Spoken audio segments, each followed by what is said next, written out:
So I think it's time to start. Good morning. The organizers asked me to say a few words as an introduction, so I'm Laurence Magot, director of Institut NÉEL, NÉEL Institute. Our laboratory is a laboratory from the CNRS, so it's a National Center for Scientific Research. It's a state agency that rules about 1,000 laboratories everywhere in France, and that covers all the fields of academic research, from humanities to math, physics, and chemistry. And our laboratory is also associated to the university, to UGA, Université Grenoble Alpes. And UGA is one of the largest universities of France outside of Paris. And it's one of the three big universities working in quantum physics.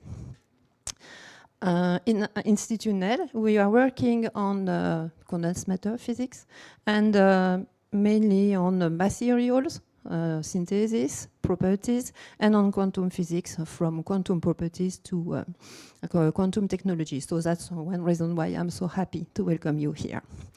Another reason is I really think that this symposium will be a very nice event. But before, maybe I want to say a few words on our name, Louis NÉEL. Maybe you know, NÉEL. Do you know Louis NÉEL? Yes, yes. So he was a French scientist who got the Nobel Prize in 1970 for his theories on magnetism, ferri and antiferromagnetism. But he was much more than that. He was also a bright man, and he had a lot of interaction with industries and politics. And so he funded a lot of laboratories from CEA, from CNRS. And because he needed neutrons for his studies on magnetism, he attracted the ILL, Institut Langevin Institute here in Grenoble, so the neutron facility. And because of the very rich ecosystem in physics in Grenoble, it was chosen for the ESRF, the European Synchrotron Radiation Facility. So here we really benefit from a very rich ecosystem. So to finish, I think this symposium will be a very great event for the talks, of course, for the possibility to meet people, scientists working in industry, and also by the presence of Anne Lhuillier. So I have another question. Do you know how many women get the Nobel Prize in physics? So Nobel Prize started 124 years ago. So how many? Just dare say something. It's not a lot. Nobody knows? Someone knows. Yes, so it's 5 in physics. And the French women? 2, okay. The other one, so Anne Lhuillier in 2023, and the other one was, okay. So I wish you a very fruitful symposium and a pleasant stay in Grenoble. Thank you.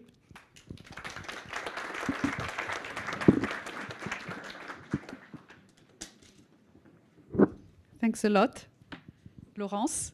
So now I am Patricia Second, so I'm working in this laboratory, and I'm also a past president of the European Optical Society, and I am very happy that I decided to organize this event with the EOS and all my colleagues from this society at Grenoble, and especially at NÉEL Institute, because I had the chance in this way to have the help of all the staff working here, all the colleagues, and without that we wouldn't have the possibility to receive you today. And also this event is important because it is the commitment of 3 societies. One is the European Optical Society, who is the main organizer of this event, of course, but also we worked closely with the French Optical Society, the SFO, and we had very fruitful and important discussions with the French Physics Society, Rhône-Alpes, SFP, and we have the chance that the president, so president of EOS, Emiliano Descrovi, and the president of SFP, Aurélia Masbeuf, join us today, and that Antoine Godard will come later. So we are here within the program of Carla, which is called 360 Carla. And it is important, this program, because it has been founded by Horizon Europe. We have been 13 partners, you could see the logo here, involved in this program, organizing events through Europe during several years. And there are many possibilities, I mean, items that were concerned, and we decided to choose manufacturing industry 4.0. That is why today we have this symposium about career in photonics. So thanks to all the speakers who are here, they come from France, from outside France, from different industries, and in photonics. And also we have 5 companies locally located in Grenoble. And also, as you know, as Laurence already said, we have Laurence Annuillier, sorry, this afternoon. Okay, how to change a slide? No, I don't have the slide. So, this one. Ouvrir. Ah, you did it? Okay. So come back, please. Come back. Ah, it's running. You are at the end. You are managing the slides?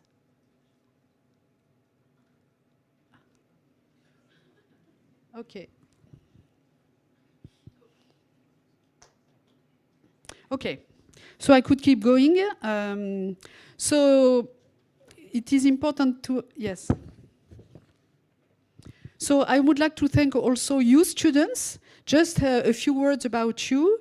So some of you are master students from the UFR FITEM at Grenoble, and they are engineers also from Felma School at Grenoble INP. And particularly thanks to you enrolled at the Quantum Thematic Program at the Graduate School of the University Grenoble Alpes.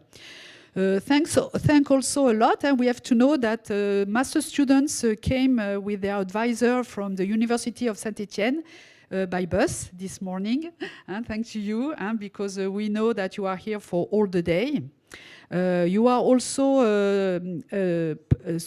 doctors, doctorates, we should say, preparing your PhD, and postdoctorate students from laboratories in Grenoble, different ones, which is great for us, but also some of you come from other cities, French cities, and some of them did the trip from abroad to be on site. And also this event is also currently streamed online. So, yes, thank you. The event is organized, as I said, by EOS, SFP, SFO, NÉEL, CNRS, and Université Grenoble-Alpes. It was funded by Photonics 21, so we receive funding, but we also got sponsored by the Graduate School of UGA, the LabEx Quantalps, and the Université de Lyon LabEx Manutech SAIS. Here you see the pictures. You will meet all those people who are from the organizing team. Thanks to them a lot. You have also, thanks to the company who is here for recording all the events. You could see them at the back of the room here. So we are here for the full day about this symposium. Thank again. You can meet here remember the speakers who you will meet today.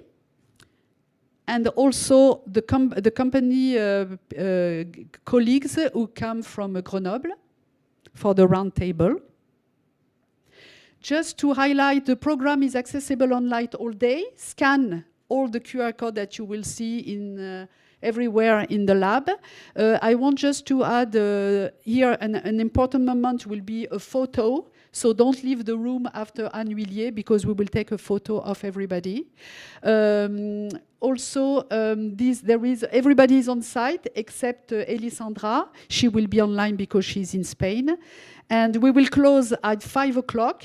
We'll try not to be late because in the evening, if you want, you can join the conference of Annuillier. There is another one at Université Grenoble-Alpes. It is located in another campus. It is accessible by tram. You can still register online if you didn't already. So, and also complete the survey because we need to provide you a certificate attendance, and we need this survey if you want to receive it. And you will have the chance to win a bonus prize. So this QR code will appear several times in the day. Tomorrow also, there is some stage that is available for the training in photonics. And don't miss it if you didn't register already. You have here the speakers of the tutorials, of the trainings. And online, please check the program if you are interested. Thank you.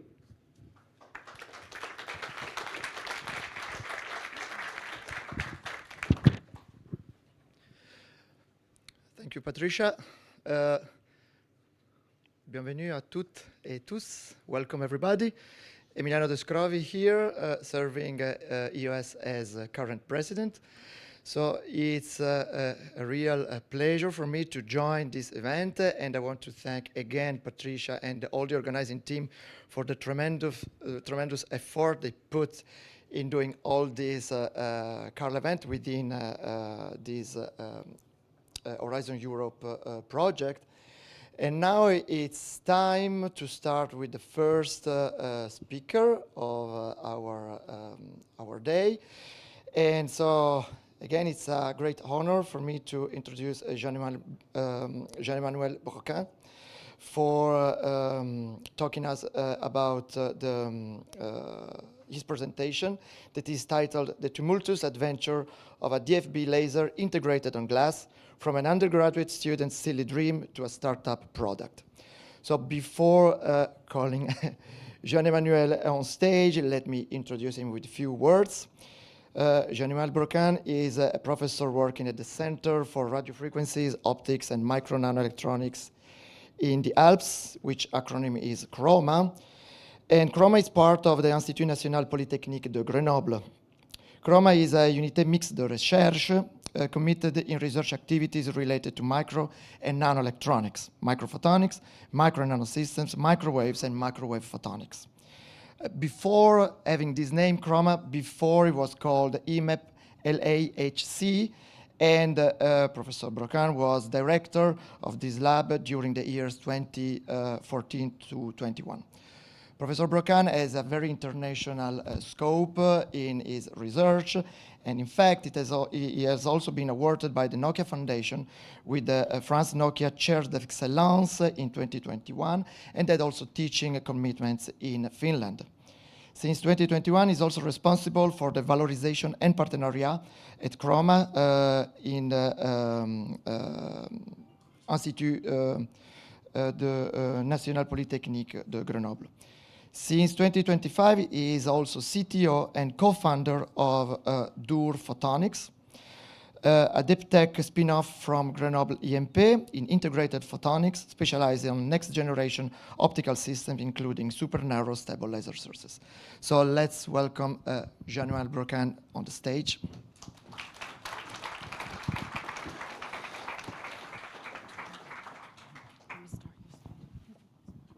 So thank you very much for the introduction. Well, while my slides are starting, welcome everybody. It's my pleasure to be here.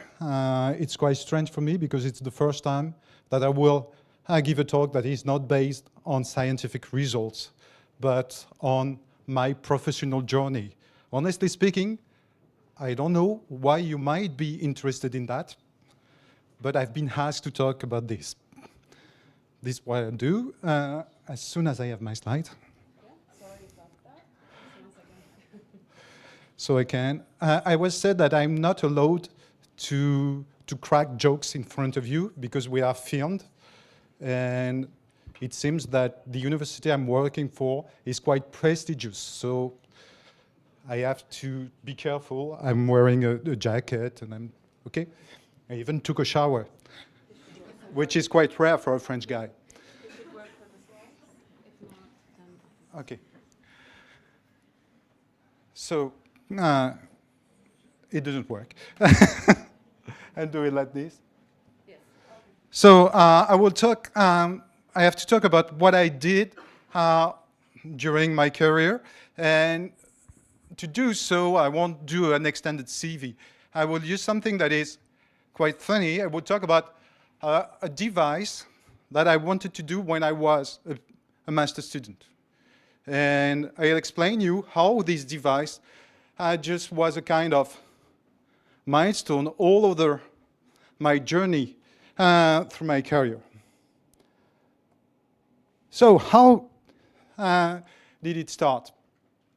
Actually, I was wandering in the halls of my school, and I met my optics teacher. And at that time, I was studying microelectronics. I wanted to be a microelectronician. And this guy just said to me, okay, you want to visit my lab? We are doing new stuff that are called integrated optics. And I say, no way. I hate optics.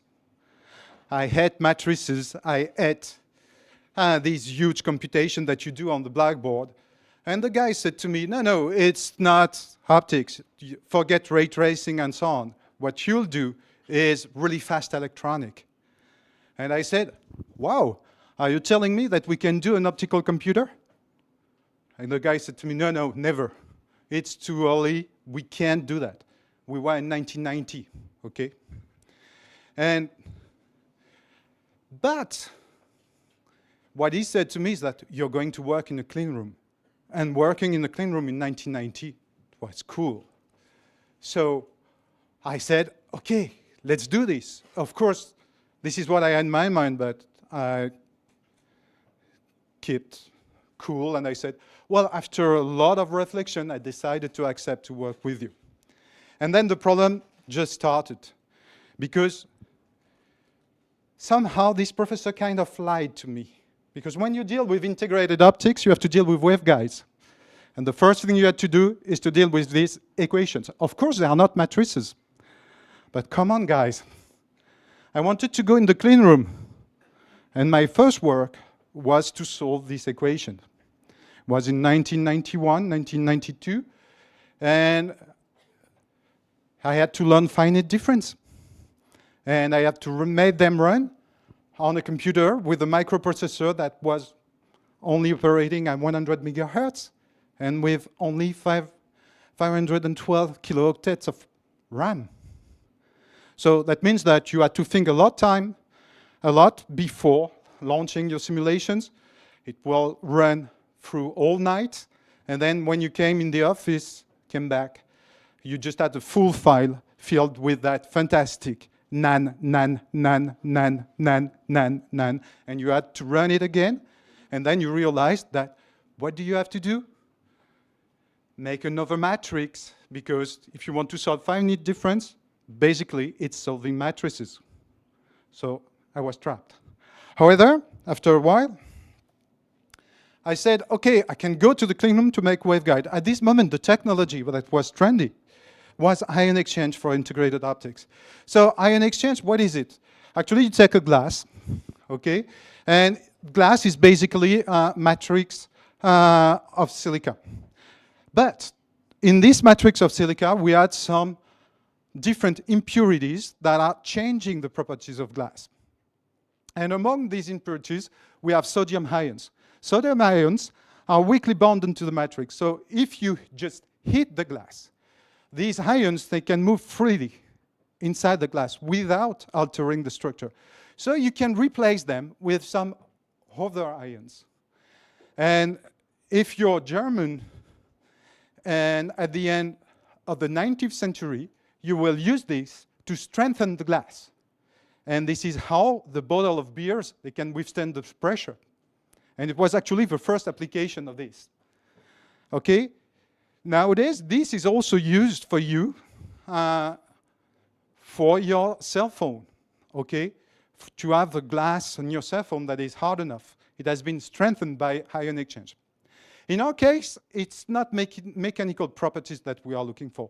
What we'll do is that we'll slightly change the composition, and if we change the composition, we change the refractive index. So with this technology, what is interesting is that you can use almost any glass substrate that can be passive or doped, and it works in the visible and in the near infrared. One of the interesting fact is that we have a medium refractive index contrast around 0.1. So if you're working in silicon photonics, it's really different. It's not the same scale. But because of this, we have very low losses, below 5 dB per meter. And the waveguides can be very well adapted to optical fibers because they can be circular. If you look at this, I don't know if I have a laser pointer. Yes. No, it doesn't work. Okay, so if I look at this, you see this is just the core, the waveguide. You see the glass substrate. It is buried inside the glass. So it's really interesting. Okay, this one works. So this is what was sold to me. And to make this, what you have to do is that you have to define where you do the ion exchange. So you have to go in the clean room. So these are the main steps. Of course, there are much more steps. But basically, you have to create a hard mask, pattern it, and then perform the ion exchange. So the ion exchange, you do it in a molten salt containing the glass you want, and the glass and the ions you want to exchange. After this, you created the core, and you can bury the core by applying a high voltage to your wafer. And then, because of electric migration and thermal diffusion, you can achieve almost any shape you want. So I was happy because I was in the clean room. But I was kind of frustrated because I thought that I would work mainly in the clean room, but the main process here is actually chemistry. So my friends who were working in microelectronics, they called me the pizzaiolo because I was spending my time putting my wafer into saucers, different saucers containing different molten salt. And it took quite a long time before I got an actual waveguide. However, at the end, I succeeded, and I said, okay, my master is over. I'm quite a masochist guy, so I'll keep on, and I'll do a PhD. And of course, I thought that after being able to compute modes, being able to make waveguide, I could do something funny, and I could do a DFB laser integrated on glass. So it was in 1993, and I wanted basically to do on glass what was done on 3.5s. And that means integrating passive functions, launching the pump, getting the signal out, integrating a Bragg grating, and a doped glass that would provide the gain. So this was my silly dream, the one I had, and I wrote this thing is in French because it was the last slide of my master thesis defense. So it was exactly what I was dreaming of. Okay, at the end of my PhD, this is one of the two slides that I presented when I defended. And actually, at the end of my PhD, I had no lasers. The only thing I got was a kind of lossy waveguide in a fluoride glass. And you see the shape, they called it the ghost. It means that, I don't know if even it's a mode, it's something strange. And the losses were above 10 dB per centimeter. So they were not good. But I spent most of my time doing some spectroscopy in guided configuration. And actually, I was aiming for making lasers, but I did some spectroscopy and I learned a lot about quantum physics and rare earth doped materials. And this is funny because it was quite fundamental physics. And it allowed me to get a position into an electronic and microelectronic department. Why? It's because to do this kind of measurement, I had to do some fast measurement of lifetime, and therefore I had to, here you don't see it, but to design and implement an electronic amplifier, a transimpedance amplifier for the photodiode. And thanks to this, I was able to sell myself as an electronician. And this is how I got my associate professorship. So I got my permanent position, so I was free to do what I wanted and to get my first PhD student. And this is a picture which is, these pictures are not so good to look at because they are old. I've taken them from an old presentation from my first PhD student, who was Sylvain Blaise. And of course, thanks to Microsoft, the old versions of PowerPoint are not compatible. So the idea was to make a DFB laser integrated on glass. So the idea was to make waveguide by ion exchange on the glass. The glass is doped with rare earth and erbium in that case, and on top of this, to etch a Bragg grating. At that time, the Bragg grating had to have the path of 0.5 micron, 500 nanometer, and which means that each tooth should be 250 nanometer. It was in 1999, we had no tools to do this. And I was quite trapped. And then I remember that I just visited a lab in China, in Shanghai. And I remember they were making fantastic laser diodes without any clean room, with glove boxes. So we did the same. Instead of applying for having a lot of money and creating new tools, e-beam stuff, we created a box that was dust-free, and we created an holography bench to create the Bragg gratings. Of course, it took quite a long time, and I was stressed a lot because the PhD students, after 2 years, he was starting wondering whether I was a real professor or a joker. Fortunately, before he resigned, we measured the spectrum and of one of these waveguides, and this was a huge multimode waveguide. And you see reflection peaks that are due of the different modes by the Bragg grating. And increasing the pump, these peaks started rising, and yes, finally we got a laser. So it took roughly 3 years, and I'm not talking about output power, okay? We were observing this on an optical spectrum analyzer, and we were so happy that we were making that first proof of concept. Thanks to this, Sylvain got his PhD, and we started making papers, and we improved, and we got a new PhD student that people from Thelma might know, Lionel Bastard. And with Lionel, we kept on pushing the stuff. And we understood the things better, so instead of making one laser, we started integrating several lasers.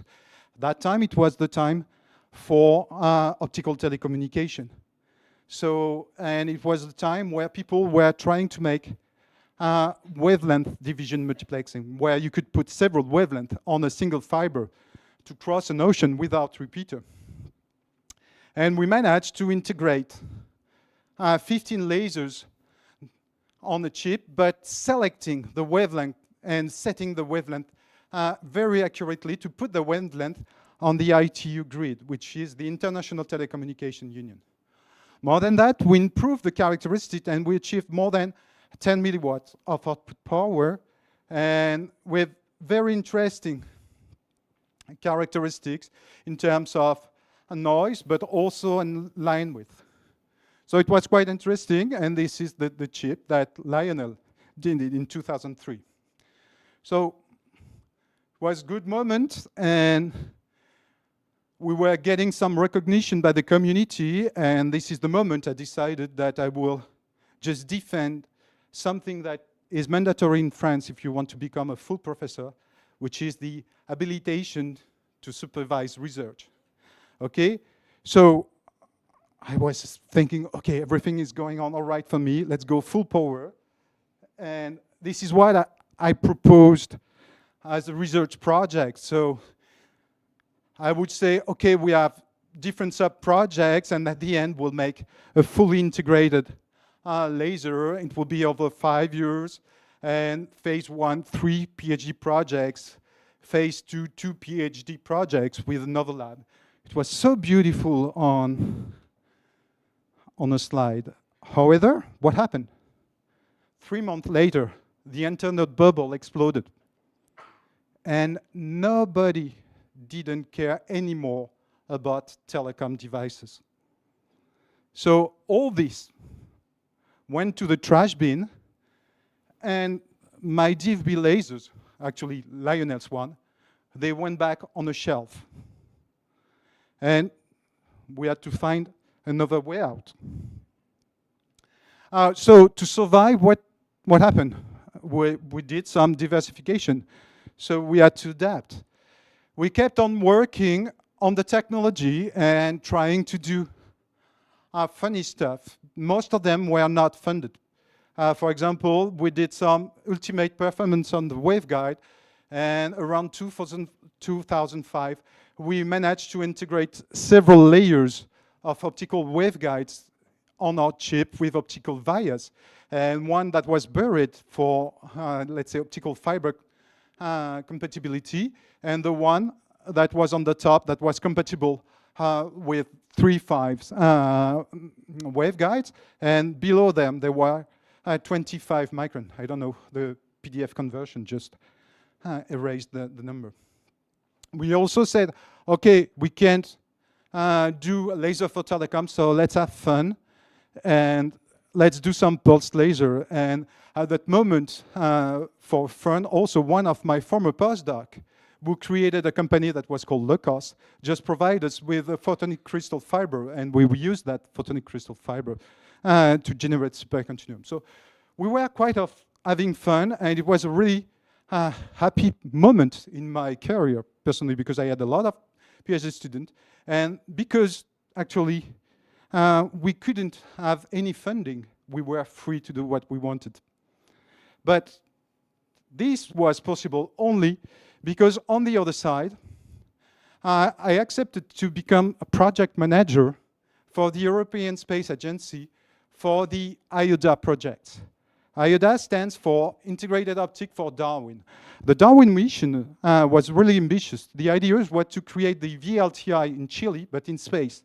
That means you had 3 telescopes that were free-flying in the Lagrange point, and the light from these telescopes should recombine into a central satellite, and the recombination should be made in integrated optics. Of course, people dealing with astrophysics, they are always looking to the limit, so they said to us, well, actually, we want this to be done in integrated optics, but we want them to operate from 6 micron to 20 micron, so in the mid-infrared. At that time, there were no technologies for that. So we had to create everything from scratch. And actually, we started with 2 different options, because for us, the mid-infrared, it was half microwave and half optics, and we didn't know what to choose. So at the beginning, we decided not to choose. That means that the first actual waveguide operating at 10 micron, it was a kind of metallic hollow waveguide, the same that you do in microwave.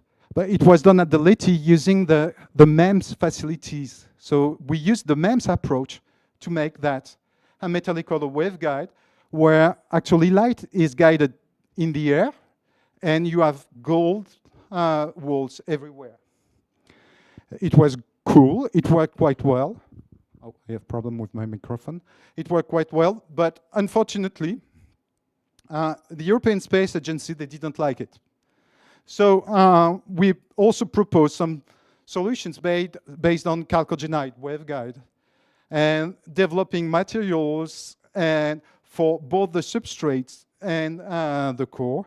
And finally, we managed to achieve single mode guiding in these devices. So since it's worked, this was the solution that was selected by the European Space Agency. In my opinion, why did I learn? First of all, it was a new field. It was really interesting. But I was the project manager. I was not on the bench. I was not the one doing the science. It was quite frustrating. But first, few lessons. First of all, I had to learn how to use Microsoft Word. As a scientist, I was so proud of my knowledge of LaTeX. But then you have a contract with the European Space Agency that specifically states that you have to provide all the files of your reporting written in Word. So 2,000 pages of scientific report that were written using Microsoft Word. I can see your smile.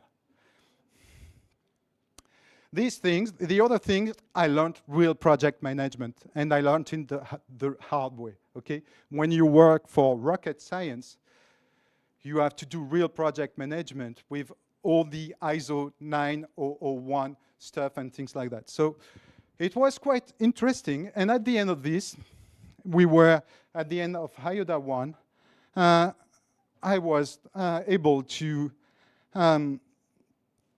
apply for full professorship, which I got, and I became full professor at FELMA. So going back from electronic to physics at last.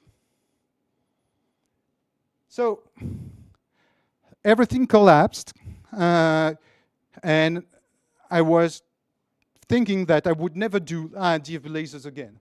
But one day I got a phone call from Airbus and Thales, and they said to me, we would like to talk with you. And I said, okay, let's have a talk. And they came and they showed me these kind of slides. They were talking about airplanes, and they said to me that an airplane that needs to fly, what you have to measure is its speed with respect to the air and not to the ground. So you can't use GPS. And you do this using pitot gauges. The problem is that these pitot gauges are outside the plane. So if you fly through a storm, this is what happens. So it can be dangerous. So they said that they wanted to develop another system that would have some different default mode. And this system was the LiDAR. And at that moment, they said, well, we studied almost all the solutions for the L here is laser. So for the lasers, and we did some bibliography, and it seems that your DFB laser is the right solution. However, the consortium already exists. So we already made the budget. So we would like you to join it, but we are not sure that you would accept, because we only have 2 million euros for you. Come on. Let's do it. And this is how the adventure of LiDAR started. Okay, so before, just a short reminder, what is a LiDAR? It's actually simply a Doppler effect. You launch a laser outside the airplane. The laser, a part of the beam is reflected by the dust of the atmosphere. Then you make some interferometry and you measure the Doppler shift, and from the Doppler shift, you get the speed. So the first proof of concept was done in 1988. You see, they were using CO2 laser. Obviously, you can't put that into a commercial flight. This is what we did with Nestle. So the huge apparatus that you saw has been turned into this box. And what we provided is this small glass DFB laser. And this was tested really on flight. And you can see here the window of a plane. NLR is the Netherlands Civil Aviation Research Center. And this is the output of the laser. And this is the true airspeed that is measured by pitot gauges and the one that was measured by the LiDAR. Except these 2 points, you have a one-to-one perfect correspondence. So it's okay to have it on one axis, but if you want to do things correctly, you need to have the information on the 3 axes, so you need to integrate more. So this was Nestle. Nestle, only the laser was integrated. Then we moved to Daniela, and in Daniela, we wanted to integrate all these functions.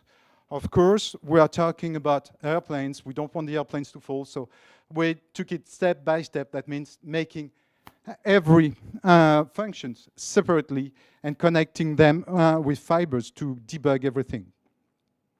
So this is the rack that was obtained to get 2 optical channels. It has been flown during 60 hours and flying more than 30,000 kilometers from the North Pole to the equator. So qualification that was quite hard. But if we look much closer on this integrated photonic block, if you look at the useful surface, it was quite small. But if you look at the occupied surface, it's 10 times bigger. Why? Because of the optical fibers. So if we want to get more integration, we have to remove the fibers. And this is what we did. So first of all, you have to take care of the optical isolator. And we start working with our friends from the University of Saint-Étienne to integrate magneto-optical layers and to prove that we could do this function. Then we had to tackle the pump diode, and we worked with Thales in order to integrate 3 fives on glass. Then we need to get some space, so we used 3D integration to create basic function, and then the amplifier, and finally the laser, the one that I drew on my master thesis, finally was done by Marco Casale. So it took something like more than 10 years to get it, and I must confess that it's the only time when I cried in the lab, because I thought I would never see it in my life. It worked. So you would say, okay, cool, a beautiful story with a nice ending. But no, at the end, the project stopped because we were a lab and they wanted to have a real product. So we were not the right people to develop that kind of product. So all the projects stopped. And we had to do something else. Fortunately, I'm a professor in Felma, and in Felma, they are studying a lot nuclear physics. And talking with my friends working in nuclear physics, they told me, we have problem when we are just operating nuclear plants. After a while, after 3 years, the fission reaction stops. And we have to retreat the combustible in order to get it working again. We have to remove the 3% of impurities that are blocking the reaction. This is done in a recycling plant. The problem is that to be sure that you did the things correctly, you have to perform chemical analysis. And therefore, you have to take samples of highly radioactive elements to analyze them. So roughly 27,000 samples per year. Each sample volume is 10 milliliter. And of course, you don't play with these samples the way you want. They are highly radioactive, so you have to move them using pneumatic tubes with a network that is 55 kilometers long. So it's quite complicated. It costs a lot, and it can be dangerous for both the operators and the environment. So we need to reduce the volume.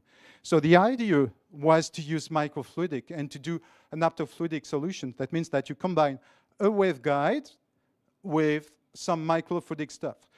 Doing so, you can have microliter samples, so you can lower the radioactivity, and you can do some optical probing that is compatible with a harsh environment. So the first proof of concept was really funny. We just took some glass, we drilled some holes in them, injecting not radioactive elements, but alcohol, and showing that we can have some strong interaction with a nano channel. That means that the thickness of the channel was only 100 nanometer. That allowed us trapping the channel between the core of waveguide. But the main problem is that we had no microfluidic function. So for us, dealing with photonics, if we wanted to get something, actually, we had to learn microfluidics, which is what we did. And we developed microfluidic channels. I don't know if some of you are dealing with this. Usually when you do some microfluidic stuff, you will use PDMS and things that are quite cheap. Unfortunately, we are dealing with radioactive elements. So we need to have something that can withstand radioactivity and strong acids. So we develop a technology that is based on wafer bonding without any glue or without any organic materials. And at the end, this is what you get. So you have your channel, and you don't see any interface because you create a very, let's say, a bonding that is done at the molecular scale. So you don't have any traces of the interface. This is the kind of chip we got, and the first thing we did on microfluidic. A nice picture. And finally, what matters is that we went to the CEA in Marcoule, and we tested on plutonium. So plutonium is dissolved in 2 mole nitric acid. Just a reminder for you, pH 2 is 10 to the minus 2. Here we are at 2 moles, so we are in negative pH. The concentration is so high. So, and because we reduced the volume, instead of being in an armored cabinet, they could operate in a glove box, and we packaged the sensor for them. These are the results. So in red, you have what we did with the integrated chip, and in black, what was done with a commercial tool. And we get perfect correspondence. And what was more interesting is that this device withstood radioactivity for quite a long time because it has been operated without failure for more than 1 month. And once again, you would say, that's cool, we got everything, I'm late. I have to conclude, I'm almost finished. No, I'm not on the right. So, my 2 last slide. It was 2020. We were in COVID, and what could we do? And kind of trolling stuff, talking with Lionel, I said, okay, let's use what we learned with microfluidic to make a laser, making something that is fully encapsulated. We did it, we got funny characteristics, and we were quite happy with it, but it was just for fun. But actually, some people saw the result, and they said to us, it's not research, it's a product, guy. And let's find a company, and let's make a product from this. This is what we did, and we created a company that is called Doors Photonics. And we opened the door to photonics.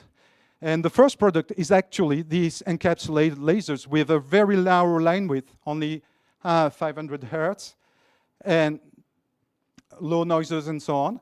And this is something that will be mainly used for atom trapping in quantum and for LiDAR applications. So the first prototype has been tested for the moment, and we are supported by Minalogic, Luminedge, which is at X-Campus, and by BPI France. To summarize a few things, and so my own experience, of course, 30 years of work.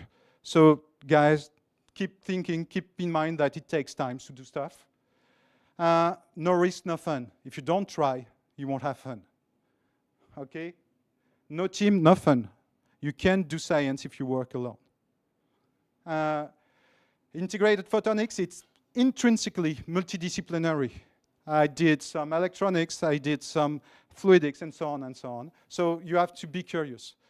The other things, if you want to last, never stop learning. It's not because you got your PhD that the things are over. They are just starting.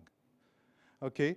And just talking about career, all my former PhD students, 21 of them are working in companies, in R&D. Only 6 in academia. And 5 created their own companies. So that means that, according to statistics, when you start your PhD, you have as many chances as being a professor as being an entrepreneur.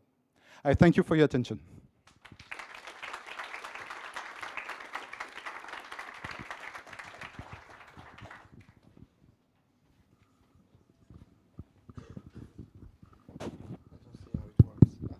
It's working.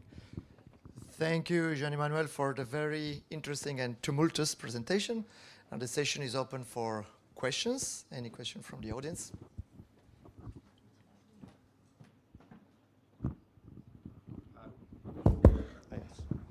I was too boring.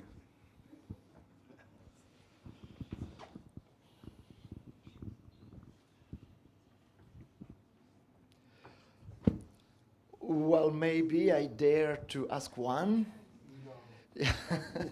I'm a bit curious about that because this is, I think that I'm kind of intercepting the silent question of many PhD students. How did you deal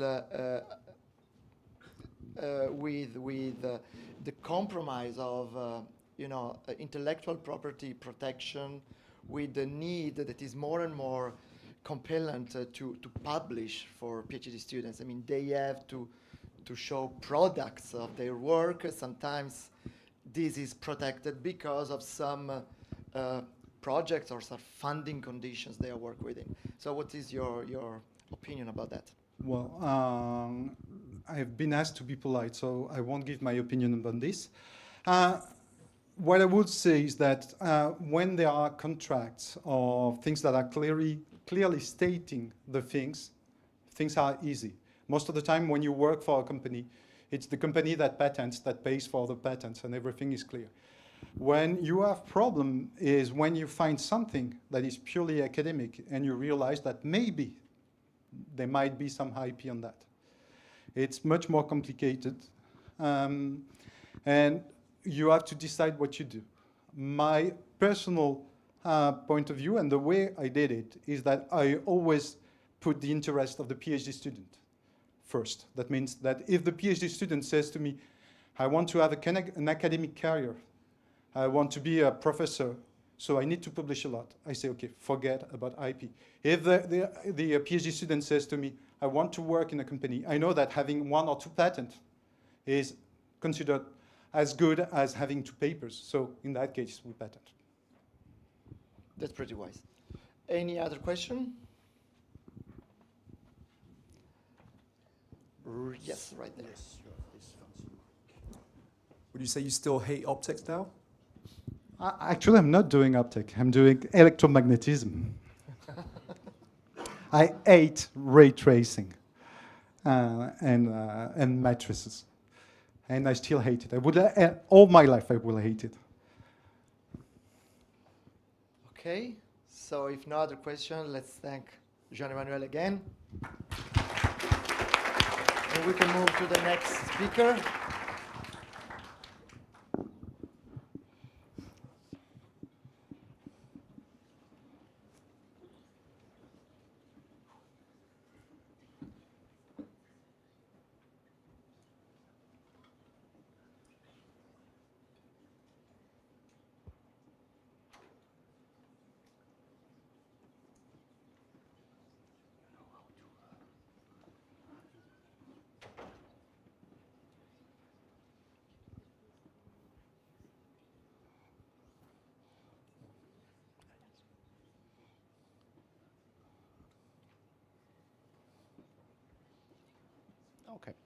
Okay. So we have the pleasure for the next talk to have Thomas Produit from ID Quantique. And as you know, maybe one word of introduction. As you know that, and you have seen with the first talk that photonics covers many types of applications. And nowadays it includes also emerging topics related to quantum optics. And you will see one of them. There is actually a big hype about new single photon detectors based on superconductors, nanowires. And Thomas today, who is application scientist at ID Quantique, he will talk about detecting each single photon ultra-fast and photon number resolving SNSPD in action. So please, Thomas. Thank you very much. Thank you very much for the kind introduction. Oh yes, I need to get wise to how this operates. So I can use that, or how does it work? You have this one, and I think you have to click there. to click click there. Okay, so that's the, okay, that works. Okay. So yes, so we heard about lasers before. I'm gonna be talking about the other end of when you are doing like an optical experiment. You need sources, and we heard about DFB lasers. I'm gonna talk about detectors. So specifically, and you see it in the title, I'm gonna talk about single photon detectors. So those are detectors where you kind of try to go to the ultimate limit, where you see each grain of light, you see each photons. And specifically, I'm gonna talk also about one technology which we are proud of. We're not the only one using that, of course, not the only one selling that, but we think it's the one which are addressing the needs of many applications. And I'm gonna talk you a bit through what's all the nice application, nice things you can do with these detectors. So that's why I call the talk ultra fast and photon number resolving SNSPDs. I'm going to explain what SNSPDs are in action.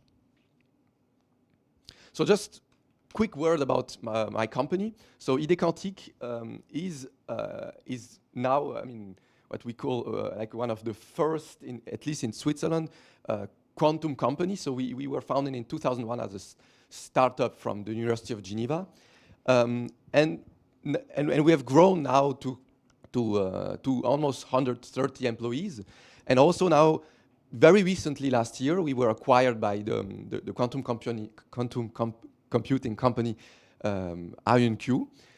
So we are now part of this big family of quantum, and we have offices in Switzerland, in South Korea, Boston, Austria, Singapore, Dubai. So we started, I mean, in Geneva, and now we are kind of becoming a worldwide company.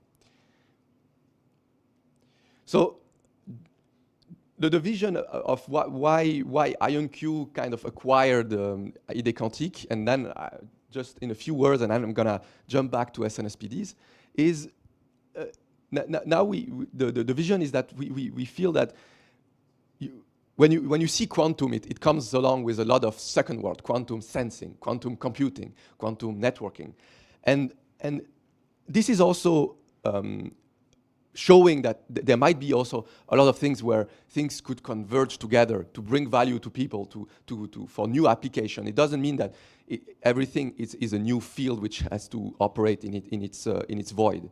So the vision is to try to combine all that together, where quantum computing, I mean, benefits quantum networking, and vice versa, of course.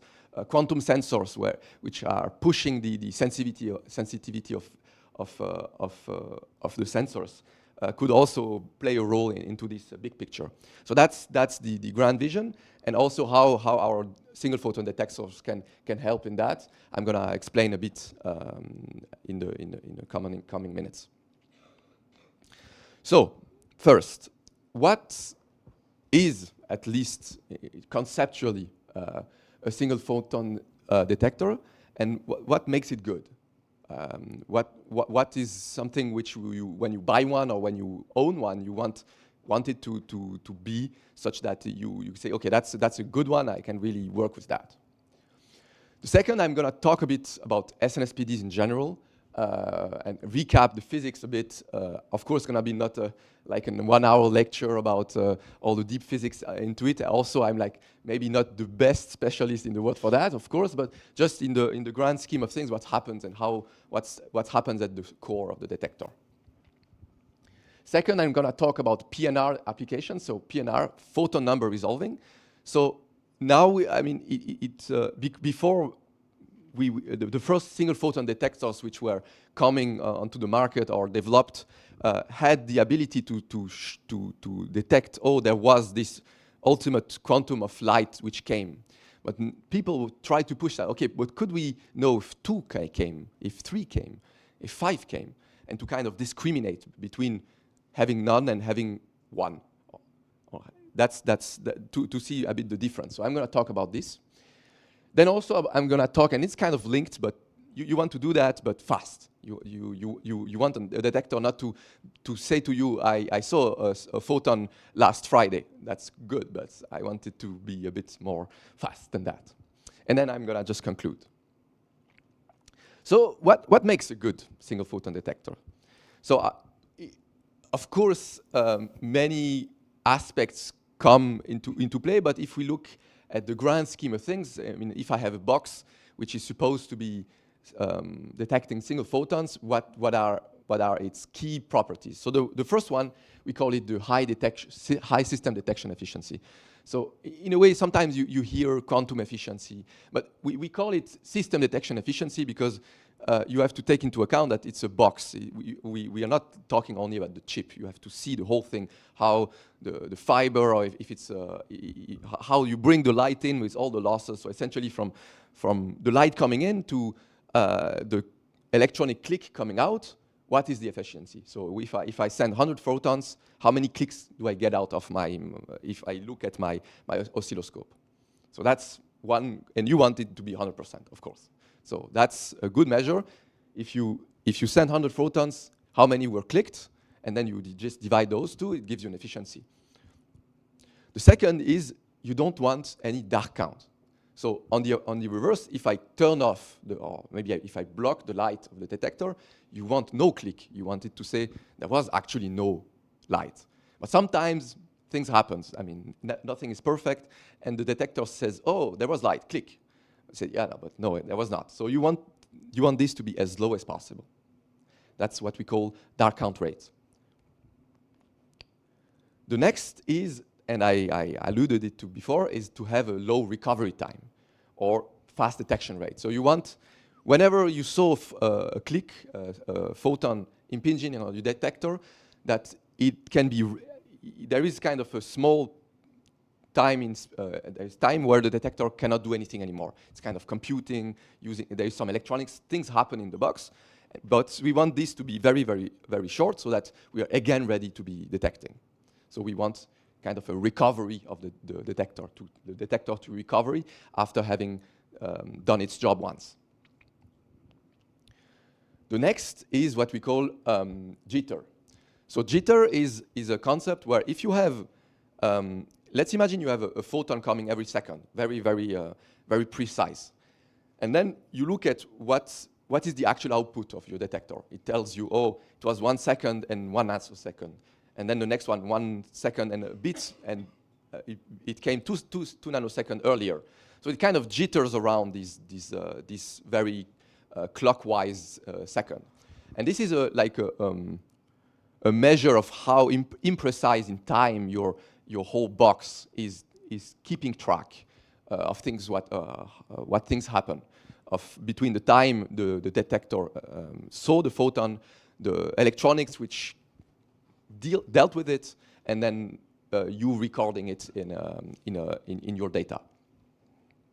So that's, of course, we want something to have a very low jitter, to essentially have a good fidelity of, oh, I see a photon, and then actually the electronics is kind of keeping up with all what is happening. And the next one, and I also alluded to it, is if we are able to, there was not only one photon, but maybe 2 photons, and actually I can see the difference. That's pretty cool also. So that's something we would want for a single photon detector. Today I'm specifically gonna talk about those 2 last points because essentially our detectors are so amazing that essentially we already master all those points. But that's only a half truth. Of course, our detectors are very good efficiency, low jitter, dark count. But of course, people are pushing. People want more. People want even better efficiencies, lower dark count. So there's still a lot things to do there. But today I want just to dive more into the photon number resolution, where I think we have done also great work, and also for the fast detection rates. So so now I was talking, but let's just give some numbers here. So here, and of course that's not an exhaustive list, but at ID Quantique we sell essentially two different detectors, so SNSPDs. I'm gonna finally tell you what this acronym means, don't worry. But then we also, traditionally we were also in the business of SPADs, which is a single photon avalanche detectors. So more on the semiconductor part. We were selling SPADs in the visible, but now we're more selling SPADs in the infrared. And I would say the one thing which is interesting, for example, is that you see in terms of efficiency, there is a huge difference. So this technology, and that's why I'm going to talk here, is in kind of every aspect better. So in terms of efficiency, we are above 90%. Jitters, we are talking about tens of picoseconds, so 10 to the minus 12. The dark count, we have less than 1 dark count per second. We can, if we are clever, we can go all the way up to giga counts per second, so millions of counts per second. But of course, there is a price to pay, and I'm going to talk about it.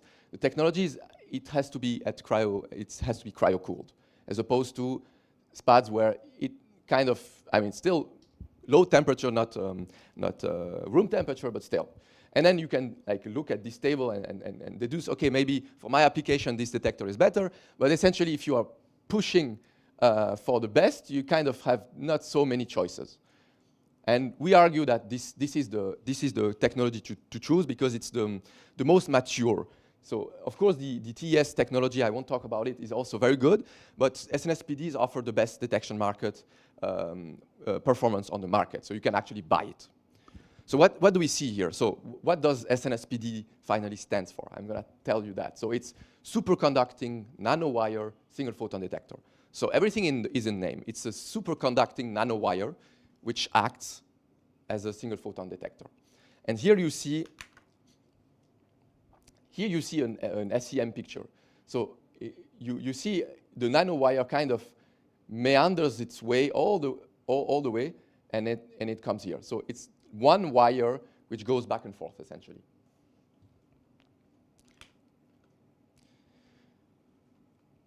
Before I dive in the physics of it, I just wanted to say, okay, SNSPDs, there are kind of different flavors of it. So we have standards one where you saw it kind of, the meandering went back and forth. You have ones which are polarization insensitive, kind of in spiral. But I'm going to talk more about the ones which are specifically designed for the photon number resolving and the ultra fast.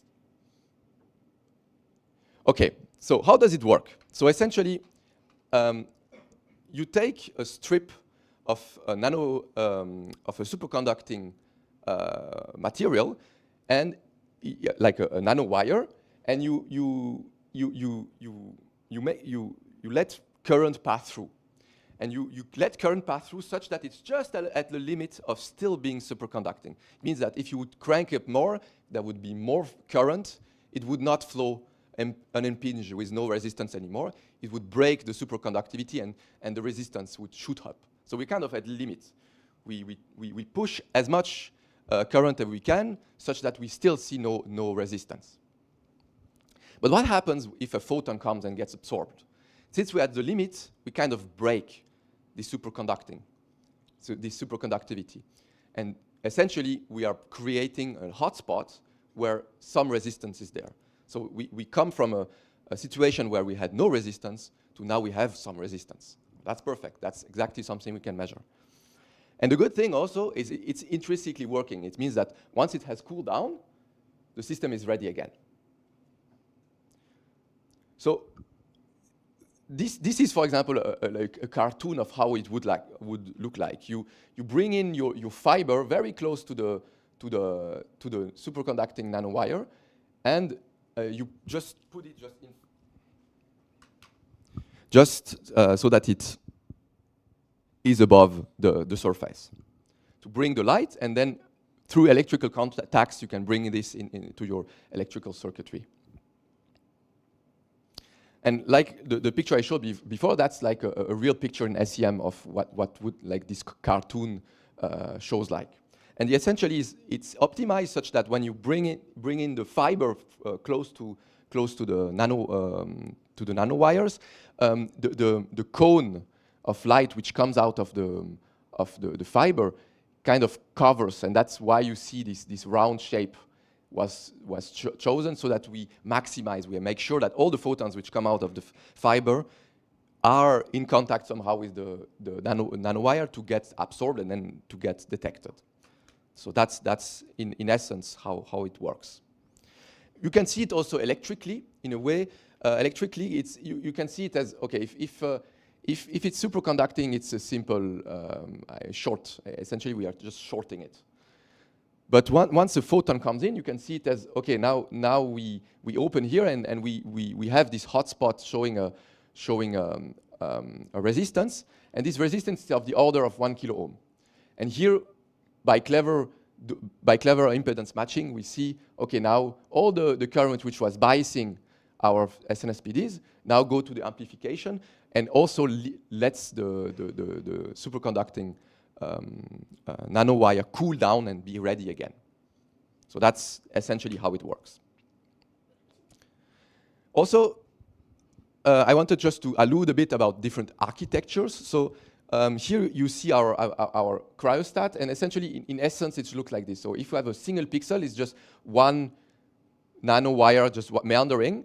And essentially, if you input light, you just read out this single pixel, and you get one signal out. You can read out, you can time tag it, and then you're happy. You have detected your single photons.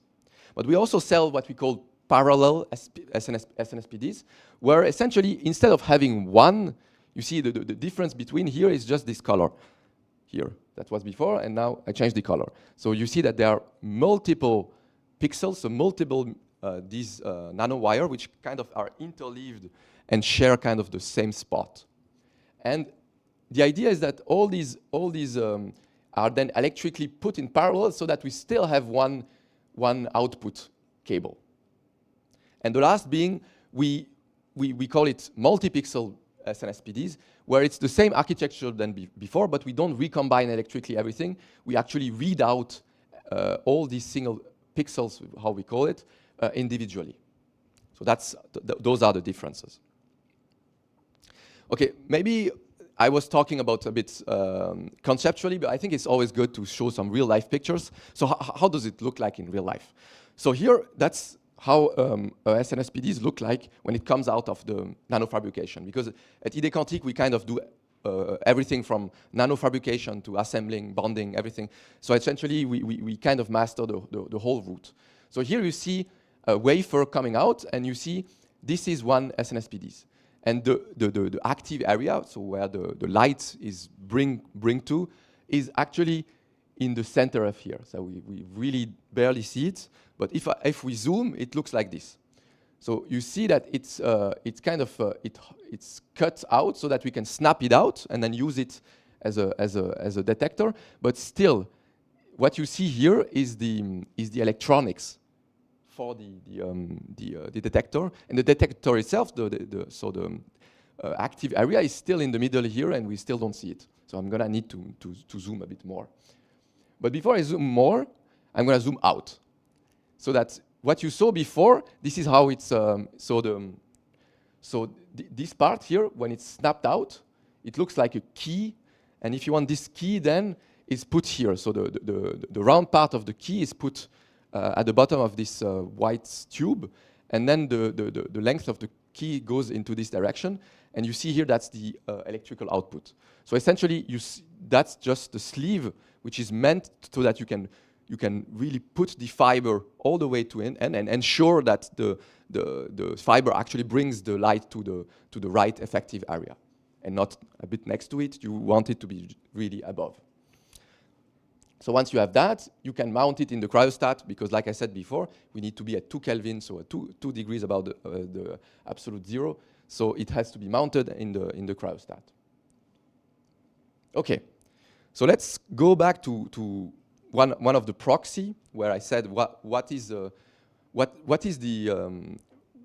one of the important proxy was that you are able to measure, okay, was there one photon, was there 2 photons, was there 3 photons, and how do we do that with this kind of detectors? So actually, I talked about the different architectures, and actually all of them are capable of doing that. They are capable of seeing different photon numbers, but there are pros and cons. And specifically, I want to emphasize about PSNSPDs, why we kind of push this, because we think it's the best. And I'm gonna just introduce some jargon, because I think it's interesting to to think about how you, when you have to deal with this number of photons, what language do you need to describe that? So the first thing is what we call the n-photon efficiency. So the photon, it's written here, so I'm going to just read it out. I think it's the easiest. It's what is the probability that when you have n photon at the input stat, you actually detect them? So if I have one photon, that's the probability I said before, so above 90%. But if I have two photons, what is it? If I have three photons, what is it? But then there is a second subtle thing is, once I have detected it, am I sure that, because it might be that my detector detects it, but it has like a very garbled electric output. So are we able to actually disentangle that? So that's what we call the assignment probability. So given that you have this, are you able to actually sieve out these different outputs? But it happens to such that I told you about the PSNSPDs, where you have different nanowires which are put in parallel, such that if you have one photon which is absorbed by one pixel, and then the second photon is absorbed by the second pixel, and they're all put in parallel, essentially the output kind of scales with it. So essentially it's very easy. You kind of put a threshold. If you have one photon, you see only this signal. If you have two photons, you see this signal, and so on. So essentially the assignment probability is 100%. So that's not a big deal. But the n-photon efficiency is, what is the probability that actually I measure that? So this is a graph we have published, but maybe I'll just give a brief glimpse of it. So we have, imagine you have, in our products we have either 8 pixels or 28 pixels. So what is the probability that in the same area, if you have each of these 28 pixels has an efficiency of eta, if everything works perfectly and we had the perfect detector, it would just be eta to the power of n. So this detector has no influence on the detector which is on his left, on his right. There is like no coupling and everything. In our case, it's kind of close to it, but we have kind of not the perfect detector. But what we see still, yeah, I did, and that's the formula we have for our PSNSPDs. It's still good enough. So if we see the graph here, we kind of close to, we are able to, with probabilities all the way to 8 photons above almost 15%, 14%, sorry, able to resolve that. So we are kind of proud of that. So what is the probability that you see 8 photon is given by this table? So for 8 photon, it would be 14%. And okay, what is it good for? One example is boson sampling. So you have this like gigantic array of beam splitters essentially, and you want to know what was the boson at the boson state at the output. The thing is, you need a lot of detectors. But if you are able to say, okay, on this detector there was 1 or 2 photons, and kind of really drastically reduce the number of detectors. So that's one area of applications. And photonic quantum computing, even though it's not what IonQ is doing, still it's interesting for that. And actually, I can give an example, because this is public information. So Orca Computing, which is a photonic quantum computing company, does use our PNR detectors in their photonic quantum computer, and we're quite proud to be working on them with that. So here's some pictures, real pictures of our detectors in their data centers. Okay, so I talked about how we can resolve the different photons using our detectors. Can we also do it ultra fast? And the answer is yes. How do we do it? So at the beginning, I talked about, okay, what is recovery time? So let's be a bit more precise. So let's imagine we see a detection. So we are kind of looking on this graph, what is our efficiency, or the dynamics of our efficiency in time. So when there is no detection, of course our detector and hopefully works at maximum, so something close to 90% or 95% of efficiency. But once it saw a photon, we have a click, we are happy, we saw the photon, but then how does it look like? Essentially, there is a dead time, And then at some point when the superconductivity regains, when the current current goes back to the superconducting, we kind of bias it again to its nominal value, and essentially we see a ramp up, and then it's ready again. And now if we flip the graph and say, okay, what rate can we go at? So in our detectors, and I think that's important to mention, is we have no latching. Latching is, it might happen that if you don't do the correct steering of current, such that you use the current which was used for biasing to be at the limit of the superconductivity to measure the photon. If you still have a leakage, you can maybe prevent the detector to cool down again. And so it's latched. It's still in the resistive state, and it cannot do it cannot go superconducting anymore. So when you have that, you have to turn it off and turn it on again. So this is also something which would, if you want to go fast, would impinging doing that. So our detectors don't latch at all. So the good thing is then the only thing which will stop us going faster is the recovery time. That's essentially it. So at some point, if you go faster and faster and faster, at some point you're kind of losing detection because you're in the dead time. So you see kind of the efficiency kind of drops. And again, there is no like, nobody kind of, there is a clear definition of when do we stop, because I mean, it can go all the way to kind of essentially zero. But so idée quantique, we say when you lost half of your efficiency, we kind of say, okay, that's kind of a limit of it. It's a bit arbitrary, but that's how we say it. So yeah, so at idée quantique, there is no universally accepted definition of what's the maximal detection rate, but we say, okay, you can go up to, yeah, that's the maximal count rate. Just to give some numbers, for the PSNSPDs, it's like 200 megacounts per second. That's something, for a single photon, single pixel SNSPDs, is more like 20. So that's 20 megacounts per second, and our PSNSPDs go all the way to 200 megacounts per second. And here, that's a real graph of data we have shown. So 200 megacounts per second, and if you combine a few of them, you can even go, that's why I said the 1 gigacounts per second at the beginning, because if you're clever about it, you just don't use one, but you use 4 detectors, you can push and go all the way to gigacounts per second. And again, this is something we just didn't do in the void, but we actually brought some value for people. And here I give an example where they were able to use, by using our PSNSPDs and some of our MPSNSPDs, they were able to push secret key rates in quantum key distribution all the way to 60 megabit per second, and also push the fiber lengths over which they could do that all the way to more than 100 kilometers. And we were very happy that we could help those researchers push their quantum key distribution experiments through our detectors, and we were really proud of that.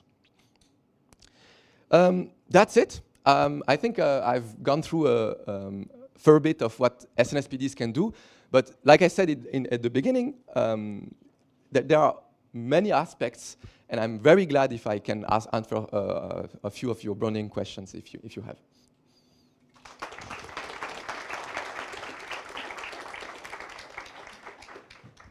So time is open for discussions. If we can take a few questions, please. Thank you for your very nice presentation. I have a question because you have very nice SEM images, but I have seen no scales, and I would like to know the size of your devices, the size of the line, and so.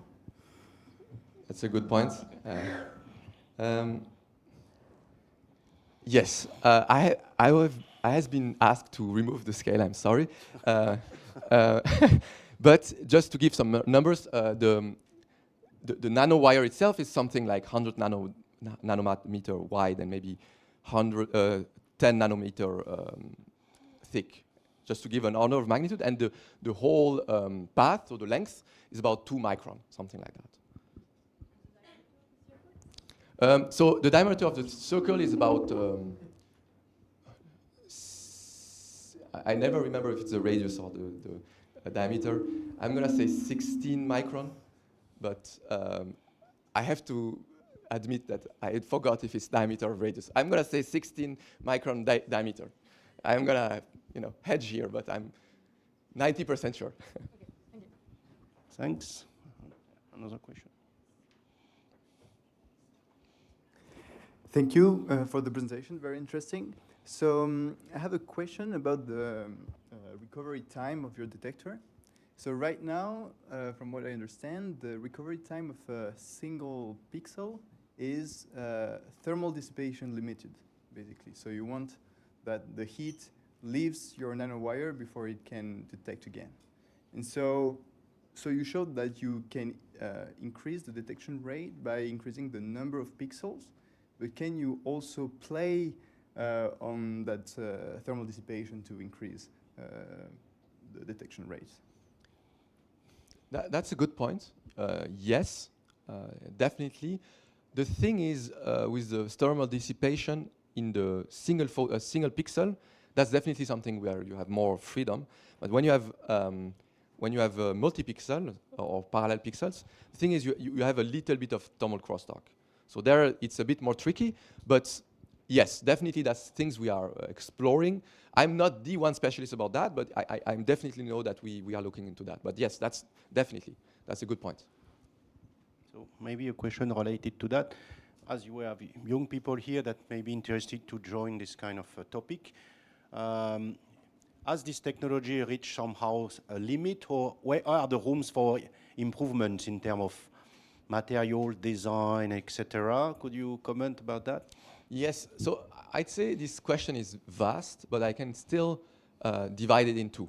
I would say there is one, let's say, the technical roadmap or the physics roadmap. So are there things to do fundamentally? Yes, plenty. I mean, just to give an example, I mean, you can come to us and you can buy from us detectors where we assure you that each of the detectors you buy have at least 90% or more efficiency. But if you're lucky, it's going to be 95. And if you're unlucky, it's going to be 90.01 because we deliver. But we don't really understand. There's a yield, essentially, and we don't exactly understand why. So, and this problem is vast, right? It's, I mean, fundamentally, there are things to understand why is it so. Then there are fabrication challenges.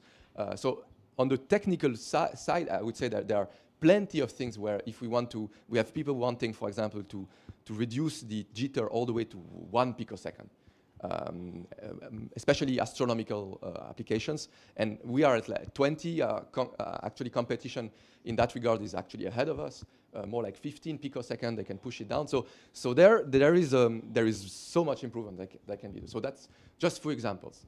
And the second part is, I think there is a lot of, let's say, to make it a better product, to make it more user-friendly. I think we are taking pride that our product is now somehow turnkey, but still somehow, like there is still requires, and I think when you look at other commodities we have on our life, where people, I mean, I give the best example is the smartphone, I think, where there have been thousands, if not more, of very clever people which have been able to cater such that this tool has the strength it has, because also they have the human in mind, where how do we use it?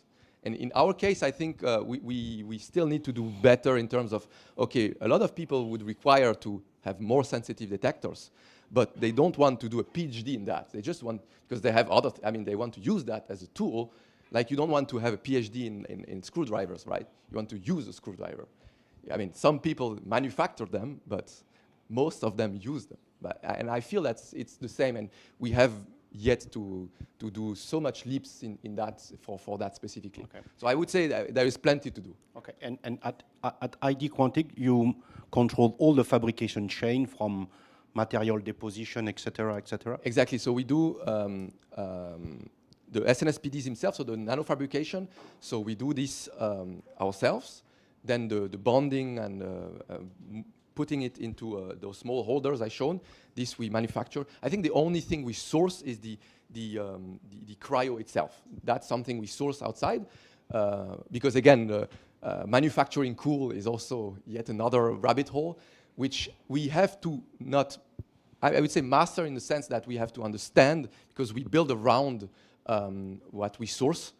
essentially we buy the core of it, but we still have to make it a fridge, let's say. But so yeah, I would say we kind of have to master the whole thing to be able to propose something to the client, which is like, yeah, a nice finished box, yes.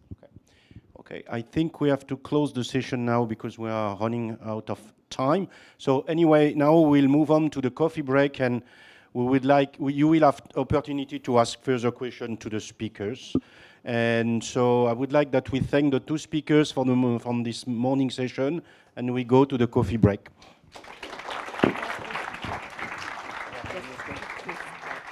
Yeah, and before you go, so enjoy the coffee break. Because we're a little bit late, we can be a bit flexible with the coffee break, so we can start the round table at 11. So we can see you here. And make sure to we prepared shirts for you all, Carla shirts. So pick it up at the coffee break. It's at the same area. So see you at 11. And for our live stream viewers, grab a coffee and see you at 11 Central European time. Thanks.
votre nom. Vous pouvez vous mélanger.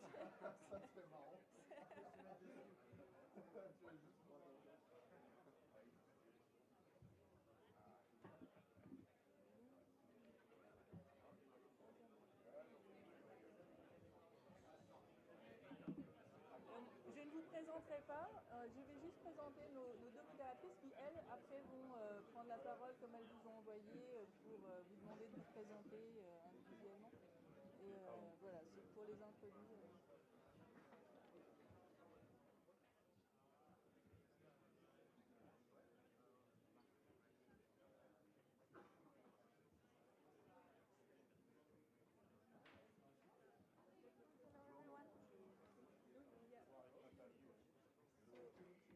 There are only two microphones, so the idea is that maybe you pick one for you both, and you have one that you can share between you.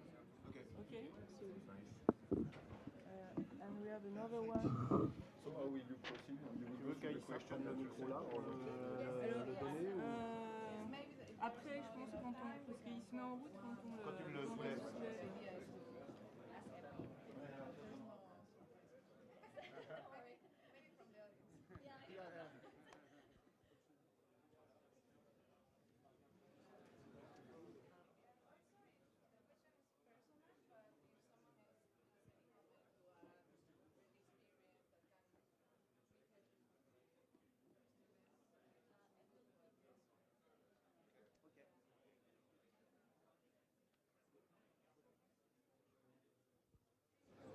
Okay. So good morning. I'm Nathalie Détouche from University of Saint-Étienne. I'm just going to introduce briefly this roundtable that's going to start, and especially the two moderators.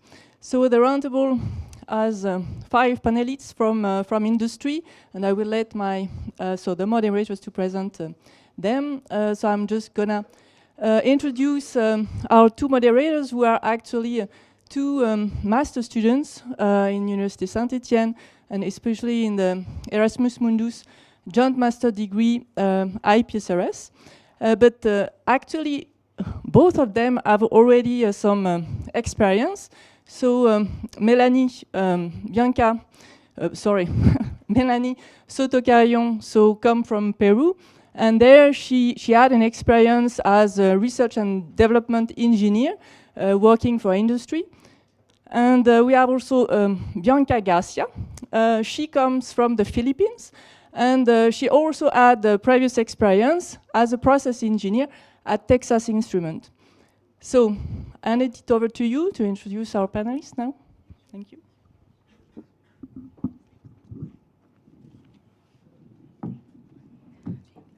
Good morning. My name is Bianca. My name is Melanie, and we are both Photonics master students.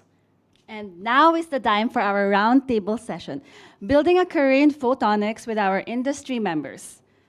For this roundtable, we will explore their personal career paths, the key decisions that led them to where they are now, and the crucial lessons that they have learned.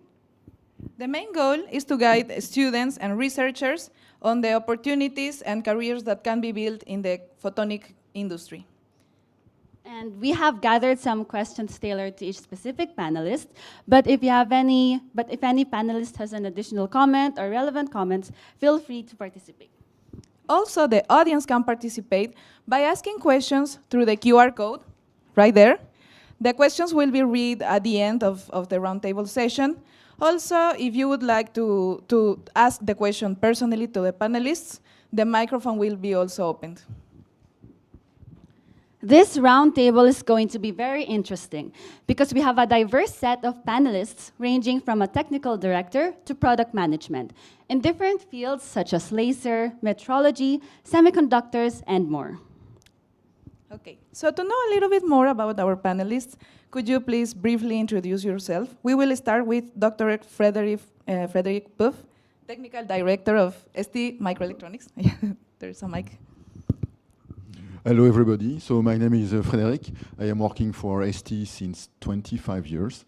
I'm the technical director for Silicon Photonics, but I started my career as a physicist in solid-state physics. actually with people that are in that laboratory here.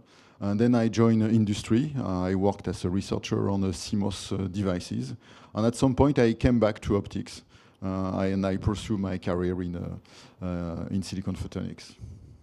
Thank you. Next is Dr. Ludovic Laurent, Product Manager at Mearsense. Hi, thank you. So my name is Ludovic Laurent. I have a PhD in applied physics, and I worked for Mearsense for more than 10 years now, and I worked 8 years as a R&D project manager and technical guy, and now for the last 2 years I've moved to a product manager. Thank you. We continue with Quentin Berthomé, R&D engineer at Team Photonics. My name is Quentin Berthomé, and I'm working as an R&D engineer on laser and nonlinear devices for Team Photonics, where I'm working for almost 10 years. And I mostly work on funded projects with partnership with laboratories. Thank you. Moving on to Dr. David Hakobian, lead scientist at Merck. Thank you. So I'm David Hakobian. I'm scientist at Merck, where I develop metrology inspection tools, solutions for semiconductor manufacturing. And yeah, I'm glad to be here and contribute to this discussion. Okay. Finally, Dr. Laurent Rouvaldo, senior scientist at Linred. Thank you. Hi, everybody. So my name is Laurent Rouvaldo. I work at Linred. It's the company specialized in infrared detectors. And so I am there for now 20 years, something like that. I started working in ST Microelectronics 20 years ago. And after my PhD, were made close to here in a high magnetic field laboratory, so in solid states physics. And so I'm so glad to be there and to discuss with you and give you some taste of potential path you will have. Thank you. So to start our roundtable, let's start with a personal career path in the industry. For Dr. Frederic Bove, as a technical director at ST Microelectronics, you've reached the highest technical level in a company. What advice would you give to young engineers who don't want to pursue management positions, but would rather want to grow in a technical path? First, please do so. So there is room for technical paths. You don't have to be a manager. You can go technical, and it's really interesting because you have to master several things at the same time. So you need to be you have to go very deep in technical matters. So you have to grow your research career, etc., etc. But also you have to take care of what your company needs, on what path she should go. And at the end, I think the objective is to be to help your management to take the good decision based on your technical skills. So you have to grow several skills at the same time. You have to go very deep technically. You have to go soft skills as well, because you need to explain. You need to explain why you go in that direction. You need to explain your research to people that are technical, but not as technical as you. So you need to have good communication skills. And it's very interesting because you need to play on several grounds at the same time. So you need to be a researcher. You need to go in conference. You need to show your research. You need to benchmark yourself with competitors. You need to have PhD students. You need to help them. You need to grow a team. And at the same time, you need to explain why you are doing that direction, and you need to help your company to go in the right direction. So it's quite interesting. There are a lot of rooms in companies for this kind of profile. Very often people think that the only way to get a career in company is to go management, because when you go to management, of course you will have large teams, you will manage thousands of people, etc., etc. But this is not the only path. You can have a big responsibility even without having to manage thousands and thousands of people, because your decision as a technical leader will have a strong impact on your company. So you need to be very solid on your knowledge, on your research, on what you learn from physics, let's say. So it's quite interesting. So my advice is, if you go in company and you still want to have an impact, pursue your career in the technical path, but be sure that you can also share your research, you can share your results, you can help your management to take the good decision. Not only being an expert somewhere in the room that no one is talking with, it's completely useless. Please don't go in that direction. Okay, thank you so much, Dr. Buff. We clearly see the importance of communication skills, soft skills, and also understanding very well the direction of the company to be able to help with the technical matters. Okay, so our next question would be for Ludovic Laurent. You recently transitioned from a research-focused role to a product manager position.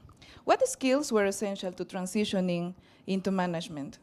Did you develop these skills naturally during the PhD, or did you have to build a completely parallel set of skills actively in parallel? I will answer with another question to the attendants. Does anybody know what is a product manager in the room? Okay, so I will explain in my way quite quickly. Basically, you have the technical guys in R&D, and who wants to do rocket science, who wants to be in the lab, not in front of customer. And you have the commercial teams who wants to make money, who wants to pay this guy in the lab, okay, because this is how a company works, and you need that money, okay. And these guys doesn't like each other most of the time, okay? So my work is to be a trade-off between these technical guys and these commercial guys. So what kind of skills I need for that job? You need to be quite, to have a strong technical background to understand what do the R&D, and also you need a lot of empathy, okay, to understand what customer needs. Because the worst thing for a company is to develop a product that nobody wants at the end, okay? So my work is to understand the customer problems and to say, okay, these are their problem, now these are our specifications, and to the technical guys, okay, now you need to develop that. So you need, to understand, you need to be multi-physics, okay? Because the customer problems are very complicated, are very different from, our technical subjects. And you need to to know how to solve problems between people also, to be sure that at the end, you develop the right product. And I've developed that during my PhD, of course, for my technical backgrounds, but also personally, because I played in rugby team for more like 20 years, and I know how to manage people, and yeah, it's useful in the company. Thank you very much for that insight. Indeed, in our previous experience, we always say customers first. Yes. And now for the next question for Dr. David Hakobian. We know the industry needs both deep specialists and multidisciplinary experts. How do you balance between research and application, building these skill sets without losing technical depth? Thank you. I think I would like to challenge that assumption because there is a premise or assumption in the question that I came multiple times in my experience. Actually, in industry, there is no individual level trade-off or, let's say, compensation balance between going deeper or broadening expertise. Industry works in a structured way more, like it happens into the teams. You can build your depth, technical, as Frederic has mentioned, and you have to because industry relies on such a depth expert. But how the balance just takes place is across the teams. So then you have to coordinate different teams who have different skill set. So this is how it managed the balance between the multitasking project and technical depth. And if I give you an example, for example, to build a metrology product, let's say if you have a software, optics, data analysis, and mechanics together, You still need to go deep in each area, but what's make the difference in industry is actually versus, let's say, academia is coordination, right people doing the right things at their level. And this coordination is the key that makes differentiation versus like individual contribution in academia and industry. Great. Yeah, it's important to clarify that still we need that technical depth, but also the coordination and the strategy to be able to give the right job at the right person. Okay, thank you. The next question is for Quentin Berthomé. Well, would you say that there are any particular advantages or disadvantages in working in one company for most of your career? How do you keep your perspective fresh and innovative? Thank you. So I would say from my example and from friends, that's for my part, I stayed in the one company, Team Photonics, for my whole career. But seeing from friends who switched, by comparison, I have the feeling that when you stay in one company, you can go deeper and follow the project over the long run, while switching companies will enlarge and permit to go on much diverse research kind, but you won't follow them on the long run. And as an early R&D, it's more complicated than labs, but what I do is, when it's short term for me, is at least 5 to 10 years. So switching regularly, say, yeah, you start something or you keep something running and you don't see the whole process. And this is one point. And for keeping the perspective fresh and innovative, around me they mentioned the communication, and I would say that's a great point. You need to talk to a lot of people from a lot of perspective and stay acute on many topics, looking for what's novel, following what is the research in the labs, but also what is done within your company, other companies,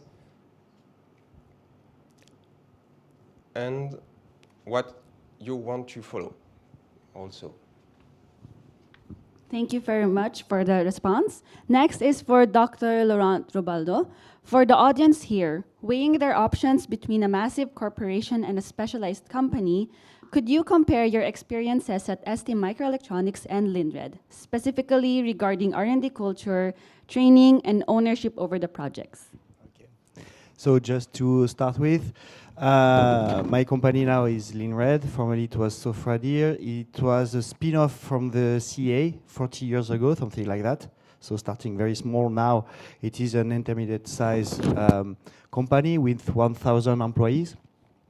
So it's not a small company, it's just the one which have in fact the robust and the view for the R&D like we can find in big companies. Okay, when I start there in ST Microelectronics, so in 2001, something like that. Yeah, I came from the laboratory, academic one.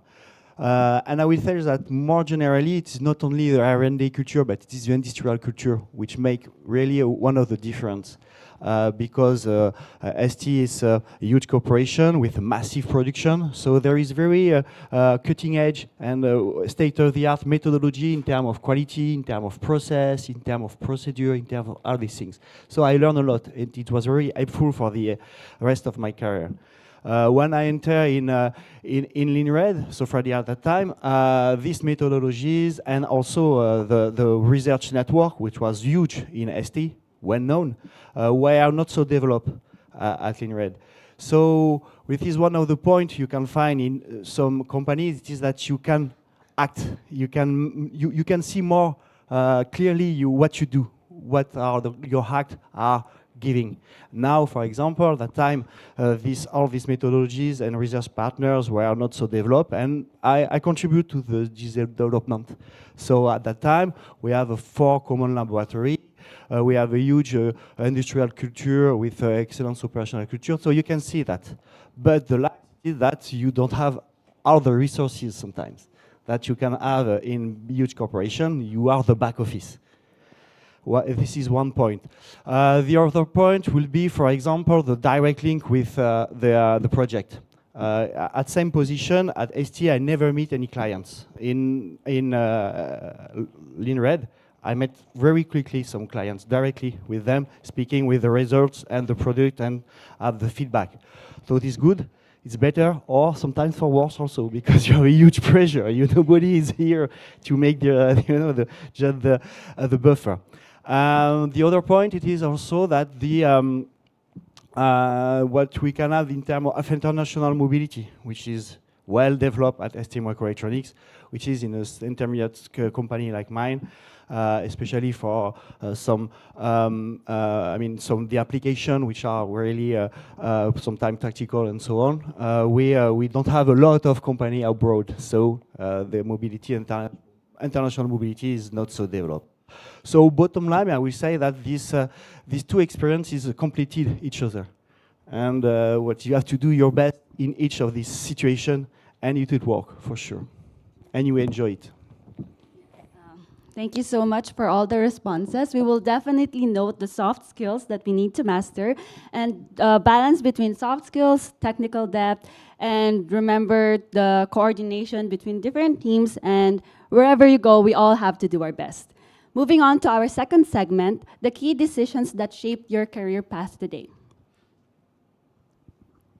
Okay, the first question will be for David.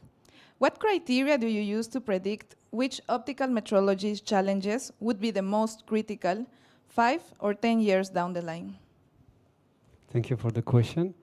I would say I'm more prone to use not a single criteria. I think I find it more intuitive. I think what works for me is more, let's say, a kind of quasi-quantitative approach to make a trade-off between multiple criteria. I think people in the industry know the, let's say, value of trade-offs, because, okay, if I give you exact methodology, I would list many criteria, then evaluate by weight and scorecard or something like that to give some quantitativeness, and then what is driving the decision or is not one single criteria, but let's say overall pattern. I'm looking at patterns, and then if something holds true for multiple dimensions, then I choose that direction, and this gives me a kind of quantitative approach to make a decision. If I give you concrete example, let's say optical metrology, right? In advanced packaging or hybrid bonding, is it a resolution that I should follow to have a minimum, let's say, resolution to detect the smallest pattern? Of course not, because then I have to deal with, trade with throughput, I need to do it faster, I need to trade it with signal-to-noise ratio, I need to do it time to market and business impact, and so I would say there is no, let's say, it's rather intuitive to select one criteria and say, okay, this is the thing. I would say better to choose multiple criteria and evaluate and kind of build a pattern that will guide you towards your decision. This would be my recommendation. Definitely. In the semiconductor, there are a lot of challenges and processes that optical metrology would definitely, lots of criteria to use. Moving on to Dr. Laurent Rubaldo, you moved from semiconductor to infrared detectors. What motivated that shift in domains, and how did you leverage your existing semiconductor expertise to become a senior scientist in the new field? Okay, so starting with the first point, what made me change? To be honest, it was much more because after 7 years of experience in ST Microelectronics, and some uncertainties of the reorganization at that time that made me to change to go to Lean-Red and infrared detector rather than in fact the infrared detector stuff, which I didn't know a lot at that time. So, but in a sense, during my PhD, I work on 3-5 components. I work on silicon, I work on Discover, I work on silicon germanium and at ST Microelectronics for bipolar transistor applications, heterojunction one. So it was fun to work on other 3-5 materials and other 2-6 new, very awful alloys. And so a lot of things to do on these materials. So that was fun, that's why I changed. About the leverage, I will say it's much more a continuity, in fact, because I mentioned, Frederick mentioned that just before. I work on R&D at ST Microelectronics, and there was this expertise career path which is existing in company. You know, you have 3 kind of career path you can find: management, project management, product manager, these kind of things around project or and then you have this expertise path, which is in fact a way to promote the expertise, technical skills, in order to the goal is to make the innovation healthy and at the end competitiveness of the products. So this path I enter in ST Microelectronics at that time. And when I changed my company and enter at Lean Red, when it was created, I embark on this path. Because in fact, during all this, my experience from the engineering school, from the PhD in ST Microelectronics and at Lean Red, I was taught, in fact, how to learn. So it was really a continuity on that. And it took time, yeah, after 12 years to improve my knowledge and to prove my knowledge, I finally became a senior scientist. And that's one of the rules, keep learning from everything. And you will end up at the time, after time and work, you will find your right position. And in these expertise things, it is really the path you can have. Thank you, Dr. Waldo. Yeah, we can see there is a continuity in the topics that you were studying, or despite of changing the companies. And also it's important to highlight that we know that the companies have these specific paths for the technical matters, so still there's this support to keep in the technical field. Okay. We will now proceed on our third segment, focusing on the strategic lessons you have learned. Before we start, let me remind the audience that we have a QR code where you can input your questions, or if you want later, you could personally ask them your questions. For the first question is for Dr. Quentin Berthomé. In the context of having technical limitations to take into account in the development of new technologies, could you explain the process of decision-making in how you approach and scope research and objectives in industrial projects when challenges arise in the development process? So the first point is to know what is your objective, what you want to do. This is what will make the decision possible to choose between the options that you will see and will be available. Then you need to see what are the possible options in terms of cost, time, competence, skills available. As in my case, we're in a small company, but it also holds in bigger companies. All skills are not available at the same time or not available at all. So you must see what you can do. And then you will balance the different options. Sometimes we will either select only one or two for security, and you will run first tests to select the most relevant one according to your goal. And in the end, you keep going through small steps, one step at a time, and you get closer and closer to your goal. Okay, thank you. It drew my attention that you mentioned also some skills that, let's say, you need to consider if it's available or not. Do you have any example or any experience that you had where you had to make a decision based on the skills available? Yeah. In a recent project, we needed low noise electronics to drive some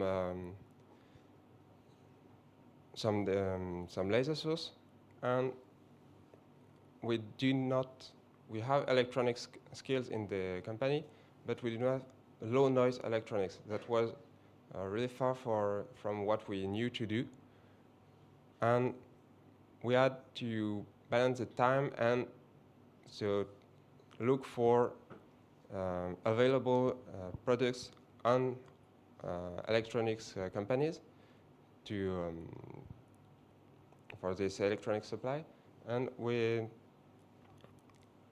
had not totally the skills to properly. We knew the optical results we expected, but not the electronic version that would lead to this. So we had to find ways to evaluate it. Mm-hmm. So through optical experiment, asking from external colleagues that had some experiment on it, and so on. Mm-hmm. So it would be take another path that might be a little bit longer or costly, or maybe also ask for other companies or a third party about that they really have the expertise on the specific. Yeah, that's it. Okay, thank you so much. The next, yeah, sure. Yeah, you made me think about it. Just an important thing, in my opinion, between the research and the industry is that everything goes faster. So we have less time to be lost when we do research. So all the time we need to manage risk, and we need to lower that risk. And therefore we need to fail, because this is how we learn. Obviously, but we need to fail in the best way. So this is why all the time, and this is a big difference between the research and the industry. It's much more frustrating because you can do what you want to do all the time, but you need to understand that it goes faster and faster. So we will fail, but we don't have much occasion to fail. So because we don't have unlimited money. So yeah, this is, I think, the biggest difference when you go into an industry is that you will fail, but we need to choose the right path to do that. Sorry, maybe I will try to add something. It's quite interesting what you said.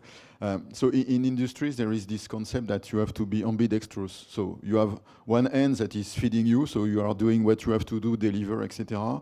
But if you want to survive, you have to prepare your future. And this is the other hand. And it's quite tough because you have to convince your boss to get some money for that. You need to have time to fail. I fully agree. Time to fail is quite important. And you have to take risk, but moderate risk. So all the question is how to manage the risk you take when you are trying to develop a new technology, to demonstrate a new concept. Failing in a proper way means you don't have to disrupt your company. So it means that the impact is relatively low. But if it works, then you learn a lot and you can continue. So there is this concept of ambidextry. And also, I think in English it's called effectuality. So when you start a new project, you don't have to manage it as if it is a full industrial project.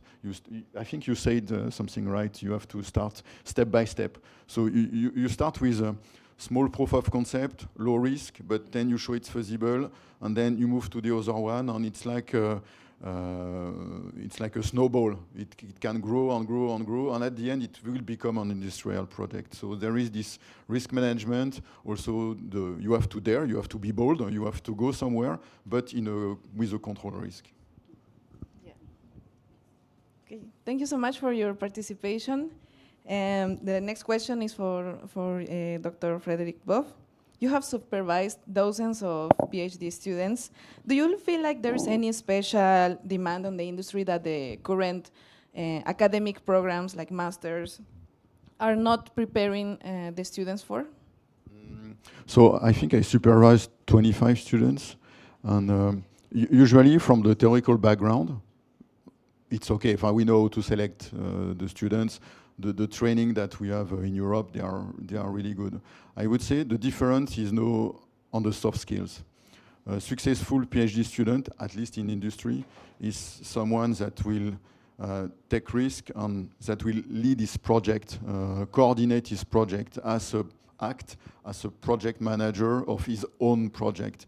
And the students that were the most successful, at least with, in my experience, were the ones that very quickly understood that they had some resources at their disposal, and they had to dare to use them, and they had to dare to communicate, to go, to try, to fail, and not lose time in thinking too much. You have to think when it's necessary. But at some point you have, I think you said something interesting. At some point you have to take decision on move on, etc. And if you manage your PhD like that, at least in industry, it's very nice, because at the end you have some very nice scientific result on a project that has a very good history, and you gather a very good experience on how to manage a project. And it was your project, so it's even more interesting, I would say. So soft skills are really, really essential, in addition to very good academic level. Thank you very much. In my experience, it is also indeed very easy to be trapped on being dependent on your supervisor or advisor, and in the middle of a challenge. And we always need to be reminded that there are resources, and we need to take action and own our projects. Next question is for Ludovic Laurent. Many researchers worry that moving into product management means leaving the science behind. Looking back at your journey from 2014 to now, what is a lesson you've learned about how a deep technical background actually makes you a better strategist and a manager? Thank you for this hard question. First of all, I think it's not really leaving science, because I still talk about science all of the time. But I don't do any more the science myself. So I'm no more in the lab, but I talk all of the time of science with my colleague, with my customer, with my clients, and everything, with some researcher also, because in my field I need to work with laboratories to understand what are the impact of gas sensing for health or for pollution and this kind of thing. So I didn't leave science at all, actually. What was your second point of the question? Could you explain what is a lesson you've learned about how a deep technical background makes you a better strategist and a manager? Okay. Not easy, actually. Credibility, yeah. Yeah, that's a good point, thank you. Actually, it's quite easy, because we're trying to develop our business in US, and the easiest way to do that is to have a PhD, actually, in US, because they'll listen to you if you have a PhD. So it's quite of a trick, but that's my answer. Okay. If I may, I want to give you an analogy on this one. So, because I spent first half of my career in academia and second in industry. So, imagine you are writing a paper, right? A research paper. Then you submit it to editors. So then your peers review it, and after a few cycles, it gets published. So the process actually is the same in industry, but you have to convince people who will invest money in your project. So, and this comes I think the depth technical, you need to be credible. The credibility is from there. You need to be enough deep, enough soft at the same time to convince people actually to put millions on your project, on your ideas that might fail. This is the Yeah, actually, it's very important because in a company, the R&D segment is an expense, is an investment, and we need to convince them that theirs are good ideas, that the proof of concepts are solid to continue investing. Yes. Actually, that's always a trade-off in my job because the first meeting is with the financial guy, so I need to show that I have strong technical backgrounds, but I need to be not too much technical. But after that, I will meet the technical guys, so I need to be stronger in a technical background. So this is how I use my technical background in my job today. If I can complete, in fact, what we are saying it is that you have to adapt your communication people in front of you. If you want to convince by your technical background, of course, it's better to have a PhD and to show, yeah, I know what I'm talking about. But if you with the clients or with financial guys, you have just to find what is there. Can we change the? To adapt your language. You have to find. Sorry, you have to find what is his position, what he wants, and you have to talk with, and you have to deal with that. That's the main point. So you have to adapt your language, like you have to adapt all the time, everything during your job, during your PhD, and it is this lesson you have to, in fact, to get in mind. And you just not have to convince him to give you money. You also have to convince him to give you time. Because which is money, one, yeah. but also it's being late on something else. Exactly the same. Yeah, it's very important also to negotiate when you need a little bit extra time. Why so many weeks? Yeah, it's gonna be distressing. Okay. I don't know if it's still ongoing, but when I did my PhD, I participate to my thesis in 98 seconds, something like that, where you need to pitch your PhD, in 3 minutes, and whereas at the end you explain in 40 minutes.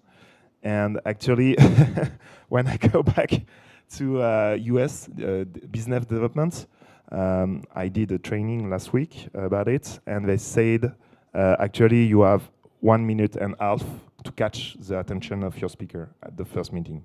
So you need to be concise, and that's very important. And that's why we need a PhD in the industry, because it's also a technical work, of course, but also you need to summarize, and you need to catch the important keyword when you present your PhD. And we need that type of skills in the industry. Okay. Thank you, everyone, for sharing your experiences. For sure, they will be very useful here to the students and researchers who are looking to follow similar paths as yours. Moving on to the audience questions. Well, thank you, everyone who submitted a question. We can proceed now to read them and answer them.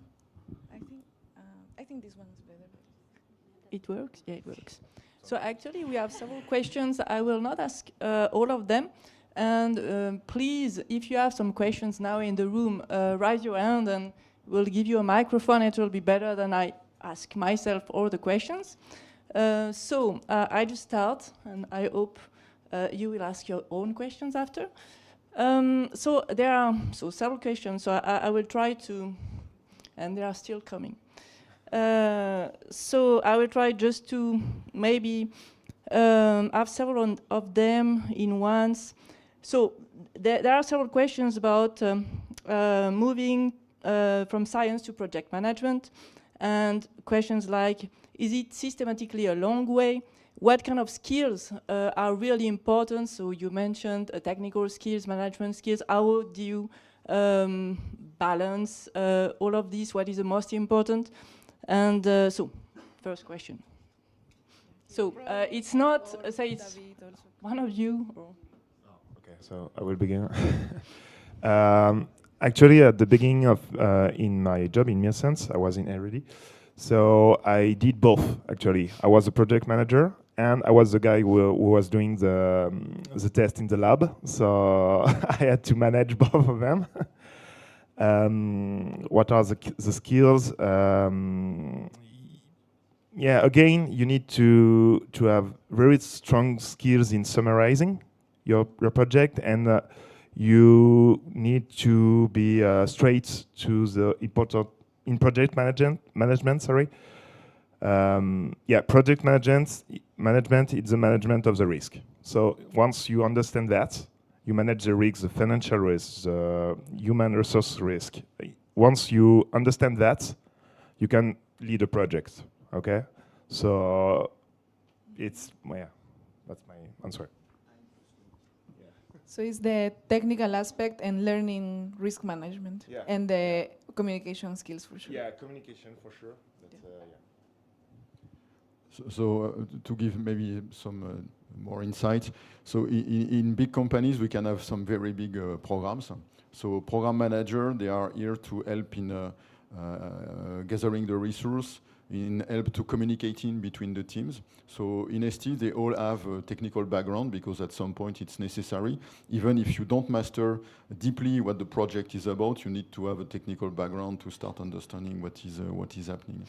So usually to move from technical to project management, it takes some years because you need to go through your life of engineer, etc. And at some point, probably some people realize that they are very good at helping people in gathering resource, in communication, and they do not enjoy that much going in deep technical detail, so they choose that path. It's not an easy path because sometimes you are in between the management and the technical guys, so everyone is unhappy. So the management because it's not fast enough, and the technical guys because it's too fast. So you have to manage expectation of everybody. So it requires to have a good overview of what is happening. There is a bit of also, I would say, politics, because you need to understand how the company is working, who needs what, etc. So it's a path that is developed in companies that is mandatory if you have very big project and very project that, as you say, now the technical guy cannot do everything. It's not possible. So you need this kind of profile. And also, it doesn't necessarily come at once. Sometimes you're doing research, you will have to manage some technicians to operate some tests, to run some tests, to operate some experiments. And you will also learn that way, slowly, at a much lower scale. So, yeah, maybe just one practical skill that you can focus on is when you do a work at your hand, always think not only how it works, and think on why, connecting it to bigger framework, bigger perspective, like why it is important to other teams, in putting in a larger ecosystem. This will guide into this broader perspective. Yeah, why not? Yeah, another point perhaps it is that you have to keep in mind that it is not the best technical solution which will be perhaps the solution chosen at the end. In fact, as a project manager, to deal with time, cost, and risk. So, and quality for sure. And sometimes you have this trade-off.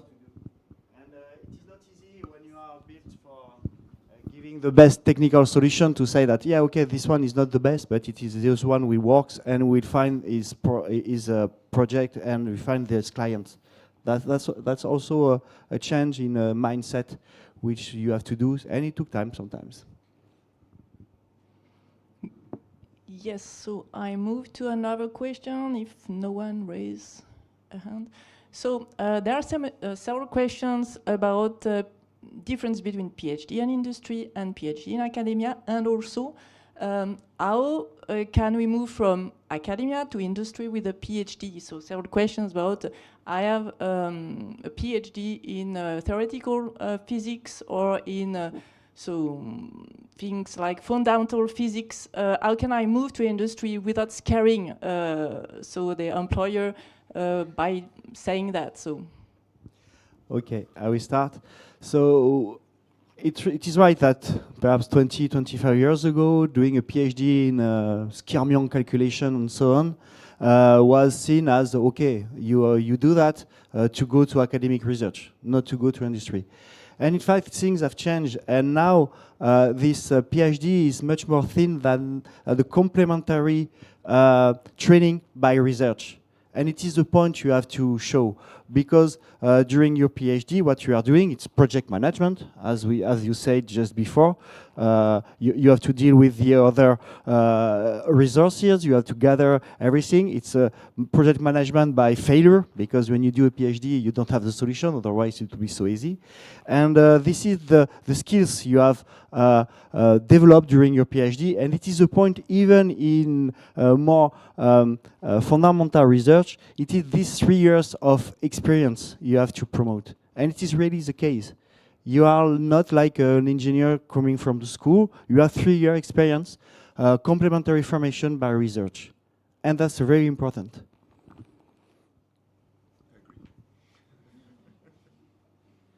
Yes, so I think to make the transfer, yeah, I agree with what have been said. The most critical, I think I did this transition because at the beginning of my career I wanted to be a researcher, and my PhD I did in singular optics, a fundamental topic. But what comes in mind first for me is indeed communication, because many skills used during PhD is transferable. Actually, it's a very good experience, I think, for industry doing PhD, because like coordinating your project, thinking ahead, planning for 3 years, and so on. This kind of things is very valuable at industry. And of course, when you tackle even academic topics, actually there is a development in research. We say R&D. And say, okay, but in research there is development too. Once you have an idea, if you want to have an experiment, you need to develop this experiment, this prototype, proof of concept.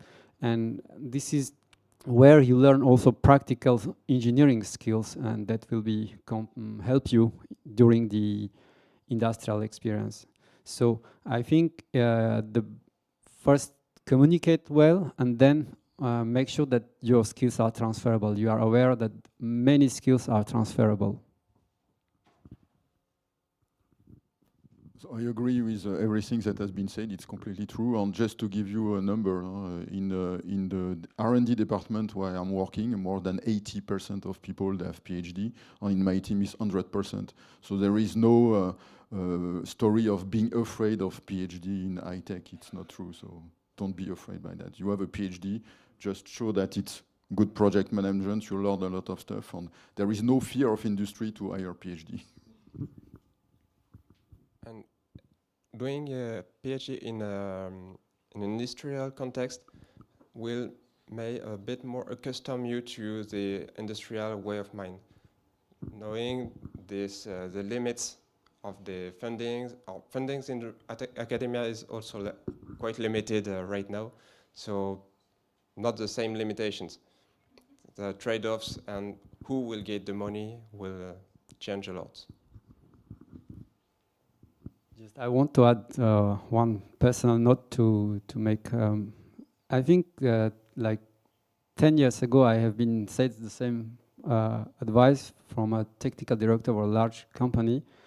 For me, the most important was I was afraid that in industry there is no research. Actually, I was raised in a strong academic culture, and there was nothing else behind Maxwell equations. You know, everything was inside there, and so for me it was the fear that if I go out CNS or search ecosystem, I will lose my depth and don't do technical. And one person advised me, try something that is in between, like technical transfer institutions like CA we have in France, or for our Institut in Germany, and so on. And I did the experience to see what it gives. And actually I find that in industry I have more time to do research, because I don't have to worry about fundings, and so I just have to convince the management.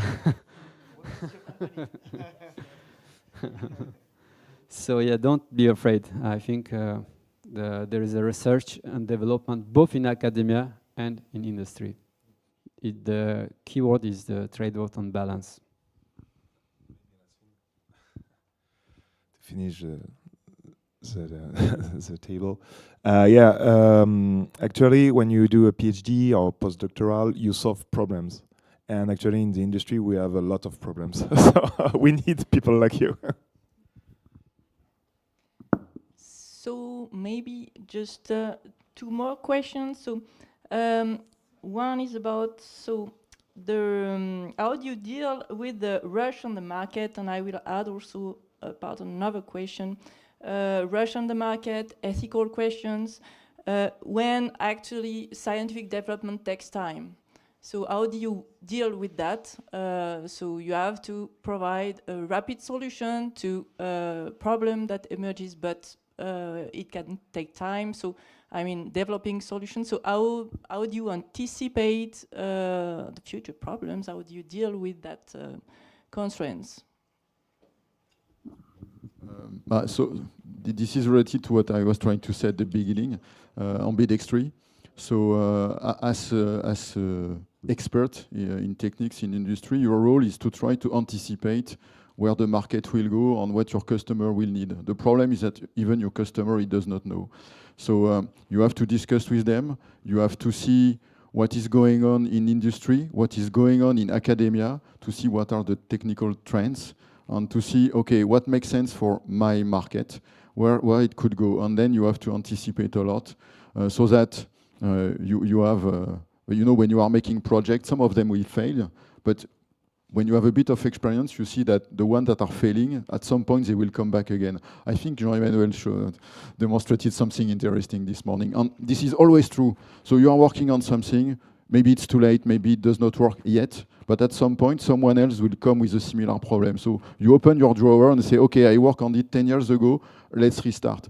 So what the point is to try to diversify your research, to try to see, okay, it might go in that direction or on this one, and try to anticipate, to set up the basis, etc. So when the market is ready, you are here. If you do not do that, you are not Superman, you do not have time to develop and you will fail. So anticipation on ambidextry is really key. Well, one note that this connected to the fail elegantly, because one, you fail, but still you need to document, put on a shelf your technology you develop, and history repeats. And one day you might find a problem that needs your solution. Yeah, I would say that you should look for what's new, but also do not forget what's older, as many solutions are in what has already been searched and developed. So that's much faster. Okay, so we can take a question from the audience. Yeah. Thank you for showing us all your career path, and it's very interesting, but I have a bit of more philosophical question. We live in a world where social and ecological problems take more and more important part, and sometimes doing fundamental research or really specific topics, from personal point of view, I feel like sometimes we lack a bit of connection with real world impact, and I would like to know, how do you find meaning in your work knowing all those challenges?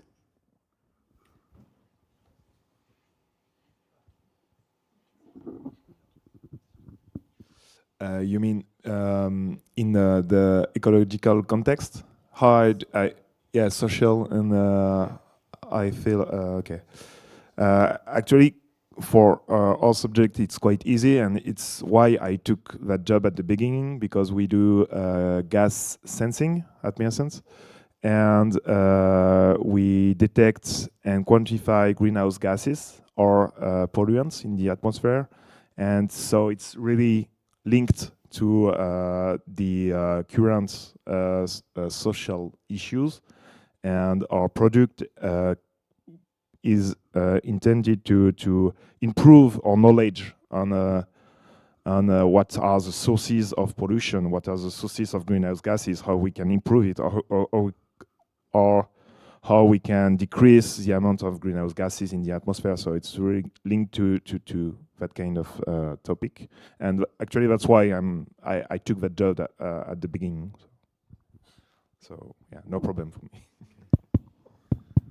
So I think it's quite serious questions that are handled in even in big companies. There is a lot of discussion internally to try to go in that direction, to be carbon neutral, of course, in energy supply, also in all the chemistries that we are using, how to handle them properly, and in the product making, how to be sure that the product we are fabricating, they are not degrading the problem and instead try to solve them.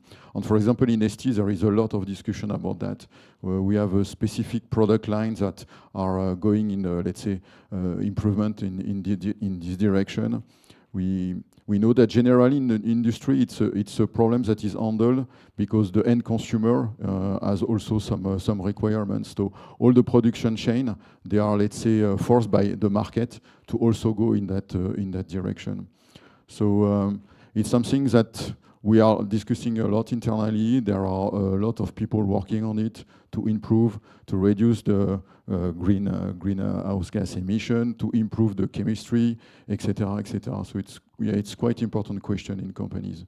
And I think once you are inside the company, you can involve yourself in helping in that direction, in working in workshop, convince the management, etc., etc. And what I do see in ST is since maybe 15 years, this trajectory has already been taken. Yeah, it's you're finished. Yeah. Sorry. Yeah, you're right. But we know that we cannot do. This one doesn't like it. Anyway, even I can work with. Okay, so we know that we cannot do electronics like we were doing 20 years ago because there will be a end soon. So we are in face of that, and it is our problem, but in a citizen way, because we are scientists, project manager, but above all we are citizens of a country, of a world, and we are a child, and we know that this is important. So we are doing a lot, and once again, it will be the research will make the difference.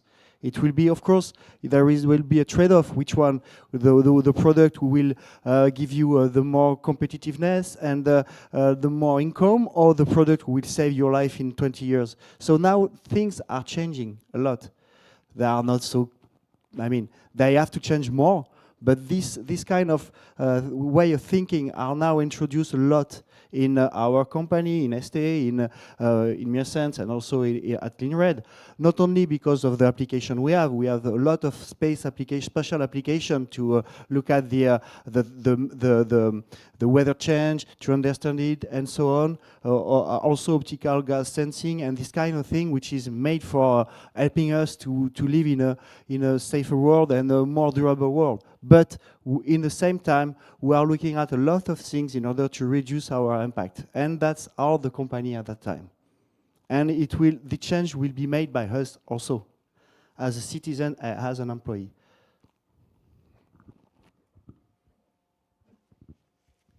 And for the research part, sometimes it's quite hard to decide, as some subjects can have unexpected outcomes. And even if there are some expected outcomes, can be very different on the society. For example, I have a project now that has both huge surveillance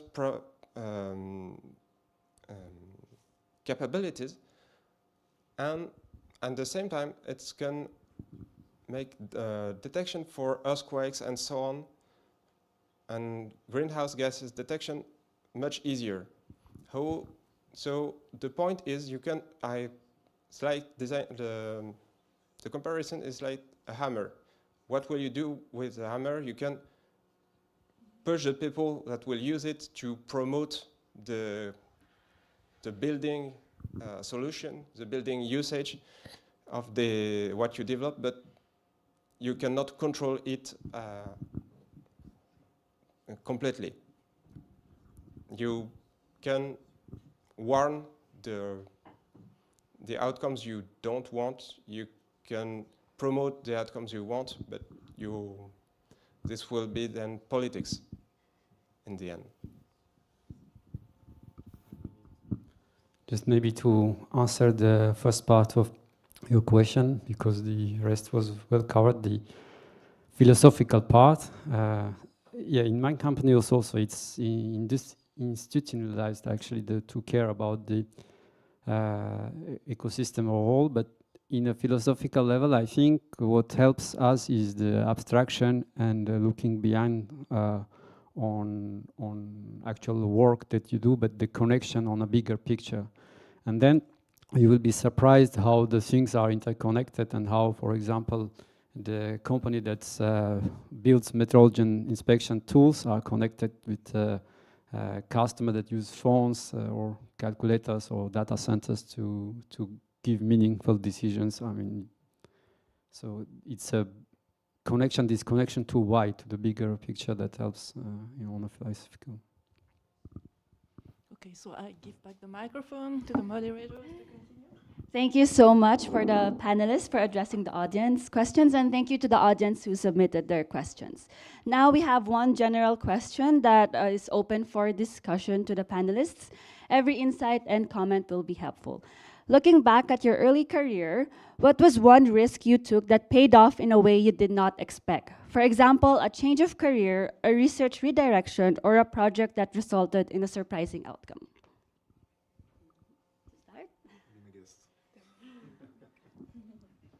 So for my part, it is the very beginning of my career.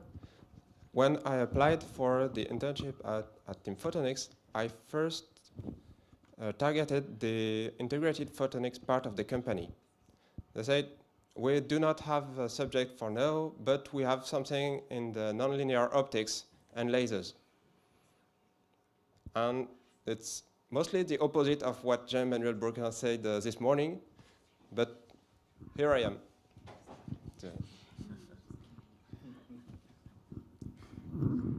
From my side, I have a mixed experience of that. So changing or not changing. And sometimes outcome is also interesting. So the first change is, well, as everybody here, when I moved from a PhD in physics in laboratory to go in industry. So it's a big move, because you say, okay, where I'm going, etc. And then you realize that it's super perfect.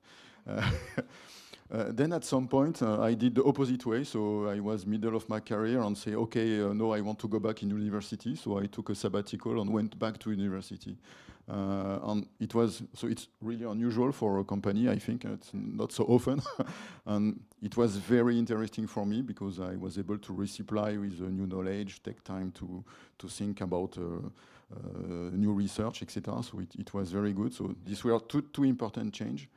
And then the third one was not change. At some point, the project I was working on, it was working well, but it was too ahead of the market. So at that point, the company decided to stop it, to stop it because it was too early and the market was not there. So most of people, they went to other projects, etc. But I decided to be a bit stubborn and convince my boss to try to continue to supply me with a bit of resource to make it running. And it happened that a few years later, it boomed completely. So this time, the not change was the good decision. So for life is full of surprise, as you mentioned. So sometimes you have to change. Sometimes you have to think about not change. What is the good direction? Do I believe in what I am doing, and so on and so forth. Yeah. Also being flexible, I think. So being able to say, okay, even though I'm in industry, I can go back or return. Also, yeah, it's not black and white. We can still give a little bit of resources just to keep also in a certain pace. So being very flexible on the decisions. So for me, I will say that you have to find a position where you have change. You can change, you can choose. That's the main point. If you are in a position where you cannot choose everything, you have to follow a path, that's the big deal, first of all. So try to find a position which gives you the possibility to choose different solutions each time of your time, of your life and your career path. And to be more specific about the question you asked, what the main decision the decision you made and changed a bit your life. In fact, it was before the PhD. It was to choose the PhD and to choose it perhaps in academic environment, which was 30 years ago, 25 years ago, not so common. Because it was dedicated after that to a research path, and so it was before the 2000. And this was the good choice I made, because I learned a lot. And as we said, just a long time during this round table, was the fact that this PhD, whatever it is, academic or even in company, gives you a lot of skills, and they are still useful now for me.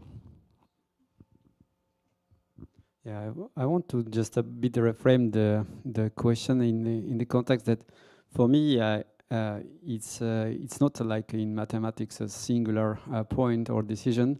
For me, I believe in integrals, like long runs. It's multiple decisions. Some are wrong, some are correct. But I'm a strong believer that what is sure is that you need indeed to put in a situation that you choose. You decide at some point. But for me, I think for me, I cannot say, okay, this was the milestone or so on. For me, it's the integral path of the small decisions which are wrong or right. But to keep this direction, to keep the positive integral is what's important. That's a good analogy.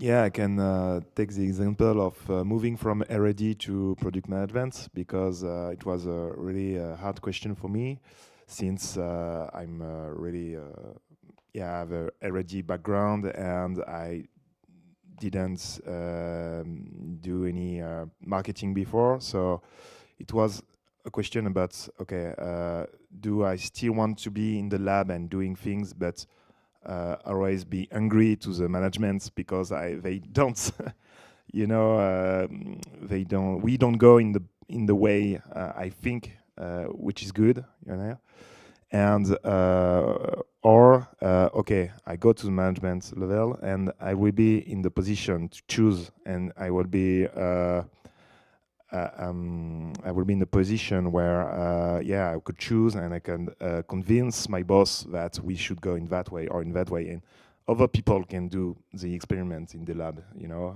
8 years, it's enough for me.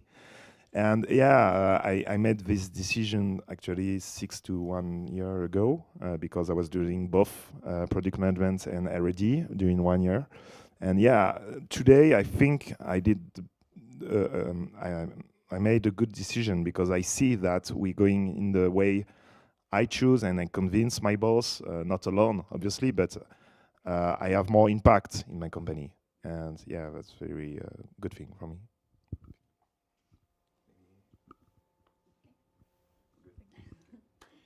Thank you. And as a take-home message, in one sentence, could you give a piece of advice to the young scientists in the audience today who would like to follow your career paths?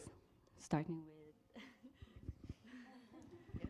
the orange one. So what we said, in fact, it is that the most difficult task is not understanding, in fact, in your job, but it's convincing, as we mentioned just before.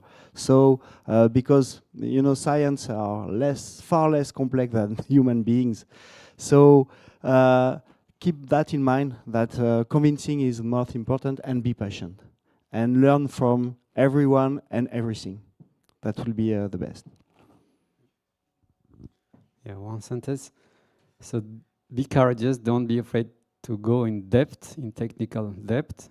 Stay curious, and I would say always think about not only how things work, but why it works and why it matters that it works. I would say that I joined the other on the keep curious from everything and everyone, learn from everything and everyone, and also be patient, because many things will fail a lot of time before working. That's completely true. And in case of doubt, trust the physics. It always works. So, so yeah, yes, be patient, follow your path, listen to yourself, and communicate a lot with others, because usually it's always a matter of teamwork, and teamworking is really essential I think, in a career. Yeah, again, be bold. Yeah. There is a lot of technical challenges in the industry. So, as I said before, we look all the time for people like you. And if you prepare an interview for industrial, to work in the industry, what we want to know is how you move from failure to another, and it's really important for us how you jump back, how you try again, and at the end how you succeed from that. It's very important for us. That's it. Thank you to all of our panelists, also the audience for your questions. This is the end of our roundtable session. And for sure we will remember the communication skills, the importance, that we need to be courageous. Also, that we need to know how to move from different risks, to take risk anyways, and to also be flexible on the decisions we take. As well as resource management, risk management, and being curious in general. This will surely help the students in their future careers. Again, I'm Bianca. I'm Melanie, and this was the roundtable discussion for building our career in photonics. Enjoy the rest of our 360 Carla Symposium event. Thank you.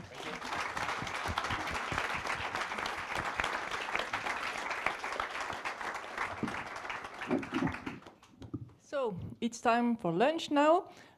So I think you will be guided somewhere. Please come back just before the presentation from Anne Villiers. There will be a photo here in this amphitheater. So come just 5 minutes before. Okay?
Hello, everybody. Thanks for being here this afternoon after this very interesting morning that you had with the speakers and the round table. Now, I would like to introduce Professor Anhuillier. It is a tremendous privilege, Mrs. Anhuillier, and a great honor to introduce your talk about the world of atoms at the attosecond time scale. On behalf of everyone here, please allow me to express our deep gratitude for the rich and inspiring discussions that you have led here at the NÉEL Institute since this morning. Because to let know to everybody, this morning Anhuillier was with very young students who want to know, who are questioning about would they come to learn physics, to be physicists in the future, like you are, for master or students as a postdoc or PhD students, still in this way. I just want to remember, because it is important, that the day that we spend together here is thanks to a strong commitment between free societies. So the French Physical Society, SFP Rhône-Alpes, that handled the meeting this morning, but also the European Optical Society, who is at the head of this event that you are joining now. And it was done with the collaboration with the French Optical Society. So thanks to this society, we could have this event being organized at NÉEL Institute. And thanks to NÉEL Institute, I have to thank also the CNRS and the University Grenoble Alpes. So I remind again that you have the chance to spend now, let's say, about 1 hour with Anhuillier, but think about the fact that she will again make a conference, but it will be in French this evening from 6 o'clock. And if you didn't register, you can still do it online. So this afternoon, Professor Anhuillier, you have nearly 90 students among 110 attendees that were registered to this Carla International Symposium on Photonics. So some students are master students from the UFR FITEM and engineering students from the FELMA School at Grenoble INP. Particularly those enrolled in the quantum thematic program at the graduate school of the University of Grenoble. There are also master students from the University of Saint-Étienne who came with their advisor, especially to join this event today, and they will stay this evening for the other conference. So thank you very much for this long trip that you did by bus. Also, of course, thanks to the PhD students and postdoctorates. You come from labs in Grenoble, but also from other towns in France. And some of you made the trip from abroad. So thank you very much for that. And I also thank a lot all the others who are currently seeing this Carla Symposium streamed online.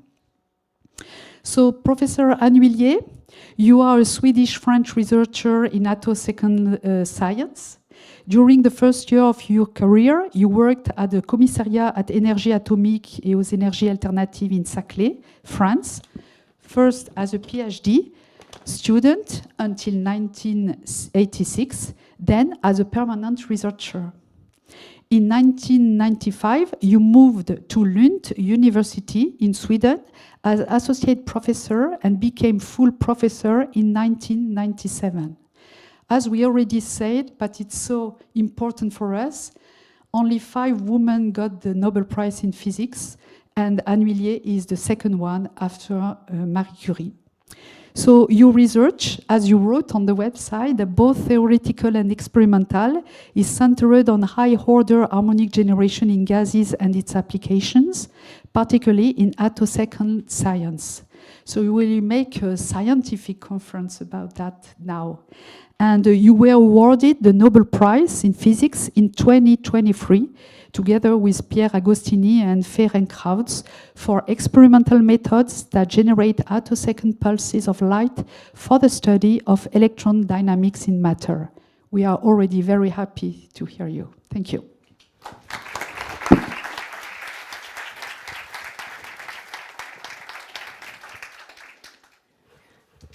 Thank you very much. So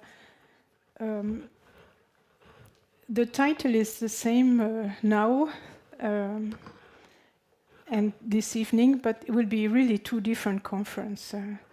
Today I'm talking to students in optics, and the conference I'm supposed to give this evening, if I manage, it's grand public.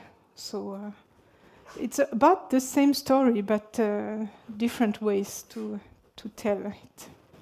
So this is the outline of this talk. First, I will talk about high-order harmonic generation, and then attosecond light pulses, and then applications. So since I have a map of Europe here, I tell you where Lund is. Lund is here. So really at the south tip of Sweden, just across Copenhagen. So our airport is Copenhagen Airport. It's only 30 minutes by train because there is a bridge. And Lund is a university town, about 100,000 inhabitants, 42,000 students. So yeah, it's very pleasant. Okay, so let me start. And let me start by the invention of the laser, 1960. Nothing of what I am telling you would have happened without the laser. And you have a picture of Meinmann that constructed the first laser in 1960. So the invention of the laser opened new field of science. One is nonlinear optics. You have here a picture of the experimental setup for second harmonic generation in quartz. So what you see is a laser, focusing lens, piece of quartz, a prism to analyze the radiation, and then a photon detector, which was a photographic plate. And they discovered the generation of new frequencies of light, in this case second harmonic. This was done by Peter Franken and his group in 1961, so really directly after the invention of the laser. Another field of research that started is what we call atoms in strong laser fields. Very fundamental. Just study what happens to atoms when they are exposed to a strong laser field. And what happens is you have multi-photon processes. For example here, two-photon excitation. This is a process that was actually predicted by Maria Goeppert-Mayer. This is number 2 woman to have gotten the Nobel Prize in Physics in 1963. And she did that, really, it was the beginning of quantum mechanics as an exercise is in quantum mechanics. They would be observed really years later, thanks to the laser invention. You can also ionize a gas by multi-photon ionization. This was done by Russian scientists in the 60s. In 1971, Pierre Agostini in Saclay observed above threshold ionization, where an atom absorbs more photons than what is needed for the ionization. Here, one more photon. This is the ionization threshold. And you can detect these processes by looking at the energy of the electrons. My own thesis work at Commissariat à l'énergie atomique in Saclay, close to Paris, was to study multi-photon multiple ionizations. So emit several electrons through multi-photon absorption. So we are here in the 80s, So I defended my thesis in 1986, and a year later I had the chance to get a position as researcher at the Commissariat à l'énergie atomique. And we had the idea, this was a continuation of my thesis work, we had realized that it's easy for an atom to absorb many photons. Probably we create excited atoms or excited ions. It would be very interesting to look at this excited species by detecting the fluorescence emitted from these ions or atoms. So we set up an experiment, a little bit looking like the one I showed you before, except that you replace a piece of quartz by a gas of atoms. And here we use a grating to analyze the radiation. So we set up an experiment like this. The laser that we were using at the time was a neodymium YAG laser, 1 micrometer wavelength, 40 picosecond. You can see how it looks. Lasers nowadays don't look like that. So you can also see that things have progressed in laser technology. And but on the other hand, it was very pedagogical. You can see very clearly the oscillator between these two lenses, the cavity, and this is the laser medium, and you have amplifiers. What do we see? Well, we did not see fluorescence at all, or almost nothing. What we saw was the generation of high-order harmonics of the laser, as you can see here in argon. So here you see peaks corresponding to frequencies which are equal to multiple of the laser frequency. Only odd orders. This is due to the symmetry of the interaction, symmetry of the medium relative to an origin. If you plot the distribution of these harmonics, you find this characteristic behavior with first decrease and then a plateau behavior ending up by a cutoff. And maybe this was the most interesting part of the discovery, is this plateau behavior. The reason is that at that time we were thinking of this interaction between light and matter using perturbation theory, where you express the polarization induced in the medium in terms of a series in powers of the electric field. But for such a series to be valid, you need the first order to be much stronger than the third, much stronger than the fifth, etc.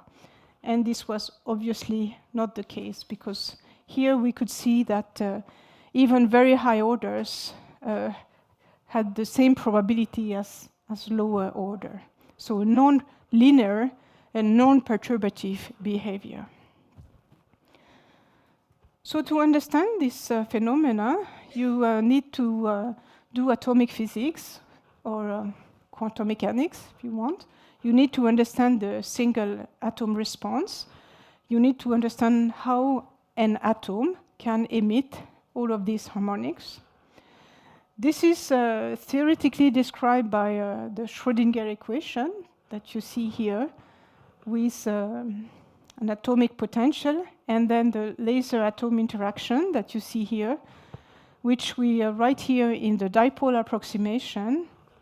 And it's you can use classical electromagnetic field in this research. But the difficulty is that this term here is almost comparable to the strengths of the atomic potential. So again, we cannot use perturbation theory. What can we do? We can solve this numerically, which was the approach that was used in the first place. And then there were models that were developed. I'm coming to that later. But you also need to do nonlinear optics, that is, understand the response from the finite medium from all the atoms in the medium to the radiation. And in order to have efficient harmonic generation, you need a certain phase relation to be achieved. This is called phase matching, as in traditional nonlinear optics in a crystal. So you need a certain phase relationship between the emission of all the atoms in the medium to be achieved. This is described by Maxwell equations or by wave equation, as you see here, where you write here the generation of a field as due to the polarization in the medium. And this is obtained through this equation. So it's a coupled equation problem. Again, the first attempt to describe this phenomena was actually a numerical attempt, and later on we try to understand the physics behind. So now we are at the beginning of the 90s, huge progress in laser technology. So laser technology has really affected our field of research quite a lot, and it still does. So I'm going to show this type of slide several times in my lecture. So first, progress towards short pulses. This is an evolution of the short pulse you can produce by lasers, first using dye lasers and then titanium sapphire laser. So reaching pulse durations of the order of a few femtoseconds. Also huge progress in how to amplify these very short pulses, in particular with the discovery of the chirp pulse amplification technique in 1985. And this led to a Nobel Prize to Gérard Mourou and Donna Strickland. So Donna Strickland is the third woman to get the Nobel Prize in physics. And I'm the fifth.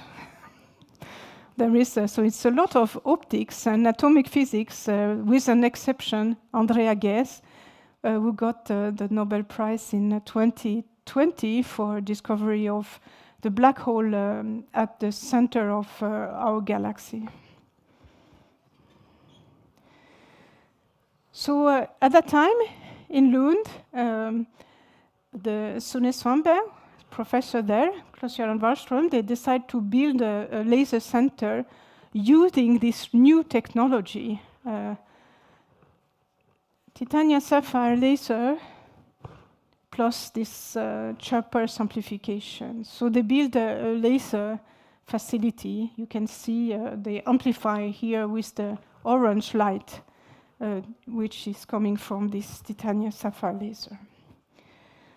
During that time, in Lund, this is a photograph, not in Lund, in Saclay. This is a photograph of myself a long time ago, together with my first PhD student. We are building instruments to study high-order harmonic generation. And you see a photograph of this instrument here. You cannot see the laser, especially there is a something in front of it, but there is a wall here. You can see the lens. I don't know if you can see it. There is a tube leading to this gas jet. In this chamber, we have optics, very nice extreme ultraviolet optics to analyze the radiation. And here is a photon detector, which is an electron multiplier. So this is a scheme of the experimental setup. So we are building this instrument, and then in Saclay we were using a neodymium glass laser, 1 picosecond radiation, 1 picosecond pulse duration. We were using the chirp pulse amplification technique. The repetition rate, unfortunately, was very low, 0.1 hertz. So we did good experiment with this laser, but it was took a long time. So we were invited to come to Lund together with our instrument and to use their brand new titanium sapphire laser pulse duration, 200 femtosecond, 10 hertz repetition rate. So you can imagine the change, factor 100 in repetition rate. So this is what we did. We came to Lund during a few months and used this instrument and did experiment. I'm showing here one result obtained in helium gas. What you see is the number of photons as a function of wavelengths, and you see that we can get up to very high orders, 93rd order in this case, and a fantastic plateau, which extend actually further to lower orders. And the story is that I met my future husband during this collaboration, so 2 years later I changed country and also changed position, became later on professor at Lund University. Okay, so now I'm coming to the second part of this talk, which is attosecond light pulse. For the moment, I only talked about higher harmonics. So what is the relationship? It started by an idea at the beginning of the 90s. And the idea is the following: what if these high order harmonics were phase locked? What does it mean? Phase locked means that these different harmonics happen to be in phase with the maxima at the same time because of the periodicity of the process. After half the laser period, the minima will be at the same time, and then again the maxima, also etc. So here I'm showing you the example of 3 harmonics. So let's assume that these harmonics are phase locked. If I then sum these 3 harmonics, I will get a train of very short light pulses in the attosecond range. So you have here simply the sum of these 3 harmonics. You get this series of pulses. This is the intensity of the pulse. What happens if I have not only 3 harmonics, which are phase locked, but 10? Do you want to wake up a little bit? What do you say? Nicer train of pulse. How nicer? Shorter. Yes, I think I heard. Yes. Yes, shorter. Exactly. Like this. Of course, this requires that you have a very perfect phase locking of the different harmonics. This is an expression of Heisenberg principle or Fourier transform limit. If you have a broad bandwidth given by many harmonics, you can get even shorter pulses in time. So why do we get these very short pulses? There are actually there are 3 things. First of all, we get short pulses because we are in the extreme ultraviolet range of the spectrum. We start with the laser in the near infrared, but then we multiply by a high integer. We are in the extreme ultraviolet range. So high frequency, the period of light is short. Then we have a broad bandwidth, which we have already discussed. So this gives the possibility to have short pulses. But the question was, are the harmonics phase locked? So this question was asked, you see here, in the beginning of the 90s. It's going to take almost 10 years to give the answer to this question. Yes, we have attosecond pulses, and this answer was given by Pierre Agostini and Ferencross, and this is the reason why they shared the Nobel Prize with me, is for the measurement of attosecond pulse. But I'm coming to that later. So are the harmonics phase lock? Huge progress in the understanding of this phenomenon appeared in 93. So this is really a theoretical discovery, the explanation of the physics behind the single atom response. given by several theorists almost at the same time. And it's expressed here. You have this is called three-step model. You have and what happens is the atomic potential. You can think of hydrogen. It's Coulomb potential with spherical symmetry. There is a huge laser atom interaction that is bending this potential in one direction, leading to what you see here. In particular, one wall, or in one direction, the direction of the laser polarization is going down. So you have a finite barrier here, and you can have quantum tunneling through this barrier. So an electron here in the ground state can go through the barrier and then is driven by the laser field. The laser field change of sign. The laser is driven back to the atom and may recombine, emitting a high energy photon. And you can have different trajectories depending on the time of ionization of the electron. So maybe you should think of an electron wave packet, a probability amplitude, where the electron comes back at different kinetic energies, depending on the time of ionization, depending on the trajectory, and also slightly different return time. So you see here, you get an electron wave packet with a certain bandwidth in energy, a few tenths of electron volt, and a certain duration, typically a few, maybe 100 attosecond pulse. So how do we go from this understanding to high-order harmonics?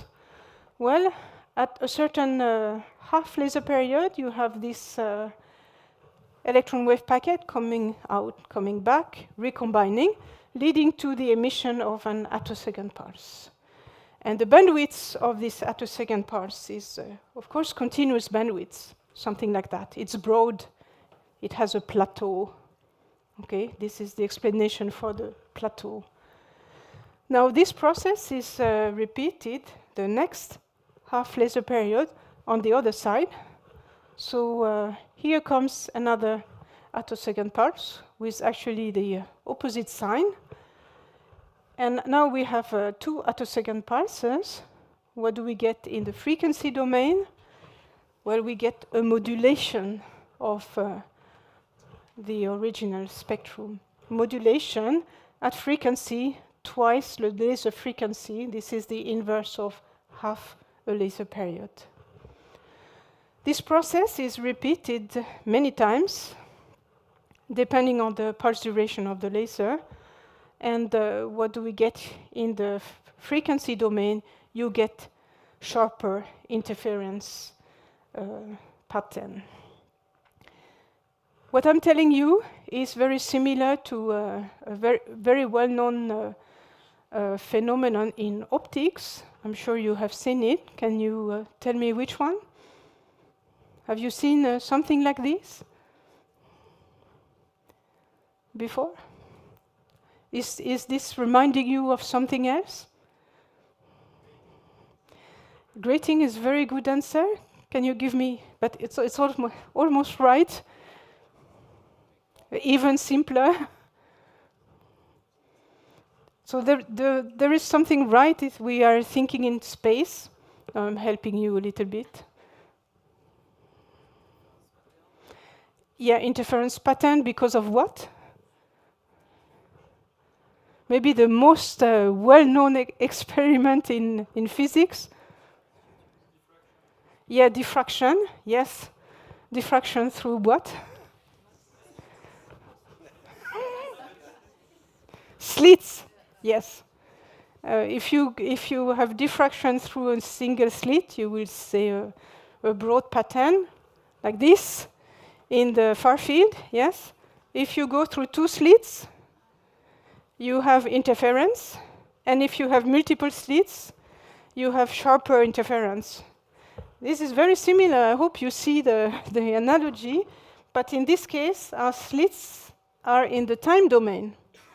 and we are looking in the frequency domain.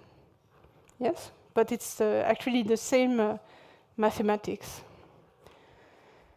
Okay, so now we have explained high-order harmonics using this theoretical description of the phenomena in the time domain. Now, let me say a few words about the second aspect of the subject, which is phase matching. How does it work? Well, what do we need to achieve phase matching? What I'm going to say is very similar to second harmonic in a crystal or any nonlinear optics in material, in crystals. What we want to have is that the phase velocity of the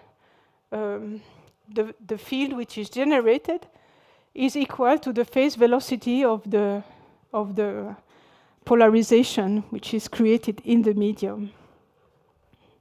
So, or the phase velocity of actually the fundamental field. So we need the refractive index for the laser to be equal to the refractive index for the harmonics. If we look at dispersion curves for, in general, this is a picture of the refractive index. It's kind of generic behavior over a broad range. You can see that the refractive index where our laser frequency is larger than 1. But the harmonics are in this region here, and the refractive index is less than 1. It's superluminal. So if you look at this, this means that the phase matching cannot be achieved. But fortunately, at the same time as we have an electron which going out and coming back, leading to attosecond pulse, we have also some electrons that are simply emitted from the atom that contribute to partial ionization of the medium. So the free electrons are adding a negative term to the refractive index at the laser frequency. So this term here is going down, so you can achieve phase matching. You can achieve the same refractive indices here, and phase matching is achieved. This is happening typically for a few percent ionization of the medium. So this really limits the intensity window for this phenomena. We need a high intensity to generate harmonics, but not too high. It's high enough to generate a few electrons, but not too high, not to ruin phase matching. So it's a sometimes very small intensity window. Without going into further detail, let me say that it's a little bit more complicated than that. We need to account for the influence of focusing of the laser as well as the electron trajectory to know when we have phase matching. Now let me move further in time. Now we are in the late 90s. We understand that probably, at least in some conditions, we should have attosecond light pulses. But how can we measure them? There is no detector that are so fast. So it's really, we need to detect light with light. And it was actually quite difficult.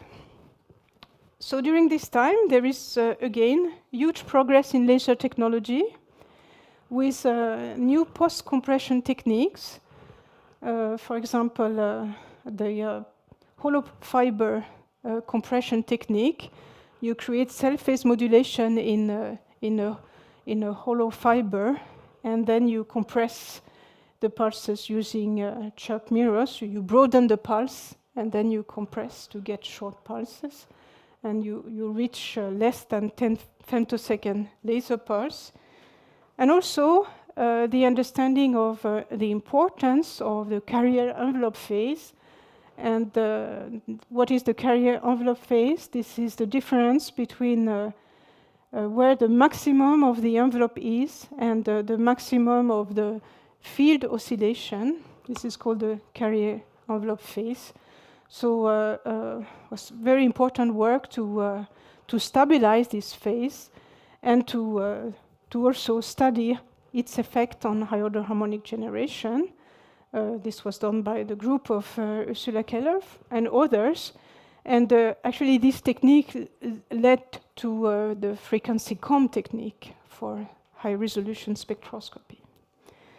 And all of this led to pulse measurement and generation of isolated attosecond pulses. The first measurement was performed by Pierre Agostini and his group. He measured attosecond pulses in a train of pulses, and I'm going to tell you about the technique used. And Ferencross and his group, at the time in Vienna, managed to generate single attosecond pulses using very, very short laser pulse to begin with, so that you have only once this electron going away, coming back, pang, 1 attosecond pulse. And he measured the pulses using a technique called streaking. You have a measurement here, not going into detail of this technique. So in both cases, they use a cross-correlation method based on laser-assisted photoionization of a gas. So as I said, I'm going to give you detail on how to use this for the measurement of attosecond pulses in a train. And I'll do that at the same time as I'm going to start telling you about application, because this is the same method which is used for the measurement of pulses as well as for applications. So where are we today? Applications of attosecond pulses. This is a very broad field going into many directions in atomic spectroscopy, chemistry, condensed matter, quite a lot, a little bit towards quantum, and also there are some industrial applications. So I'm going to give you 3 examples. First in atomic spectroscopy, and then I will tell you a little bit about something at the interface of quantum information.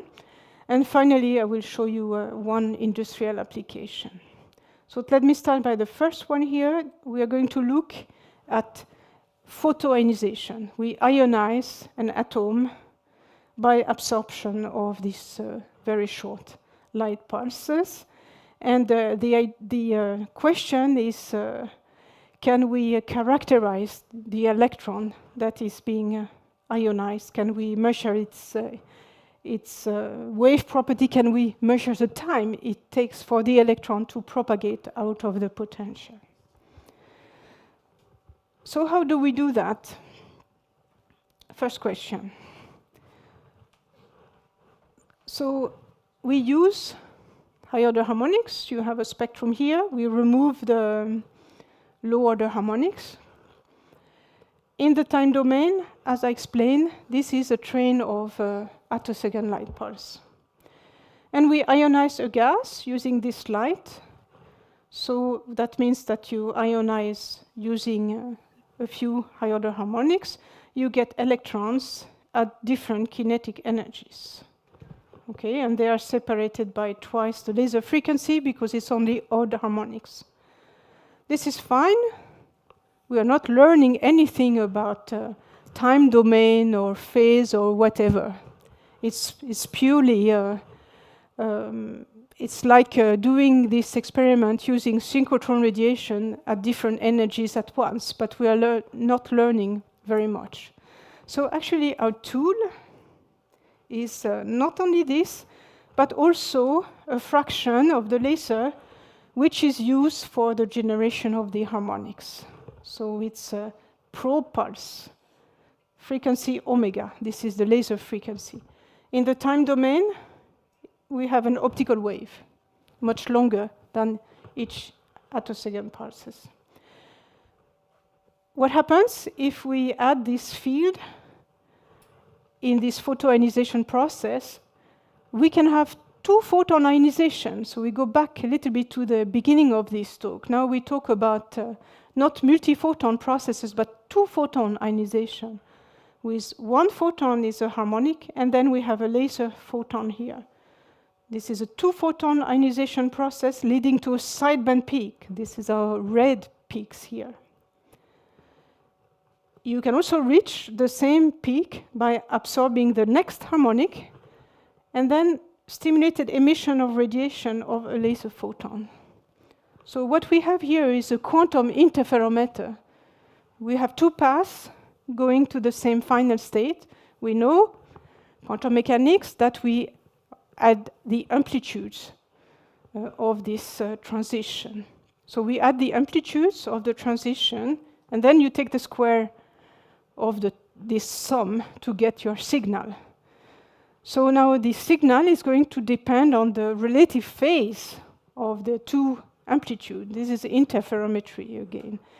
And we can get phase information, and this is the essential idea. Now, again, we want to do interferometry. It would be nice to have an interference pattern, to have something that vary. And what we do is we vary the delay between the probe field, this optical wave, and the train of attosecond pulses. So this technique has been called rabbit, like a reconstruction of attosecond beating by interference of two photon transition. It was demonstrated by Pierre Agostini and his group based on a theoretical idea by the group of Alfred Mackay in Paris.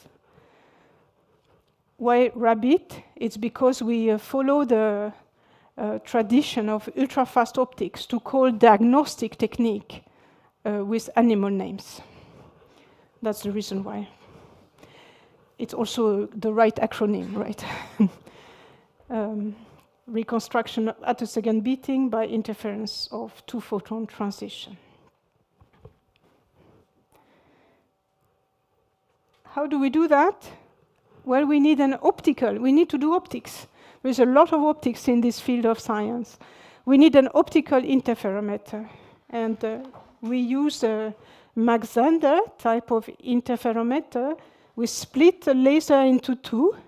In one arm, this is our pump arm, we generate high-order harmonics or attosecond light pulses. We filter out the fundamental field as well as the low-order harmonics using metallic films. And then we have a probe arm where we have a variable delay. This is where we put a lot of effort in technology. This Mach-Zehnder interferometer is typically 1 or 2 meters by 1 or 2 meters. In order to have optics, it's much more complicated than what you see here. And we want a really extreme stability on the attosecond time scale. So it's like maybe 10, 20 attoseconds. So it's 30 nanometer type of stability that we would like to have. And we use active stabilization technique. This is our tool again. It's not only attosecond pulse, but attosecond pulse plus this probe field at a variable delay. Then we send this radiation, we recombine the two radiation fields, and then we focus using a toroidal mirror into a chamber where we put some gas, and we detect the electrons. You can use several types of detectors. In what I'm going to show you, we use, it's called magnetic battle electron spectrometer. We collect all the electrons using magnetic field to collect all these electrons. And it's a time-of-flight technique with a 2-meter long time of flight in order to have high energy resolution. So this is the type of spectrogram that we get. So it's electron spectrum as a function of delay. So what you see are peaks due to absorption of harmonics. We call that main bands, and then side bands in between. And you see that all of these peaks oscillate very nicely. We are going to focus ourselves on the sideband peaks. And the periodicity here, it's twice the laser period, is half the laser period, which is 1.3 femtoseconds. So you see that we are dealing with sub-femtosecond temporal resolution here. So let's summarize what we are doing. We are creating an electron wave packet using this attosecond light pulse, or this comb of high-order harmonics. So we know how to measure the amplitude of the wave packet and the probability to get a certain energy. This we can measure. But we also want to characterize the phase variation of the wave packet. And we do that by interference technique, by using this probe field and by looking at the interference at these different energies. So this is the form of the signal that we get. It's an oscillating interference signal. And the interesting information is really in the delay, in the phase offset of the oscillation that we measure. What is the phase of the oscillation? How does it compare from one energy to the next? So thinking about what can affect this delay, there are actually two contributions, or mainly two contributions. One, which is the contribution of the excitation pulse. How much does the excitation pulse affect the phase that we measure? This is nothing else but the group delay of this attosecond light pulse. And then there is a second term, which is a group delay due to the ionization process. So now this is really atomic physics. It's due to the atom that we ionize. So two unknown quantities. But this also tells you why this technique was used in the first place to measure this quantity. In general, this term is very, very small, much smaller than this one. So the first experiment by Pierre Agostini, they could really determine the group delay, the pulse duration of the attosecond pulses. Now let me give you an interpretation of this group delay due to ionization.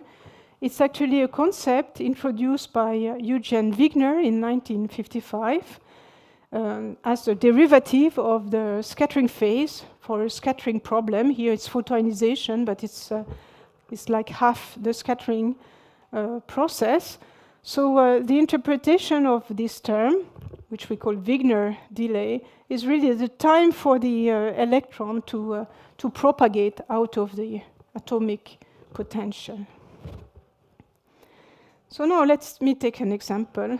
We look at photoionization of xenon in the 4D shell. And this is an old measurement of the cross-section as a function of energy. In this region, you can see that there is a broad resonance peaking at 100 eV, and this has motivated many theorists in the 70s, and then it has been called the giant dipole resonance of the 4D shell in xenon, and interpreted in terms of correlation effect or collective effect of the electrons on that shell. Now we come with our time technique, and we would like to study the dynamics of this process. What happens in the time domain? This is where physics is a little bit in the time domain. Can we say something about this process in the time domain? Well, we need to go from frequency to time. Can we do that? No, I'm trying to wake you up again. What is missing? So from frequency to time, it's called Fourier transform. What is missing to do this? What is missing so far?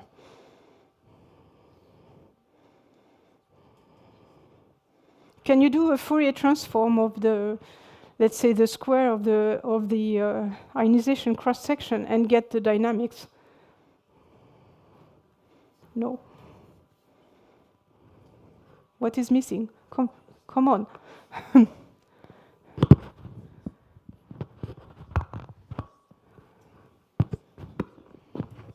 Yes. Yes, please. A model? No.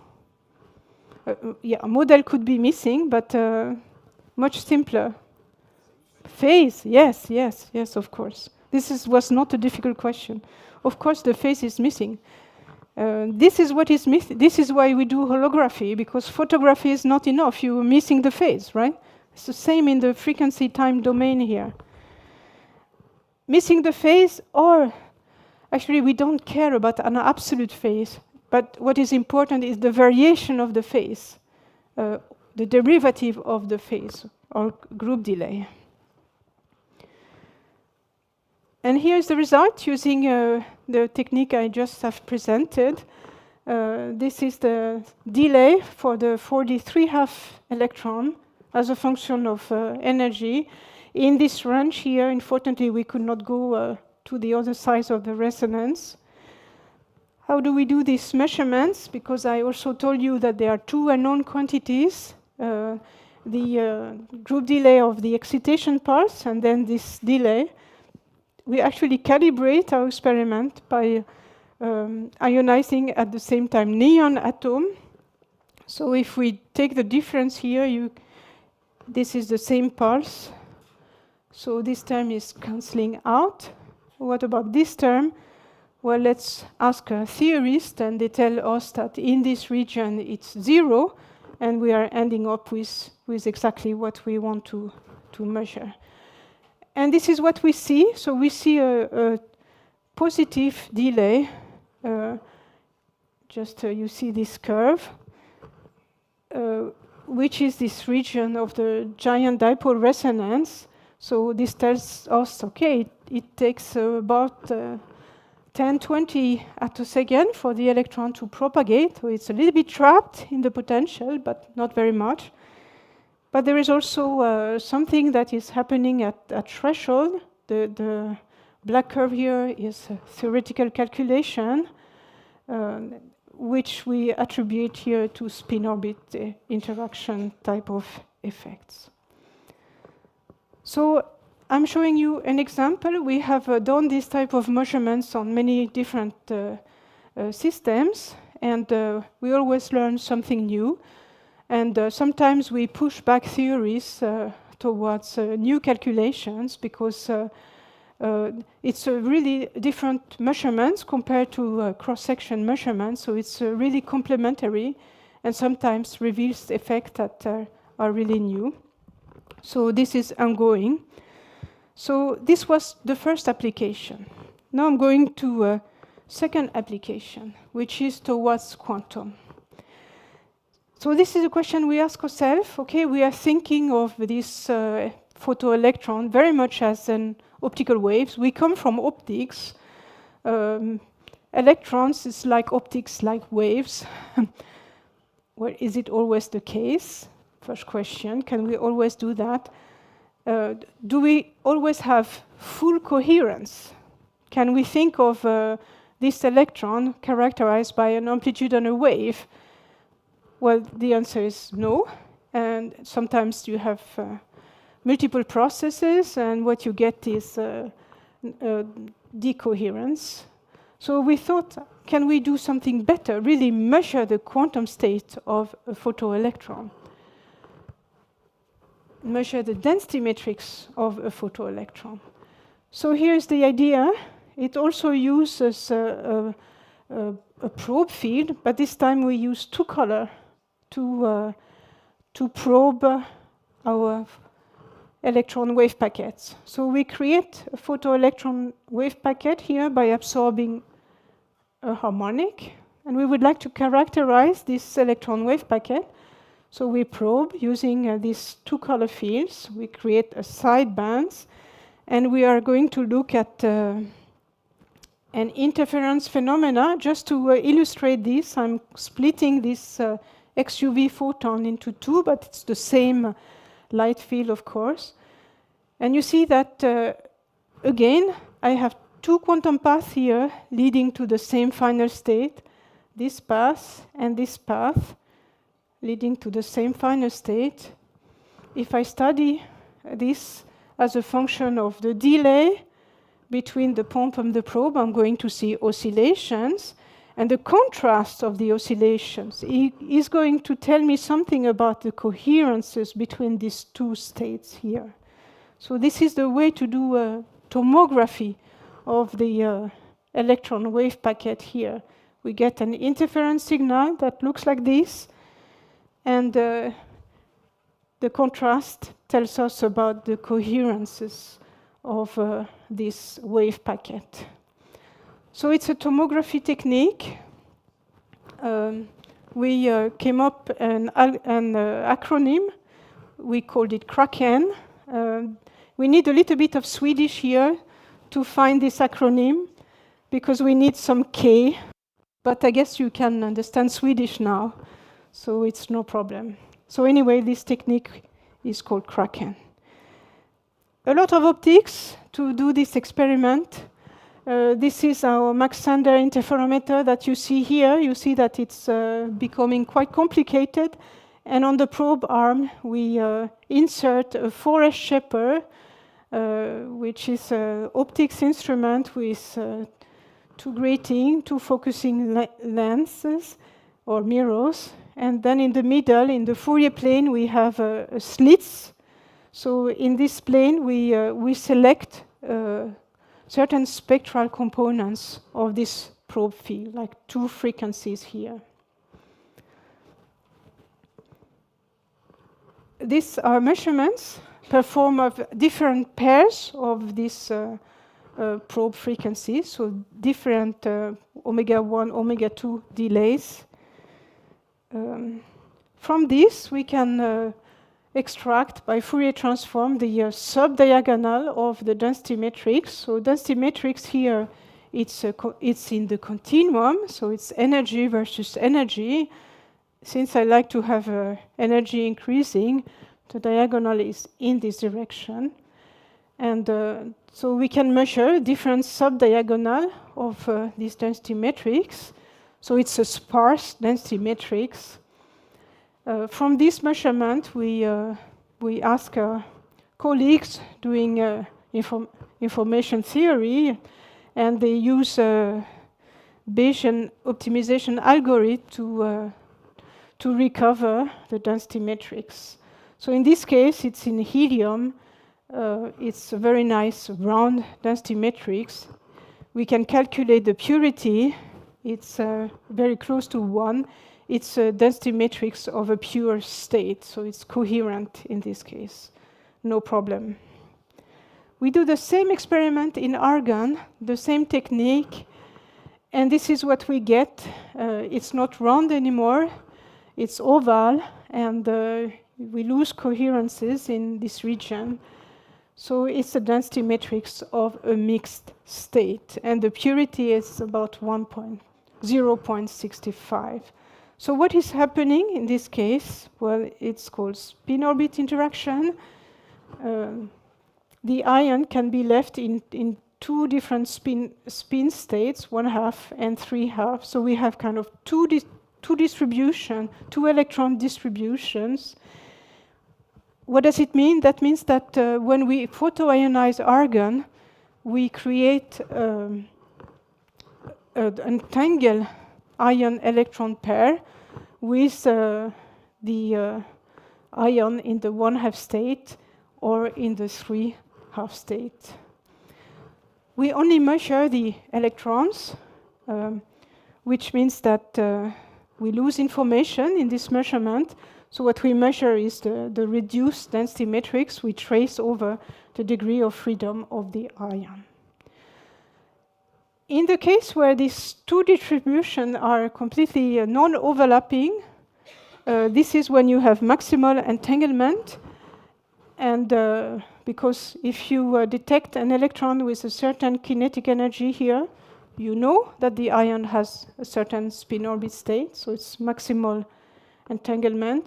Then you can easily calculate the theoretical purity. In this case, it's just statistics, and you get 0.55. I don't know if you can see it, but so we get a higher purity. That's because there is a little overlap of the two distribution.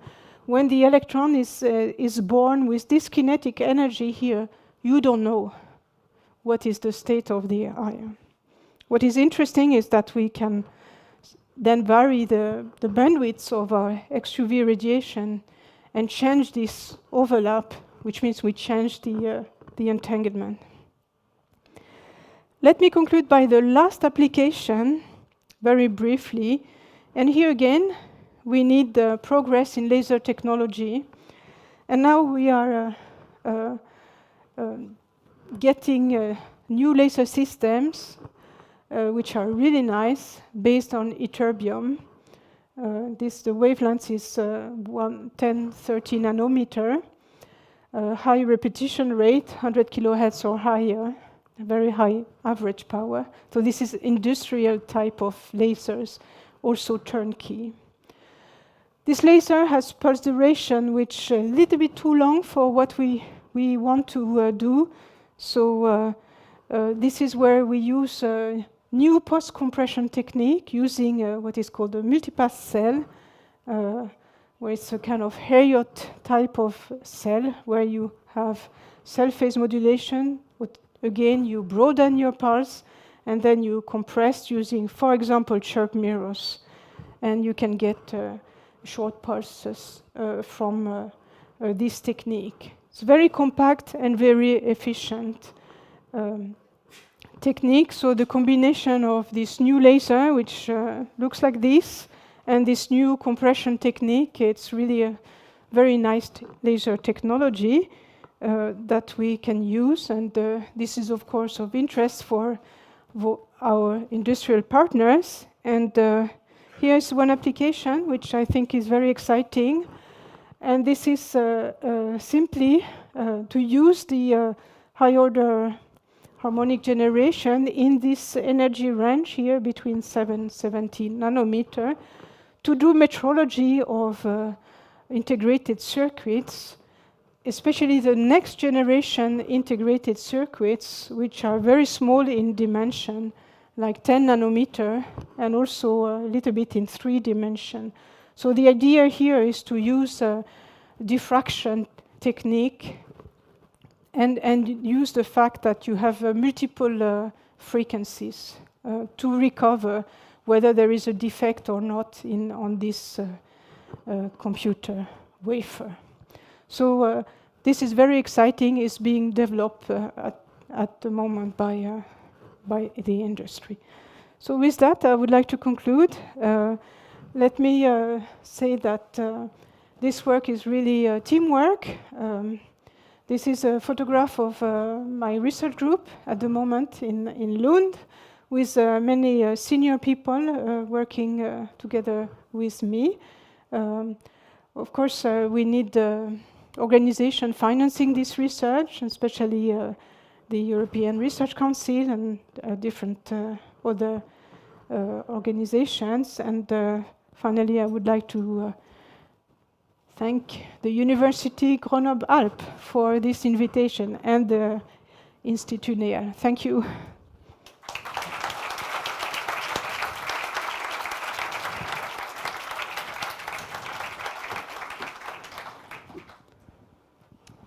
Any question for Annulier? Okay, I will begin. I'm not a specialist, but I had different questions.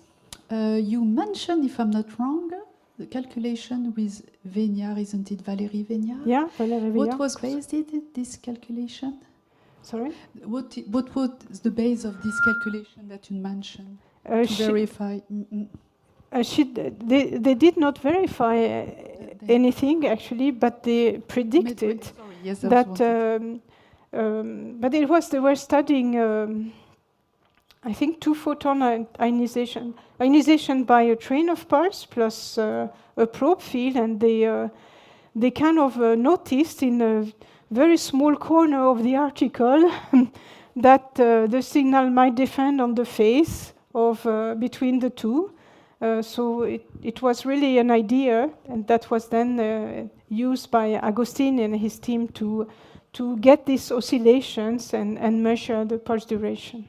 It was very important work. Okay. No question? Yes, yeah, I have several questions eventually. The first one, scientific one.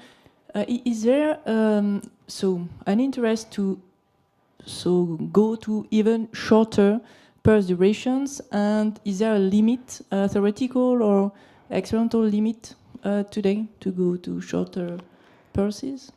The record at the moment is 19 attosecond, obtained at ICFO, actually in Barcelona, by the group of Jens Biget. I think there is not extreme interest to go to very short pulse because it's very difficult. And I think most of the community is now trying to develop applications in different directions.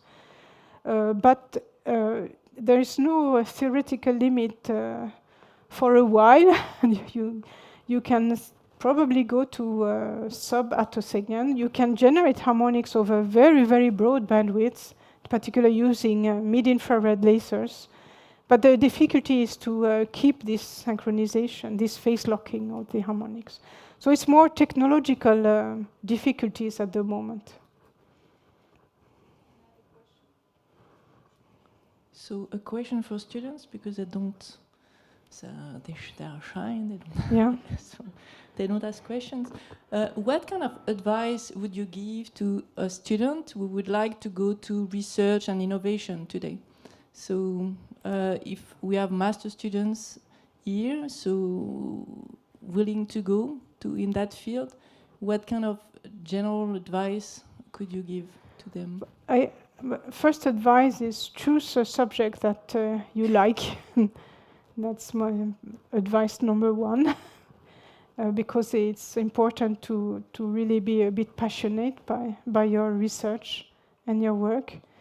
And advice number two, which is a bit related, then be a little bit obstinate, and because there in research there is always ups and downs and difficulties, and so you need to a little bit fight for what you are doing.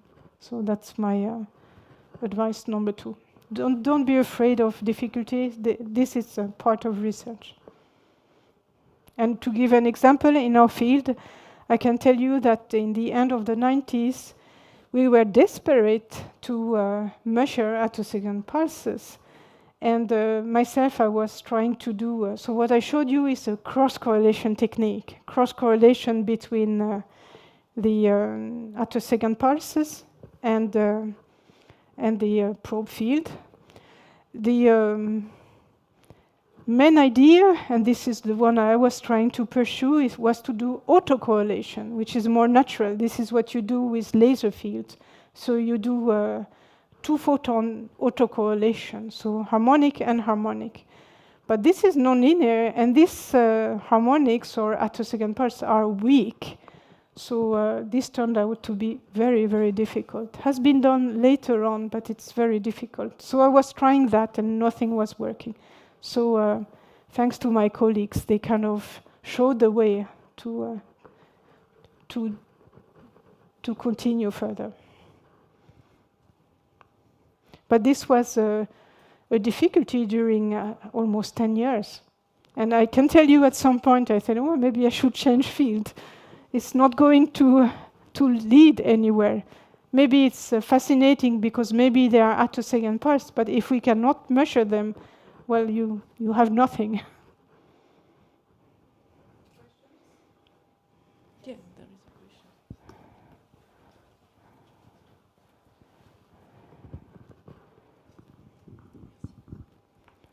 a question. Thank you, first of all. do you ever see yourself changing fields, as you just said, or does your heart always belong to attosecond pulses? I think now I will not change field. It's too late. So my heart is beating at the attosecond timescale. Yes, it's very fast. Thanks. I have another question. Concerning the phase matching that you showed two contributions. You had the possibility to add a negative contribution, right? Yeah. Is it possible to think about polarization of light in the effect to help or not in this system? No. That's a good question. It doesn't work like crystal where you can use the light polarization to achieve phase matching. But I can answer a different way. Polarization of light is a big issue at the moment because we are trying to generate harmonics which are circular polarized. There are several ways to do that. So polarization is a big subject at the moment. Polarization and OAM, orbital angular momentum, structured light. So we are making harmonics with orbital angular momentum. It's a lot of fun. But we don't use polarization to achieve phase matching. No.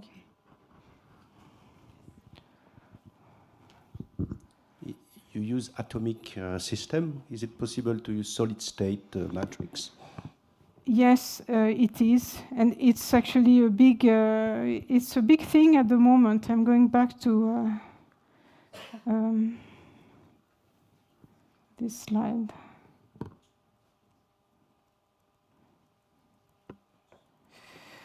It's coming. Yeah, this is kind of a list of applications. Condensed matter, it's a big, just 2 days ago, I'm going to China in a couple of weeks, 3 weeks, and got email from a Chinese physicist. He tells me, oh, high harmonics is really huge technique now in condensed matter physics. So there are two ways. First, you can generate harmonics, not in a gas, as we do, but in a solid, so a thin film, and the harmonic that you get tells you about the structure of the solid, about the bond structure or other things. And this is called harmonic spectroscopy. And the other way is to send the light onto a solid and to look at the electrons, to do photoemission, and then to use this ARPES type of technique, so angular resolve photoemission, and again get information about the solids. So I hear, I'm not sure it's true completely because I'm not myself in this field. Maybe you can tell me more, but it's more and more used to characterize solid materials, and I'm very happy about that. Now the second, I think. I call this a challenge for a field. This is also a very, very big area of applications, is to use this technique to measure the electron density when it's after excitation, and to see what happens, how this electron density is, this is called charge migration, is moving from one side to the other.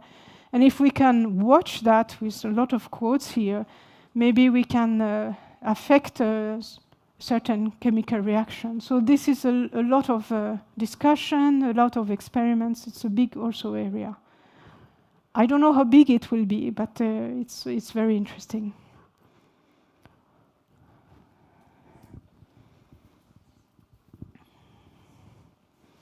Well, thank you for your talk. Can we use regular mirrors to reflect attosecond beam?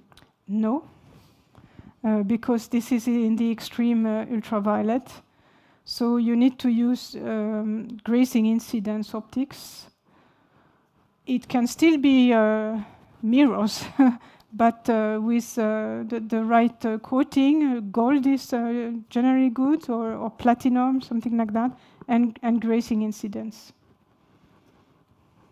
So you already had the technology to do it at the time? The technology existed, not for our type of radiation, but for example, synchrotron radiation. And for example, the first instrument that I showed at the beginning, in the chamber which is at the middle, you have a toroidal mirror and a flat grating. These were fantastic optics made by the company called Jobin-Yvon at the time. So they knew the technology absolutely existed. Thank you. I think also for astronomy.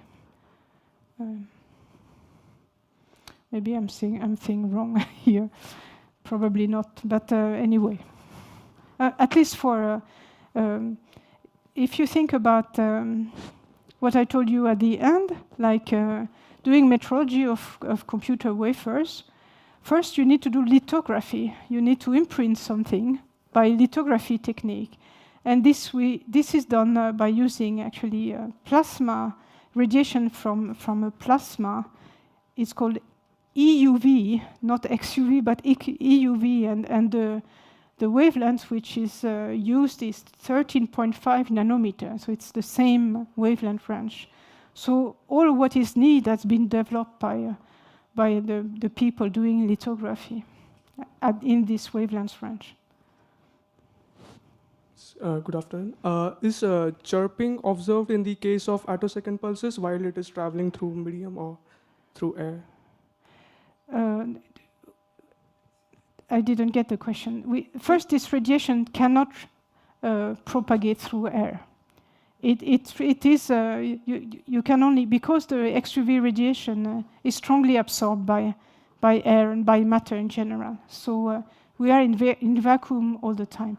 So the chirp that we see is actually inherent to the process. It's related to the electron trajectory coming back at slightly different times. So which means that the high frequency, now let me say wrong, right, it's positively chirp in general, which means that the low frequency is arriving before the high frequency. Yes. Thank you. Any other question? Thank you for the presentation. Maybe a stupid question, but is it a necessity to obtain now, and is it possible, this kind of sources, attosecond sources, but on chip, like miniaturized sources, not possible and not, it can be useful or not at all? I would like to say, be my guess, which means it would be great. It's going to be difficult, but I think there are people thinking of that. And in particular, this industrial application, they are not building a lab, they are building, what is that? Yeah, a big box. And everything should be as compact as possible. The more compact, the better. But it's not very easy. But yes, there are people thinking of doing integrated optics, but yes. So there's still a lot to do in this field of research.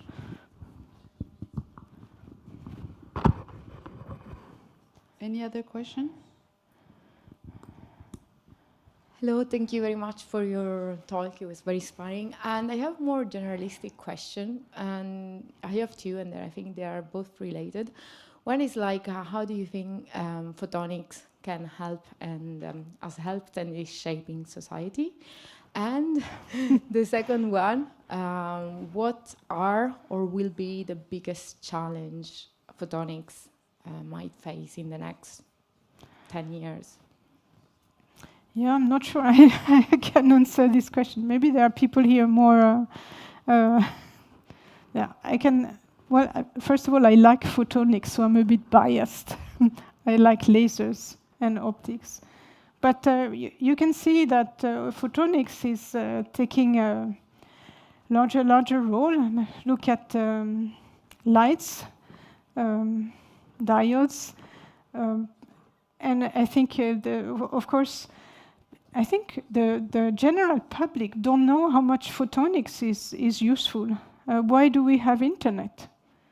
Well, not without photonics. It's really important. And to think about in the same term, we have at the moment clocks based on a transition in oh, help me here. Well, anyway, it's a microwave transition. Very soon we will have optical clocks. So again, it's a lot of optics to get an optical clock working. A lot of photonics, I think, deserve to be a little bit more well known to the general public, how important it is for our society. And I think it's not finished. But I'm a little bit, first, not really competent, and I mean in general, and maybe a bit biased. So. Another question?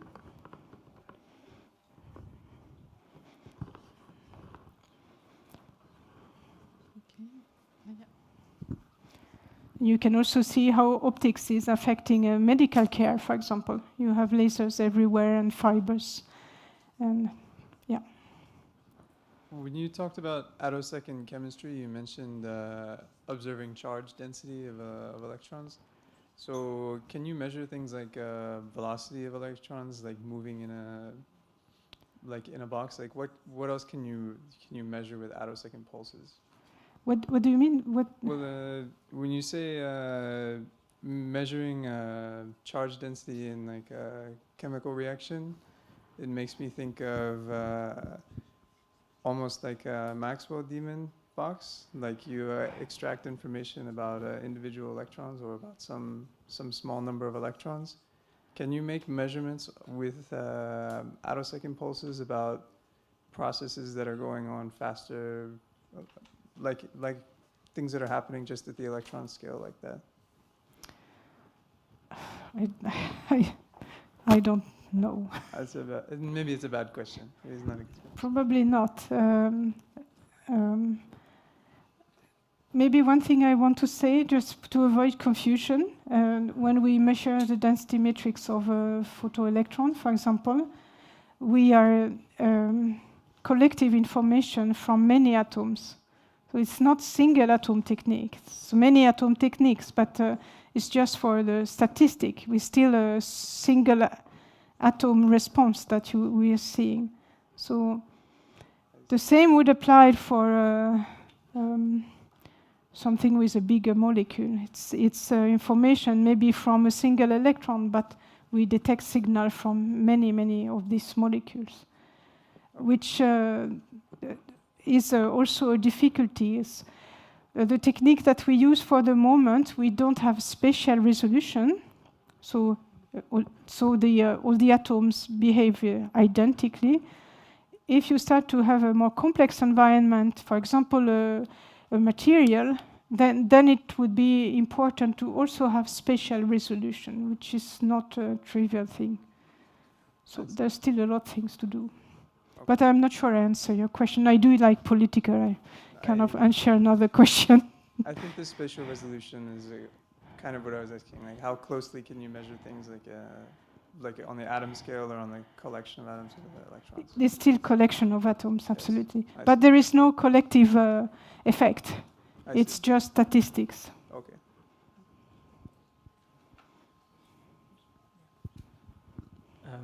Thank you for your talk. When you mentioned phase locking, we need. You mentioned that we need precise phase locking to be able to get these high, very short pulses. In this process of the high field atomic potential that goes on, how this phase locking is achieved? So we actually don't. I don't know if I can come back. We don't. We can look at this one. Actually, the phase locking is.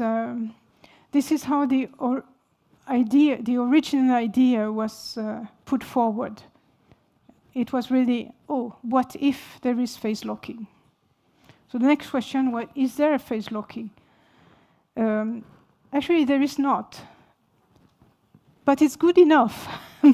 And there is not, because the electrons here coming back with different energies here. They can acquire different energy depending on their time of ionization. They do different trajectories like this, pang, pang. They get different kinetic energies. If they were coming at the same time, it would be perfect phase locking. But they're actually coming at different times. So it's not perfect. This actually, there is a chirp. The low kinetic energy comes first, and then the high kinetic energy a little bit later. So there is this chirp. But first, it's not huge. It's still 100 of attoseconds, yes. Then you can compensate it. You can put a material, and we have done that, a metallic filter, to compensate the dispersion. So with negative dispersion to compensate the positive chirp. And so we can get shorter pulse. So that's my answer. So it's not perfect phase locking. This is more to get the idea of this interference effect. But it's still a short pulse emission. Thank you. Any other question? I have a last one, sorry. I would like to know if, regarding the results that were made with attosecond, if there was any tunability, I mean, any different wavelengths in the extreme UV that have been generated. Yes, so you can, first of all, you can use tunable laser. So you can tune your frequency comb if you know how to tune the laser frequency. Then you can use different atomic systems. So if you use xenon, for example, you will get a rather small frequency comb, but you will get high efficiency. If you use neon, you will get a broader plateau, higher energies, lower efficiency. And then you can use mid-infrared laser instead of near-infrared laser. So if you use mid-infrared laser, you will get this picture here, but the electron is traveling longer. It has more time, a longer period, longer in the continuum, and can get higher kinetic energy. So you will get even a broader plateau, lower efficiency. So you can tune different ways, and we know how to go to actually kilo electron volt photon energies using this technique. No more questions? Okay, so let's thank the speaker again. Okay, thank you.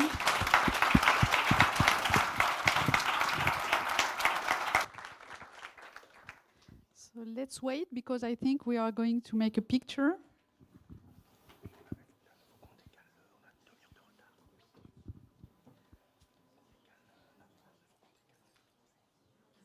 So let's take a group photo. Okay. And you will be so kind and come with us. Maybe Annie could be here at the front. We could take the photo here, and so we get all of you in the photo. You could be in the front. You can Patricia and all of you. Can we sit down? You think that if you go, we sit down would be better, I think, because we are in the front. Yeah, let's check. It's okay.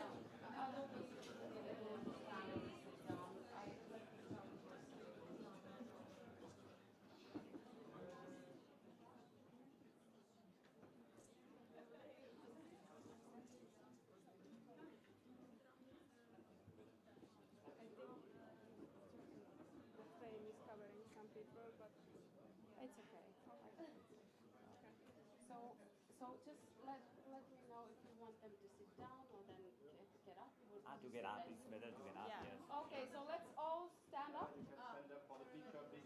Yep. And we stand up also or no? Sorry? We stay seated? I think we all stand up. Yeah. We all stand up. Everyone. Sorry. Where do you want to be? Okay, we can say like that. Okay.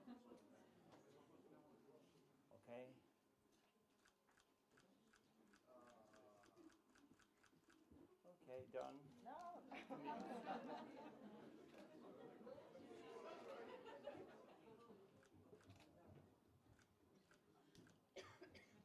Shall we do one with the hands up? Okay. Some motion. So 3, 2, 1, go. Perfect. Thank you.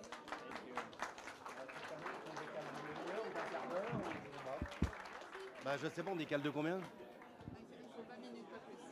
So, sorry. We have a delay of 30 minutes, so I propose that we shorter, we will make the break 20 minutes only. So please come back in 20 minutes. It means at 3:50, please.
For the next session, we have Sébastien Boissier, who is director at the company Quandela.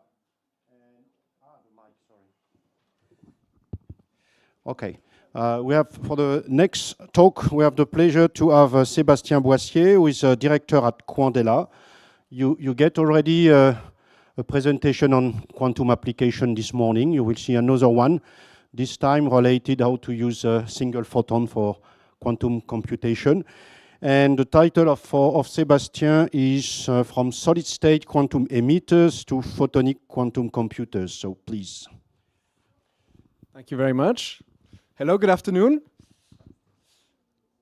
So I'm Sébastien Boissier, and I'm representing the company Quandela. And today what I want to give you is a little taste of how you can use single photons as particles on which you can encode quantum information and use them to create quantum computers that can solve problems which would be intractable if you used classical computers. So the first thing that I wanted to chat about is just broadly, what is quantum computing?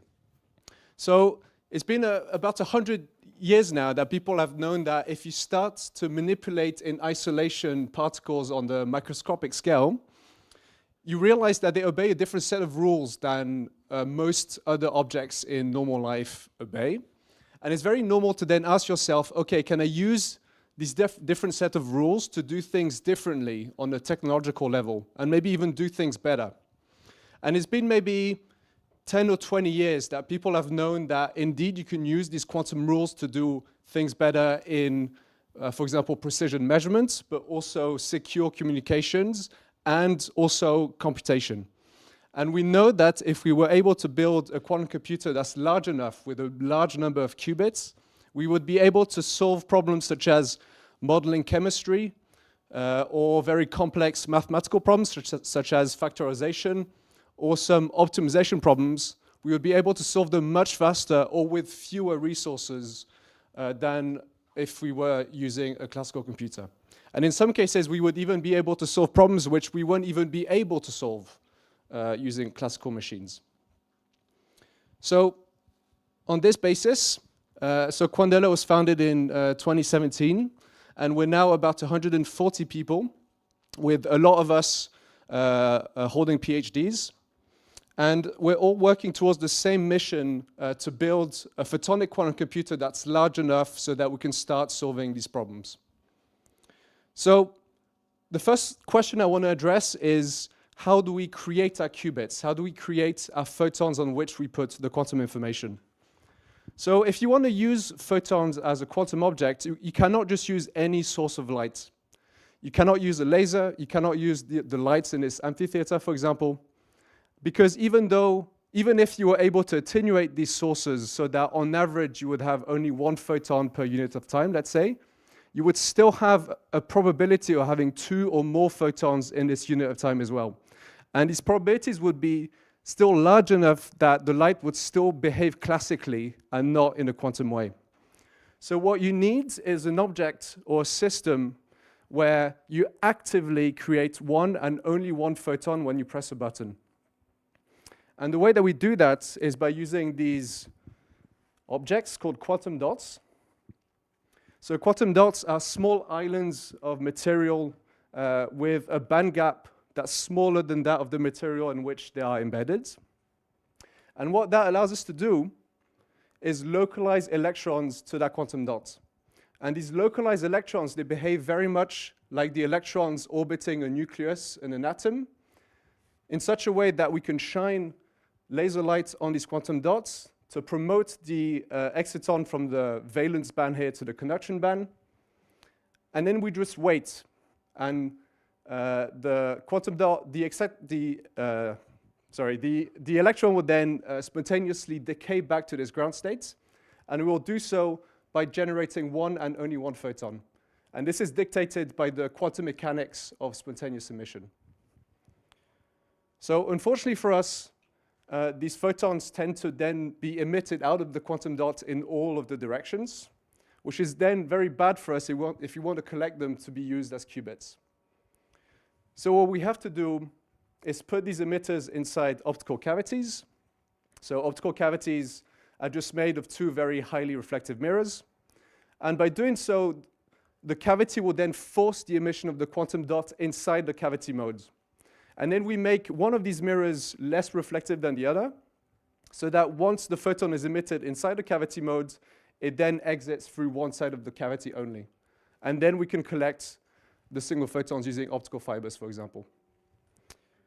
So how do we build these cavities? So we start by fabricating alternating layers of aluminum arsenide and gallium arsenide layers to form what's called the Bragg mirror, which is a very highly reflective mirror. And you can see here a TEM measurement of such alternating layers. And what we do is we grow two of these mirrors with a cavity spacer in the middle, and the length of this spacer here dictates the energy or the wavelength of the cavity that we can build this way. We make the top mirror a bit less reflective than the other, so that the photons will escape from the top. And what we do is we etch away material around quantum dots which sit in the middle of this cylinder, so that we confine the light laterally, just like in a waveguide or an optical fiber, and the light is then also confined vertically using these Bragg mirrors. So this is how we form our cavities. And we put quantum dots exactly at the center of those. So this is a picture of a real device. It doesn't look as clean as just a cylinder. The reason for that is because we want to control electronically the environment that the quantum dots sit in. So we add connecting arms to the structure so that we can control the quantum dots by applying voltages to the structure. So this is a recipe to create single photons. We have these devices. We shine laser pulses on top of them to excite the quantum dot to a high energy level. We wait for it to then decay back down by spontaneous emission, and then we collect the single photon that gets emitted from the top of the device. So what we then do is we put optical fibers on top. We precisely align the optical fibers on top of these devices at room temperature, and then we hold them together using assemblies. And this assembly is very important because the alignment that we do at room temperature has to survive all the way down to cryogenic temperatures at which the quantum dots need to be operated at. So this is something that we published if you're interested in. But once this is all integrated, then what we do is we package the devices in these big optical racks where we put everything together in order for a user to just use a single photon source like any other device that you would use in a lab. So this includes all the cryogenics that we need to operate the quantum dots, but also all the modules that you need in order to send these laser pulses to the quantum dot to excite it. And so these are products that we sell to customers. So we've sent a few of them to mostly academic labs, especially researchers which are not too interested in how you generate the single photons, but more about what you can do with them, so the applications of single photon sources. Okay, so what can you do with single photons once you have them? So there are many different properties of light that you can use to encode quantum information. But the one that we use is relatively intuitive to understand. And we use the path that the photons are taking as information. So for example, what we can do is send a photon to the top rail here. So the rail can be an optical waveguide or an optical fiber. And this we call the 0 state of our qubit. We can send it to the bottom rail here and call that the 1 state of our qubit. And so far, there's nothing too quantum about what I'm describing right now. But what you can do is to start adding more optical elements to your circuit. So here, I'm adding a 50-50 beam splitter to my circuit. So this is just a semi-reflective mirror which lets half of the light through and reflects the other half into the other path. And by sending a single photon inside our beam splitter, what we're doing is creating a superposition of the photon being on the top rail and in the bottom rail at the same time. And this quantum superposition is actually one of the key ingredients that quantum computers use in order to speed up calculations. So we can go one step further. So here I'm cascading two beam splitters, and I'm adding also variable phases in one of the paths. So this can be thought as extending the length of one of the rails, for example. And by doing so, what we can do is precisely control the quantum states of our photon in this dual-rail encoding. And for those of you that have done a little bit of optics, maybe you've recognized this as a Mach-Zehnder interferometer. So in one sense, if you've played around with a Mach-Zehnder interferometer, then you know how to do a single qubit rotation or a single qubit gate using photonics. It's as simple as this. And because it's so simple, we can actually do this with very high degrees of precision. So we have a very good control over our single qubits. Okay, so single qubit gates are one of the essential elements that you need to master in order to build a quantum computer. The second element that you need to master is two qubit gates. You need to make your photons talk to one another. And this is where the photonic approach is actually not very useful, because everyone would know that if you put two photons on the same path, then they won't really see each other. They will just keep going in their own separate paths. So they don't really see each other. And actually, that makes them very useful because they interact so little with the environment. It means that they keep their quantum nature for much longer than, for example, a matter qubit. So in order for us to make them talk to one another, we can use a few tricks. So one trick that we can use is the so-called Hongu-Mandel interference. And so we're back with a 50-50 beam splitter, but this time what I'm doing is I'm putting one photon in each input port of my beam splitter. And when you do this, what happens is the photons bunch together.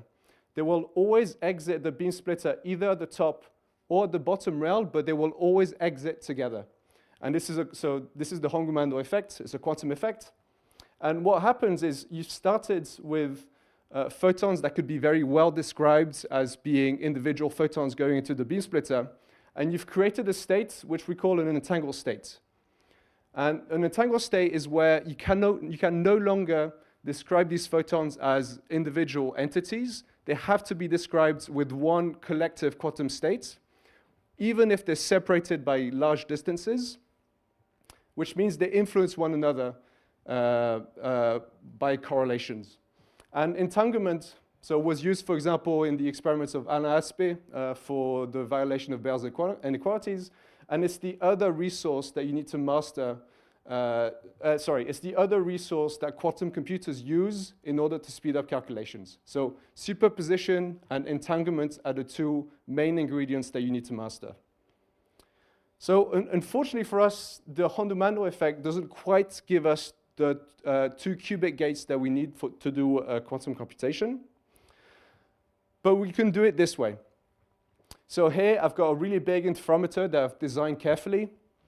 I've got my first qubit that's coming in the first two rails here, and my second qubit, so one photon coming in the bottom rails here. And what I'm also doing is adding two extra photons inside this interferometer.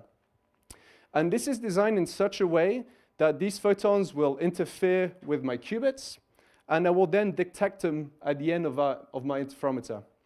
And if I've done my job correctly here, what can happen is I get a certain detection pattern that tells me that I've applied a two qubit gate between my two qubits. So by using 4 photons and detecting 2 in a way that gives me a certain detection outcome, I can apply, for example, a C0 gate between my 2 photons. And this is the sort of 2 qubit gates that you need in order to do universal quantum computing.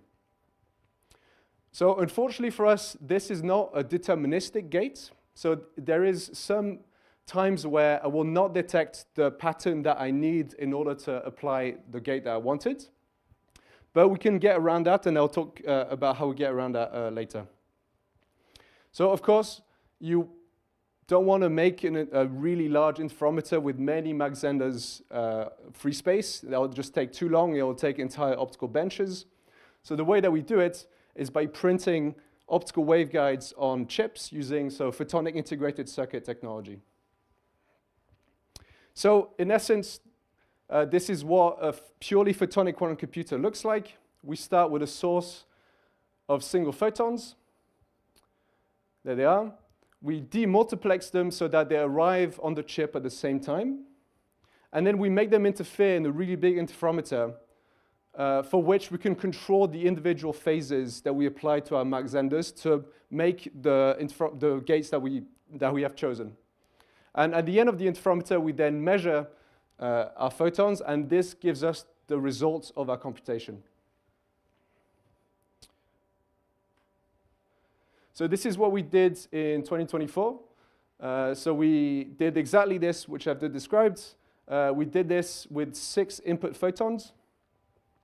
And we then looked at how well we could apply these 1-qubit gates and 2-qubit gates. And we benchmarked it compared to other competitors, so other quantum computers that were accessible from, on the cloud. And we were quite pleased to see that we had very good fidelities on our quantum operations. And in fact, this computer is still accessible on the cloud. So if you wanted to go and use or do a computation on a quantum computer, you could just go and head to our website. And from your own laptop, you could ask the quantum computer to do certain types of operations. So since 2024, oh, there's sound. So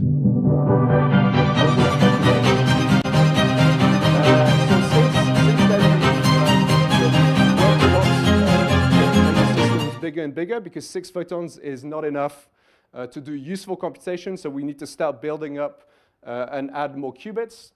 So we've taken the same design architecture and we've taken it from 6 to 12 input photons, sorry, and we've delivered this system to a lab for CA. So now this quantum computer called Lucy sits in a data center where the CA is using it to probe photonic quantum computing for their applications. So yeah, this is what it looks like in its final state. Okay, so one thing that I alluded to earlier, that's a weakness of the photonic approach to quantum computing is that your 2-qubit gates are probabilistic. So you need to repeat them a certain number of times until you get a pattern which you know applies the gates. But there's actually a way that you can get around that. And the way you get around that is by moving away from a purely photonic way of doing quantum computing to a more hybrid approach. And so what we can do with our quantum dots is instead of just having no electrons to begin with, what we can do is deterministically charge the quantum dot so that there is an electron already present, always present inside the quantum dot. And we do this by raising the Fermi level of that heterostructure so that it sits right above the first excited state of the dot. And so an electron will tunnel in and sit in one of these states. A second electron cannot tunnel in the quantum dot because it is repulsed by the Coulomb repulsion of the first electron that already sits in the quantum dot. But the reason why this is interesting is that the electron here has a spin. So spin is a quantum property of electrons that make them behave in a magnetic field in a very similar way that if you had a rotating charge in a magnetic field. But it's a quantum property that we can use. So in fact, when you put an electron in the quantum dot, what you can do is you can still do the similar recipe where you shine a laser light on top of the quantum dot and then wait for a photon that comes out. But when you do it in this configuration, it turns out that the polarization of the light coming out of the dot is intrinsically linked to the state of the spin of the electron that was originally in the dot to begin with. So this is a way in which we can entangle the photons coming out of our devices with a spin that acts as a memory inside our devices. And you can repeat this. So you can create a first photon and that gets entangled on the spin, and you can keep doing it so that you create a chain of photons which are entangled with the spin, and therefore they are also entangled with each other. And this is deterministic. So here, you know that you've produced a large entangled state of light coming out of your device. So the other thing that we can do is manipulate the spin using optical means. And so this is sort of the circuit that we use in order to create deterministic entanglement between photons using the spin. So we keep generating photons which are entangled with the spin here. And we can apply also gates to the spin to create more fancy states, entangled states if we wanted to. And then at the end of the computation, we remove the spin from our chain of photons by measuring the last photon. And that breaks the chain. So we've liberated the entangled photons from the original spin. And by doing so, what we do is create an all photonic entangled state that we could then use in the quantum computers. But so that's not all. The other thing that we can do is use this entanglement between the spins and the photons to entangle spins between one another. So the way that we do this is by first creating photons which are entangled with the spin. We send them through an interferometer which entangles the photons together.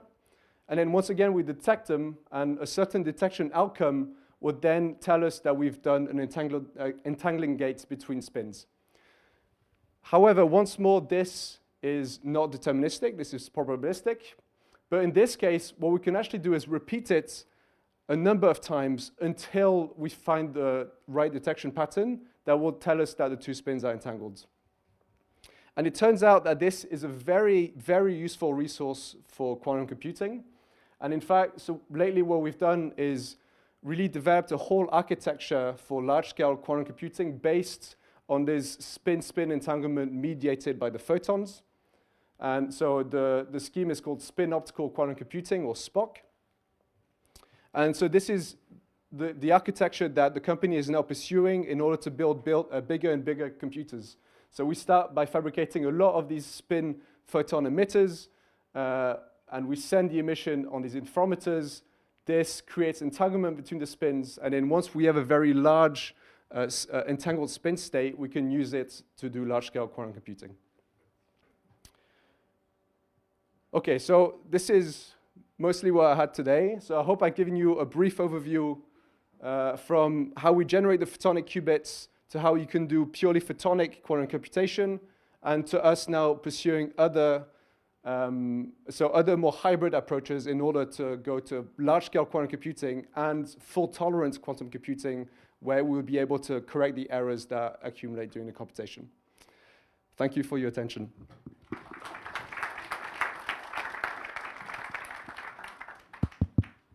Okay, time is open for questions, please. Yes.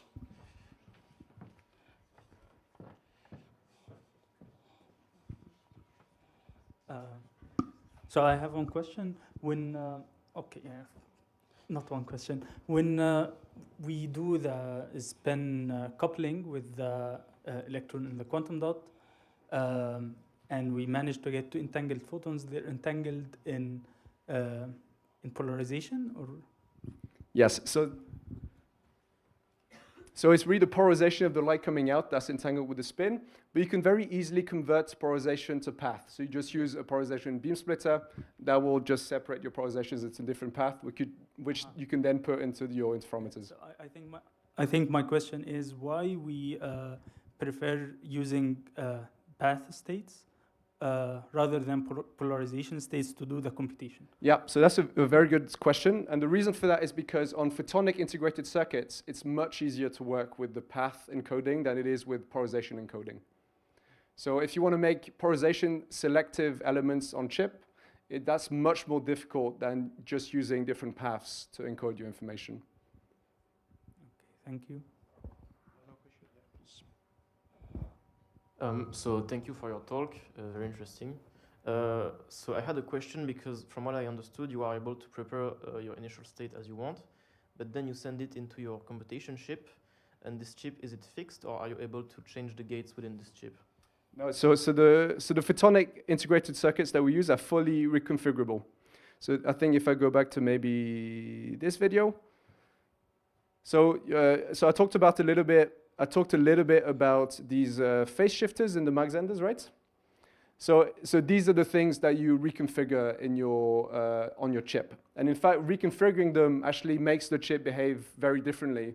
And you can encode different circuits by just playing with these phases. And so this is how the computation goes. So the first thing that happens for the computation is we get instructions from the users, and that gets converted into different phases that we then apply to the Mach Zehnders on chip. And this is what dictates what operation of what computation the chip would do. So it's fully reconfigurable. Other questions? Yes, at the back. Maybe could you transfer the mic, please?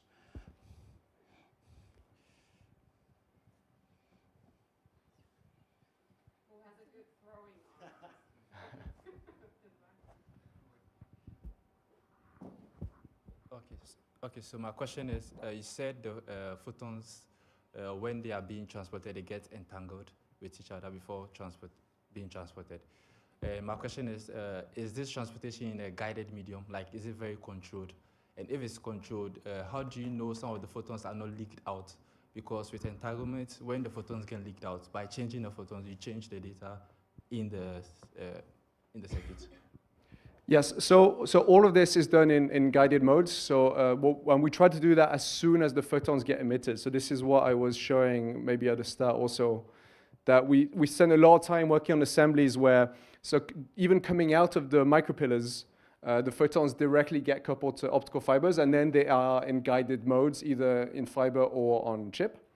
But you're absolutely right in saying that, so optical loss is one of the worst enemies of photonic quantum computing. If you lose a photon, it's terrible because you lose the entanglement, but you also just lose the qubit, which is not very good if you wanted to do a computation using that qubit. So loss is something that we have to optimize in every single component to get it above a certain threshold, above which we know we'll be able to correct using quantum error correction. So my question is this setup also prone to radiations? Like it was seen in the elections and stuff that the bits are actually prone to radiations, the external radiations, and that can flip the bit. Are qubits also prone to those radiations, especially background cosmic radiations? So we're lucky in that regards by using photons because they do not interact with, for example, cosmic rays. So this is the advantage of using photons, is that they actually don't interact, they only interact very weakly with their environment. And the only sources of loss that we have to care for is optical loss, which is really bad. And that's like the primary error that we need to correct. But we're less susceptible than other approaches to, for example, cosmic rays or other radiation that comes into the device, yeah. Other questions? Maybe I have one. If you use your cluster states with multi-party entangled states, what kind of gates do you need for implementing or to process an information? Do you still need just two qubit gates and single qubit gates, or? Yes, so in this regard, so I've simplified the picture a little bit. In fact, so there's one way of doing quantum computation where you apply all of these gates sequentially, and that's called a gate-based model to quantum computing. There's another way to do it called a measurement-based quantum computing, where instead of applying gates sequentially, what you're doing is building a very big entangled state and then just doing measurements on your qubit. And that's enough also to do universal quantum computing. And this is the approach that we're taking here. So what we're trying to do is build a very large state of entangled spins. And then once we've done that, we can use the photons emitted from these spins and detect them, and that's enough to do universal quantum computing. So the main work that we have to do is to build this really big entangled state of spins using the photons. Okay. And then what kind of fidelity then do you expect with this big interferometer? Do you expect similar fidelities that you have so far, or? So by using the spin, so the pros is that we now have a way to deterministically create entanglement across our qubits. The cons is we now have to work with matter qubits. So we now are prone to errors to do with the coherence of the spins, for example. But the good news for us is that we only care about the decoherence of the spin between emission events. So the spin coherence time doesn't have to survive through all of the steps. It only has to survive until the next emission event, and that's enough for us to then correct and detect errors in a good way. So yeah, we have to deal with matter qubits, which is bad, but it's something that we can do. Because then the circuit is less deep than for gate computation, or your chip is shorter than for gate computation, or? Yes. So yes. So the issue with the big interferometer is that as you add more photons, you're also adding more components the photons have to go through in order to do that computation. Here, the good news is that we only have to do the spin entanglement, and then the photons don't have to go through many optical elements until they get detected. So in this way, we can minimize the amount of loss that we suffer in the architecture. Yeah, another question, please. I just had a question. You said you create a big integral state with the photons, and I'm not an expert, and maybe it's a dumb question, but I have heard about weak quantum measurements, which are measurements that allow us, by measuring only tiny bits of information about the state, to not destroy entirely the integral state. And I was wondering, could we imagine building like some kind of memory and some like cycle running photons into the quantum computer using this method, or is it? So it's a very good idea. And in fact, it's the basis of what's called error correction in quantum computing. So error correction is a scheme where, so you know you will suffer some errors because of imperfections in your circuit, and you're trying to correct for that. So the way you're doing this is, instead of encoding the information on just one qubit, you encode it on many qubits that are entangled and sort of share the information between them, such that if there is an error in one of the qubits, you can still probe the others, and they will tell you whether or not an error happened, and then you can correct it. So in some sense, this is sort of what you're describing. And it works really well in practice, and this is what all of the quantum companies are going towards, because you cannot build a perfect computer. You have to use error correction. And what did I want to say? Yes, but the cost that you have to pay for that is, instead of having one qubit of information, you now need 10, 100 qubits just to encode one qubit of information. So you make your computer larger to correct for errors. So it means you have to build more qubits.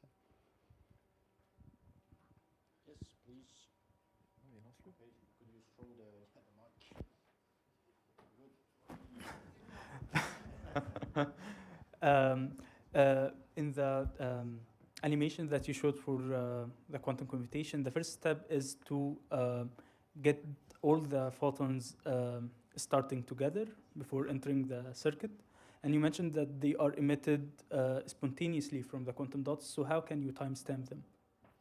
Right. So yeah. So this is not something I've explained very well.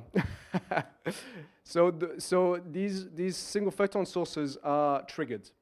They are triggered by the laser pulse. So the laser pulse is like your computer clock rate. So you'll come at a certain repetition rate. It will excite the quantum dot at an instant of time, and then the single photons will come out of it with a certain time uncertainty because of spontaneous emission, but that doesn't matter because the photon exists in its wave packet, and that's enough to then propagate. So in fact, these photons are always coming out at regular time intervals given by the repetition rate of your excitation laser. So we know precisely when they're coming out, which means we can precisely, maybe I went too far here. Oh, no, maybe not. So it means we can then precisely reroute them because we know when they're coming out. Yeah. Okay, that sounds great. Other questions? No, so maybe we have to thank again Sébastien for the talk. Thank you. So now we will move on to a remote talk, and I will let the mic to Nathalie. And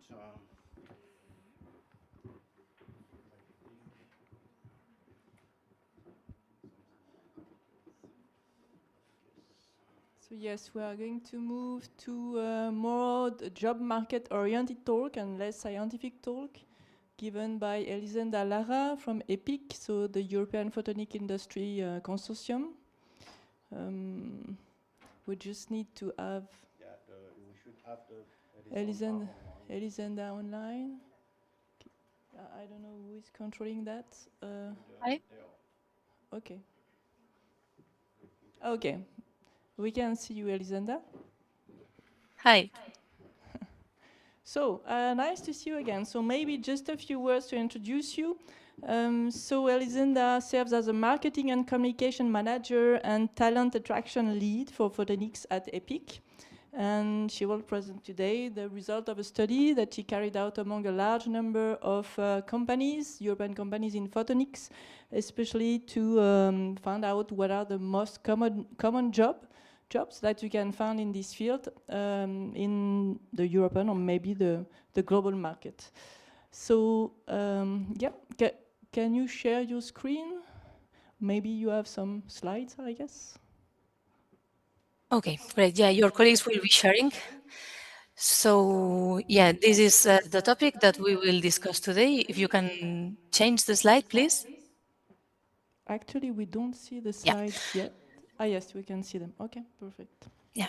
So yeah, we will talk about first of all the Jobs in Photonics website, because this is where the raw material is coming for this presentation, and then the most in demand roles in the photonics industry, and then we will match this interest from the industry with the interest from the applicants, and we will see that there are some interests that are colliding and others that are completely different. And then some key takeaways that I would like to share, and some activities that at EPIC we are doing to explore career paths in the photonics industry. Because I am part of the EPIC, the European Photonics Industry Consortium, and one of our tasks is exactly to promote job openings and attract talent into this industry. If you can change the slide, please. Yeah, so let's take a close look at what is the Jobs in Photonics website. So it's a hub dedicated to open vacancies in the field of photonics. Please, next slide. Yeah, so to make it easier, we have introduced filters to help your search. So you can filter by keywords. It means the job title that you would like. Instead of putting a long job title, we suggest to use keywords. So engineer or optical engineer or sales or business developer, but not long text, because it's difficult to be searched. Then you can search by company if you have something in mind, and also location. It can be continent, country, or city. Next slide, please. Yeah, so we have a world map, and this is a screenshot I took before today's meeting.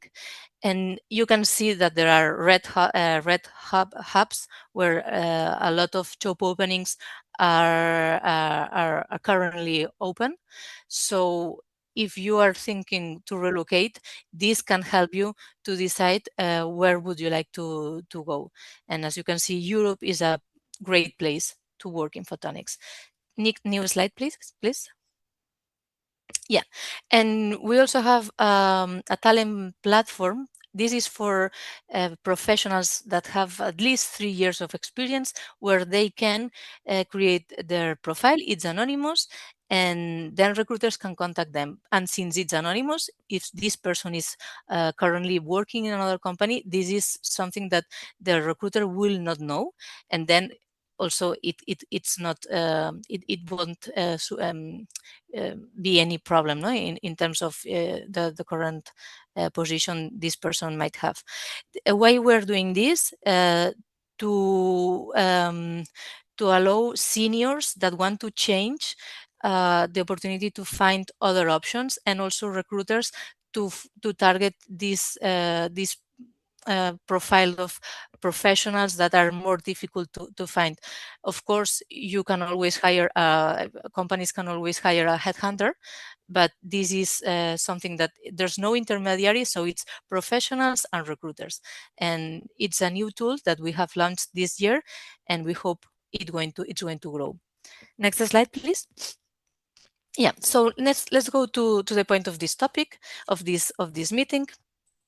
You can see here this graphic that shows in the purple the job postings, and in the red circle the applicant's interest. And we can see that photonics companies are hiring across a wide range of roles, but job seekers do not look at all vacancies in the same way. And an analysis of job photonics postings on Google Analytics, so this is the raw material we have, shows a clear pattern. While hiring activity is broad, attention is strongly focused on a smaller set of highly specialized roles. So let's take a look. What are the roles that are in the middle? We see test engineer, process engineer, photonics design, optical engineer, sales, and researcher. But if you see the most offered job openings are software, manufacturing, mechanical, quality, electrical, field service, project manager, and this is what companies are looking more. And then if you see what's the interest of applicants is super focused on highly specific positions like silicon photonics, photonics packaging, high-speed photonics design, microtechnology, semiconductor. So there is a mismatch between the interest of applicants and what the industry really needs. Next slide, please. Okay, so where the job seekers spend their time. This is the information we have from Google Analytics.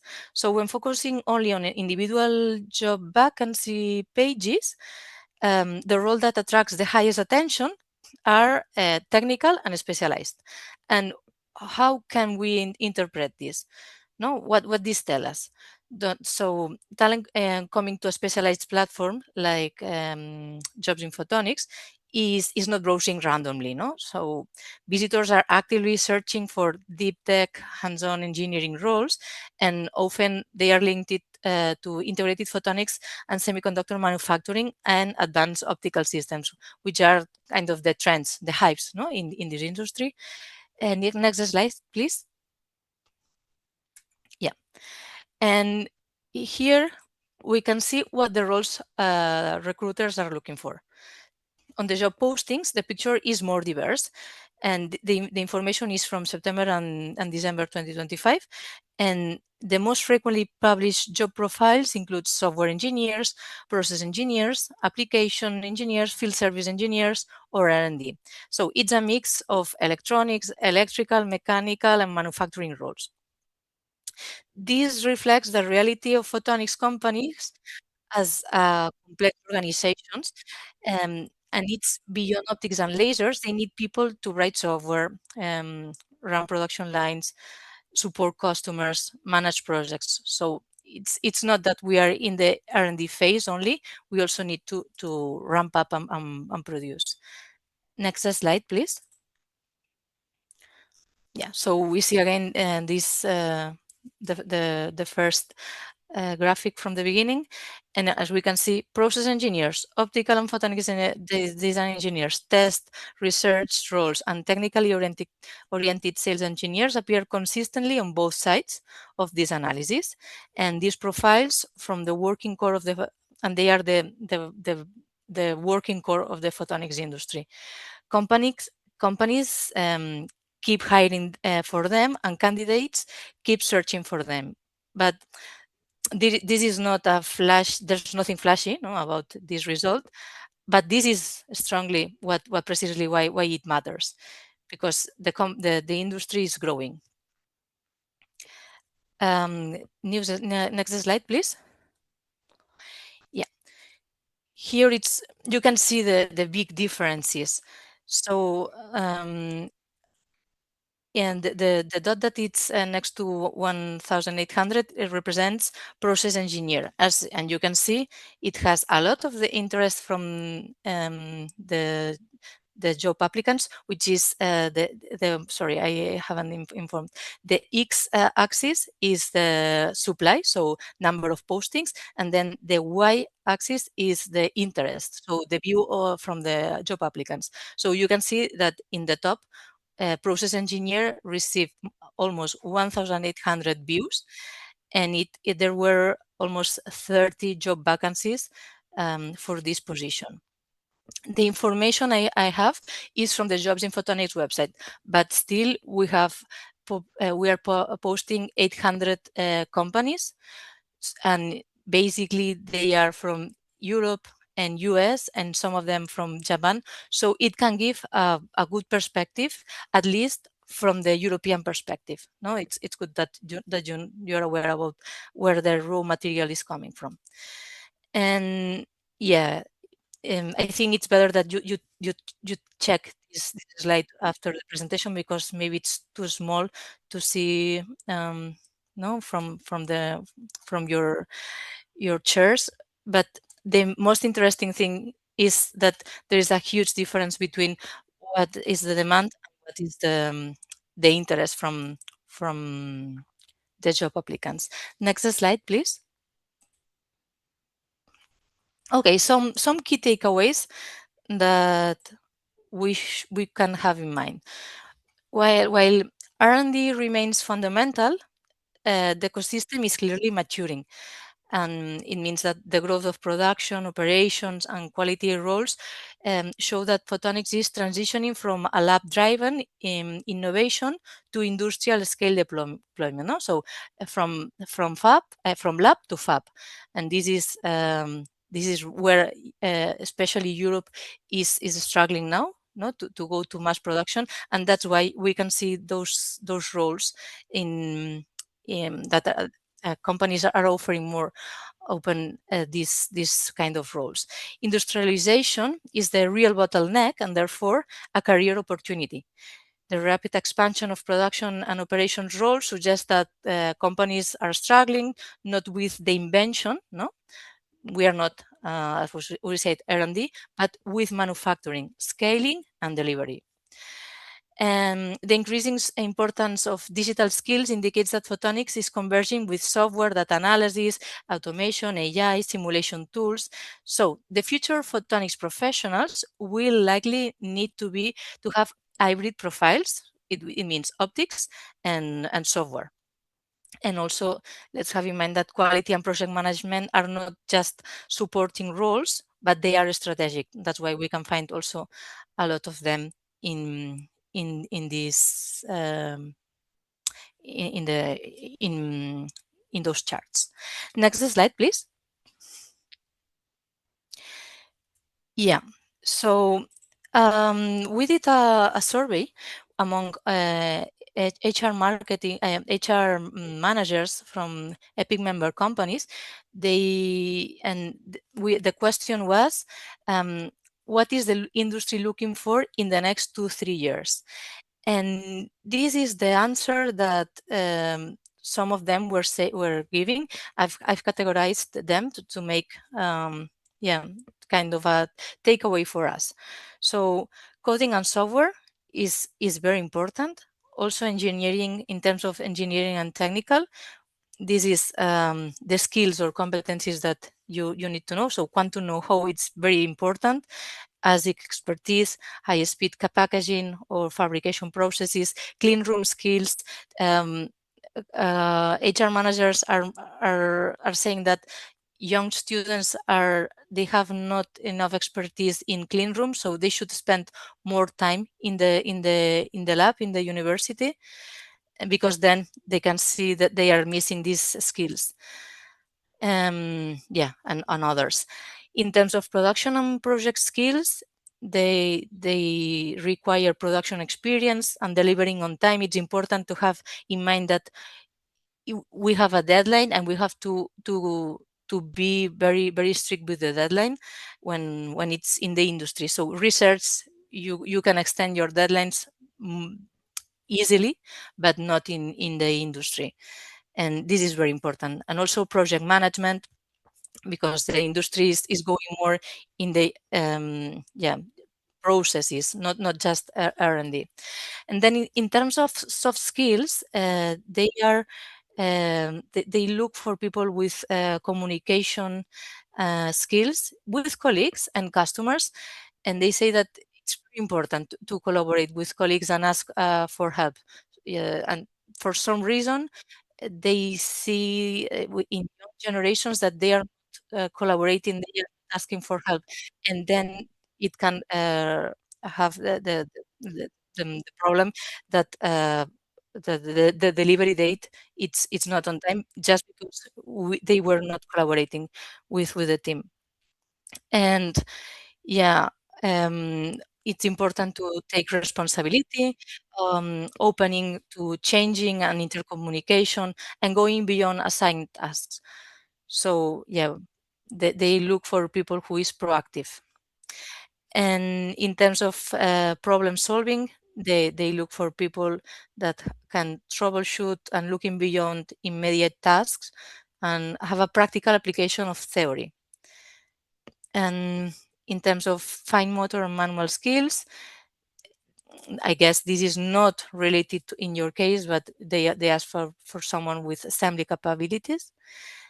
And then in terms of compliance and security, cybersecurity awareness and understanding of Cyber Resilient Act, which is a standard that all the companies will need to respect. It's important since it's affecting all the data and software that you will be using.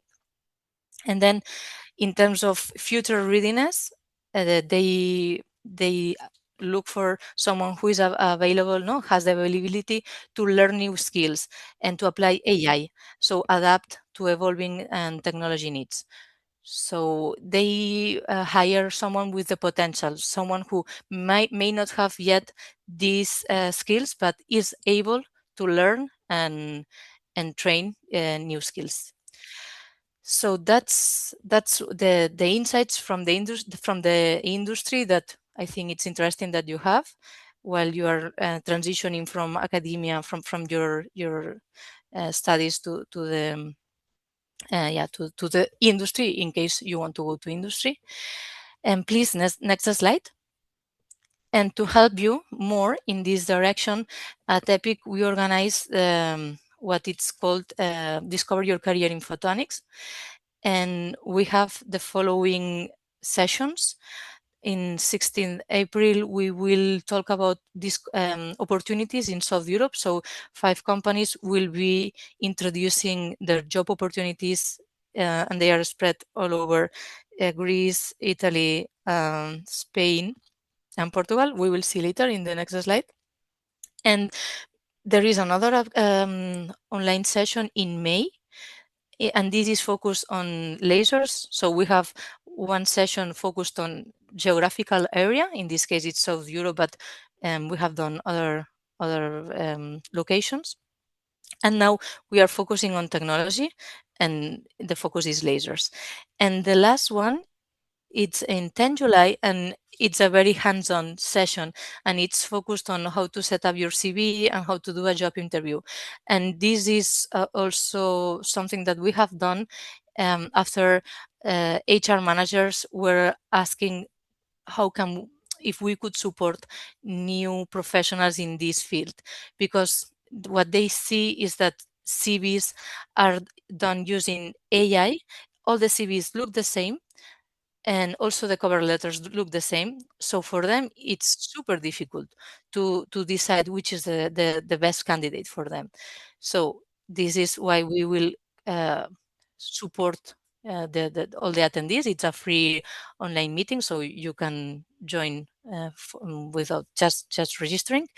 And a professional in this field will explain how to do the CV, the cover letter, and also how to prepare for the interview, because there are some typical questions that it's good that you are trained a bit and you know what to expect. And finally, the next slide, please. Yeah, and here you can see the speakers from the session about opportunities in South Europe. We have the HR from BLC Photonics, from Spain, Romeira, INL, International Iberian Nanotechnology Laboratory from Portugal, then Vicky Ridruejo from ICFON, also from Spain, and then Mael Veniz from EFOS, she's from Greece. And that's all from my side. If you have any questions, I will be happy to answer if I can.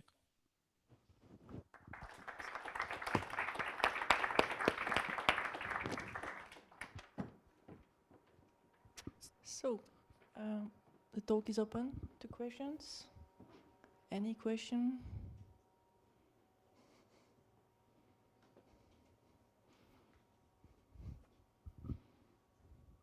No question now. So maybe I can ask one question. Do you have an idea of the time a job proposal remains on a website before, so the company found the right applicant?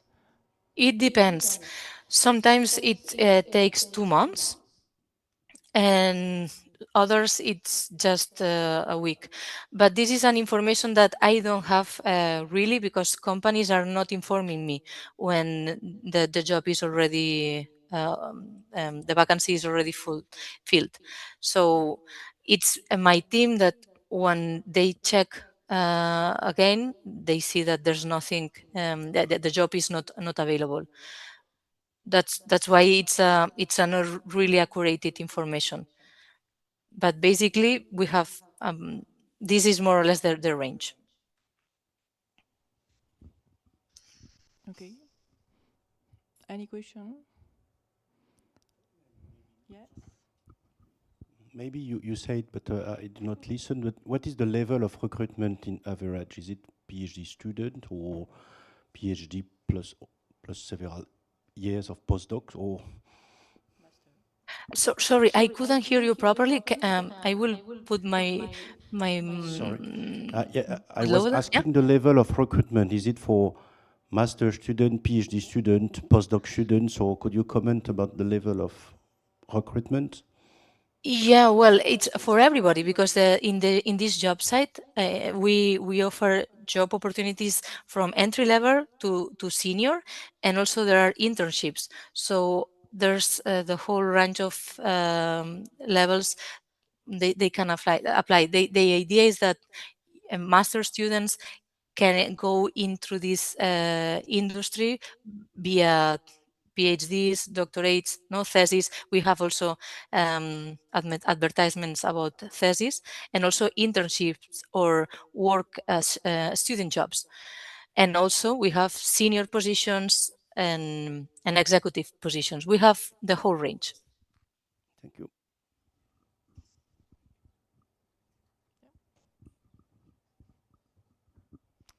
Hello, Elisenda. Here is Alice from ICFO, and I will ask you technical questions as a Carla project manager. I would like to ask you, in your opinion, and thank you for your talk, it was very inspiring, but in your opinion, as a professional who are helping talent attraction, students engagement, what sort of event or activity we should look at enhancing or organizing or providing to students, to PhD, to early career researchers, or different audience? Thank you. Well, that's difficult.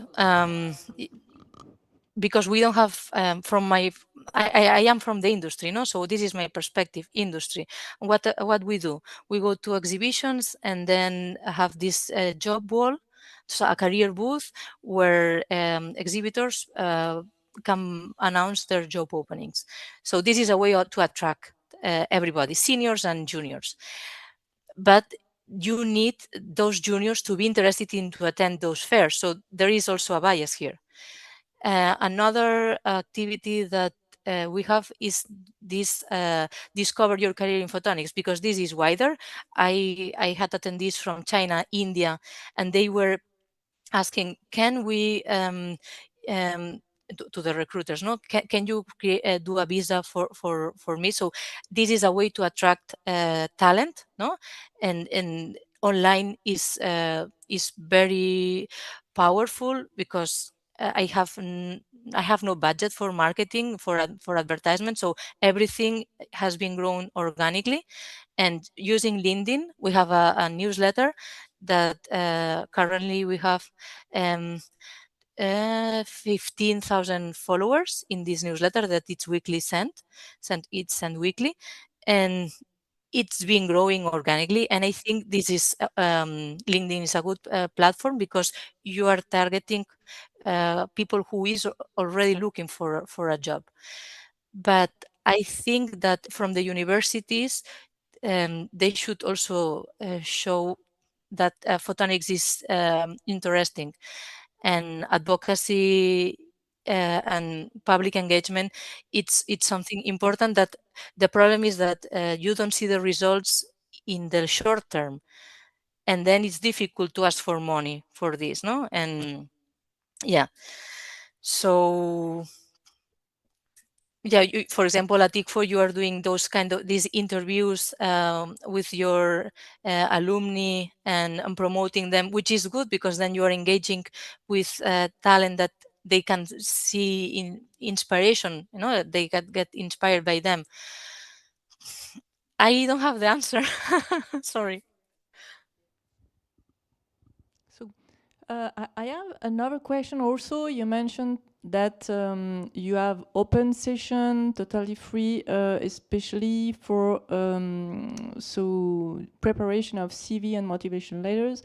And you mentioned that so human resources noticed that the kind of normalization of the CVs and and these motivation letters.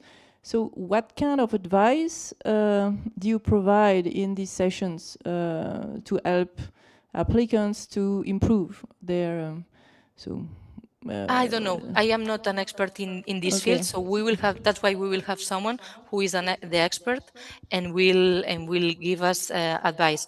But what HR manager are asking, please modify a bit the letter that ChatGPT will tell you, no, and then read about the company and try to make an intro that is really relevant for the company. Otherwise, if you are applying for a company that is in quantum and you are talking about photonic integrated circuits, there can be a mismatch.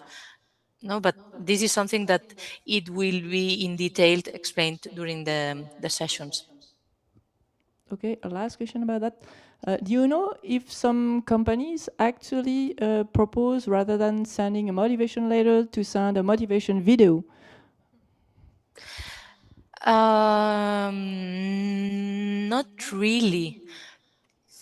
Not really. It's very structured, the process. I would say these kind of videos were more there was a trend of doing these video CVs, I would say 8 years ago, but now it's more come back to normal, no? So linear read instead of having this video. Okay, there is a question in the room.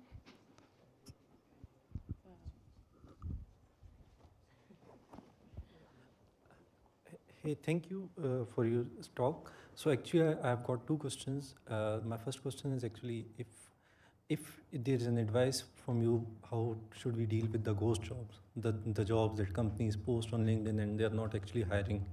This trend is especially seen in US. And So my second. because I have I listened to you twice.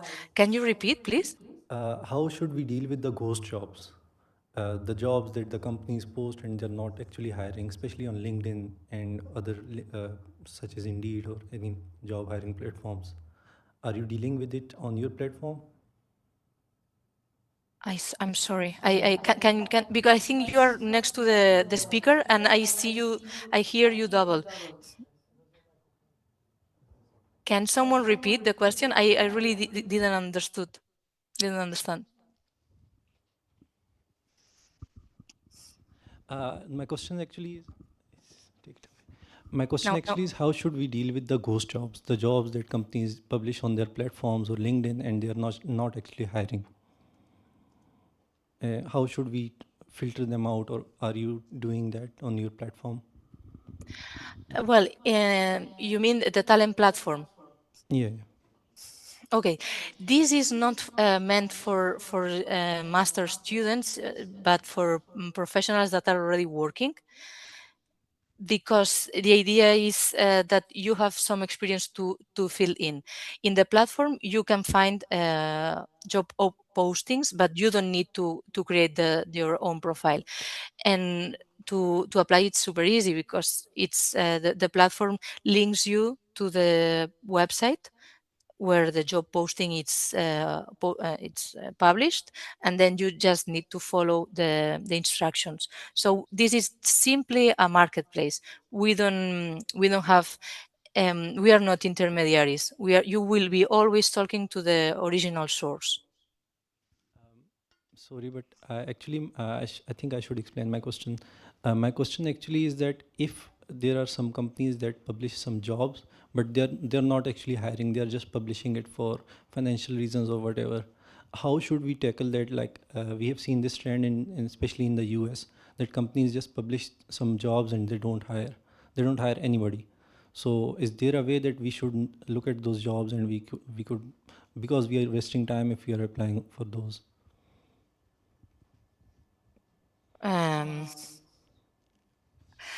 I so it was, I'm so sorry. I really don't. Maybe can someone close one of the audios, because I hear everything twice. Yeah, maybe if I rephrase, it was about job position that are posted on social network. I think I have two microphones now. So, but that are so for which companies finally do not hire anybody, and you would like to know if you can identify this kind of posts. Okay, so I was not aware about that, but. So did you understand? I don't know. Yeah, more or less. We are not aware of this because this is once the job is posted, our task is finished. We can't follow up. This is a private. This is private for the companies, so we don't know who have they hired, and if they have hired, or the job is still vacant, but they close the opportunity. This is an information they don't share with us. Yeah, so anyway, I think that when you apply to a job, don't expect an answer every time. So I think you can apply for tens of position and never get any response. You mentioned, oh sorry, I didn't understood this. Because there are so many applicants for so any position that most of the time they don't reply to everybody. Yes, unfortunately, and this is yeah, if I may, this is due to the easy apply from LinkedIn. There are yeah, you just click on easy apply and then you have applied for the job. Since they can receive 100 applications per day. And if the opening it's for 2 weeks, you can imagine how many they can receive. They don't answer. It's impossible for them. So don't expect to receive an answer from the HR managers to confirm that your application have been properly submitted, because they can't. Okay, thank you. So let's thanks again, Elisenda. Thank you. Thank you very much. So now I'm pleased to introduce the next speaker from EPIC also. So Jérémy Picot-Clement. So Jérémy serves as the Photonics Technology Manager at EPIC. And he will have a more scientific talk today about Photonics as a key enabling technology. Our light addresses global challenges. So many kinds of applications of photonics will be presented. Thank you very much. So I will try to keep it very short, right? Yes. Okay. So I will go fast. Yeah. So yeah, so my colleague Elisenda already introduced very quick EPIC. So EPIC is a European Photonics Industry Consortium. So it's like a European organization. So our members are actually companies. So we have more than 850 companies among EPIC. So we act somehow as a catalyst, you know, for the photonics industry. So we put contact companies between each other. Thank you. Okay.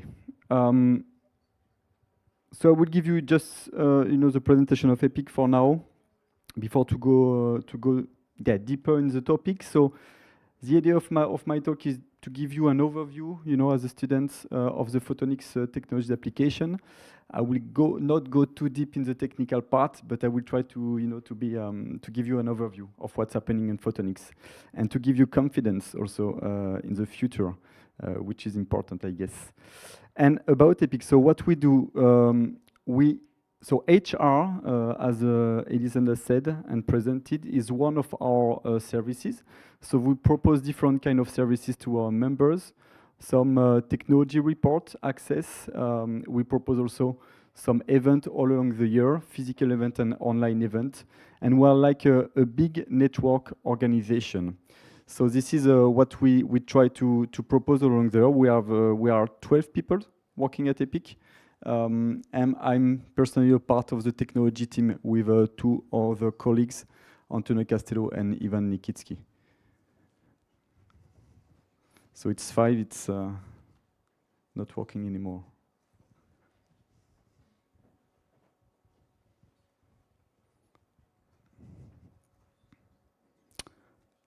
So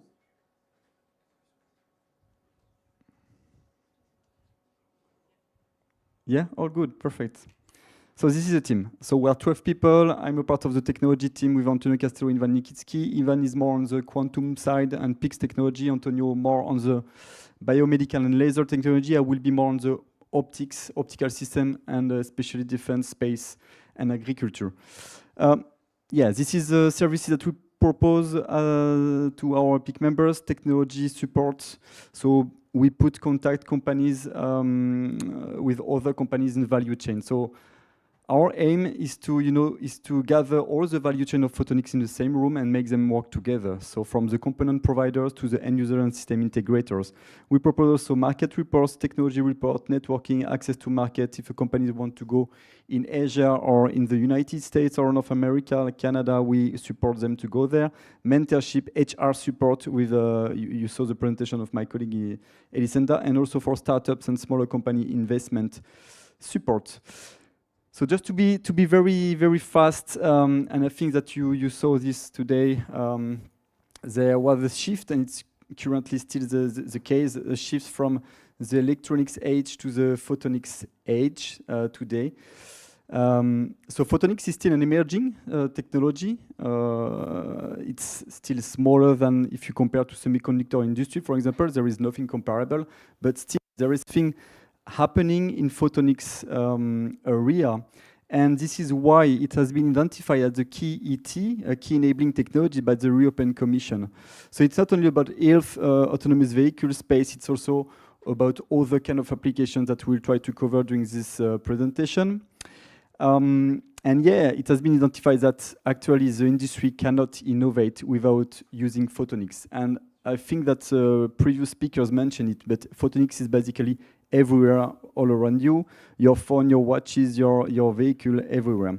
And this is a really growing market. If you compare, the annual growth, so we call it CAGR, 7 to 8%. It's more than the global economy. And also an interesting number is 20% to 30% of the European economy relies directly or indirectly on photonics technologies. It will aim to reach $1 trillion by 2030.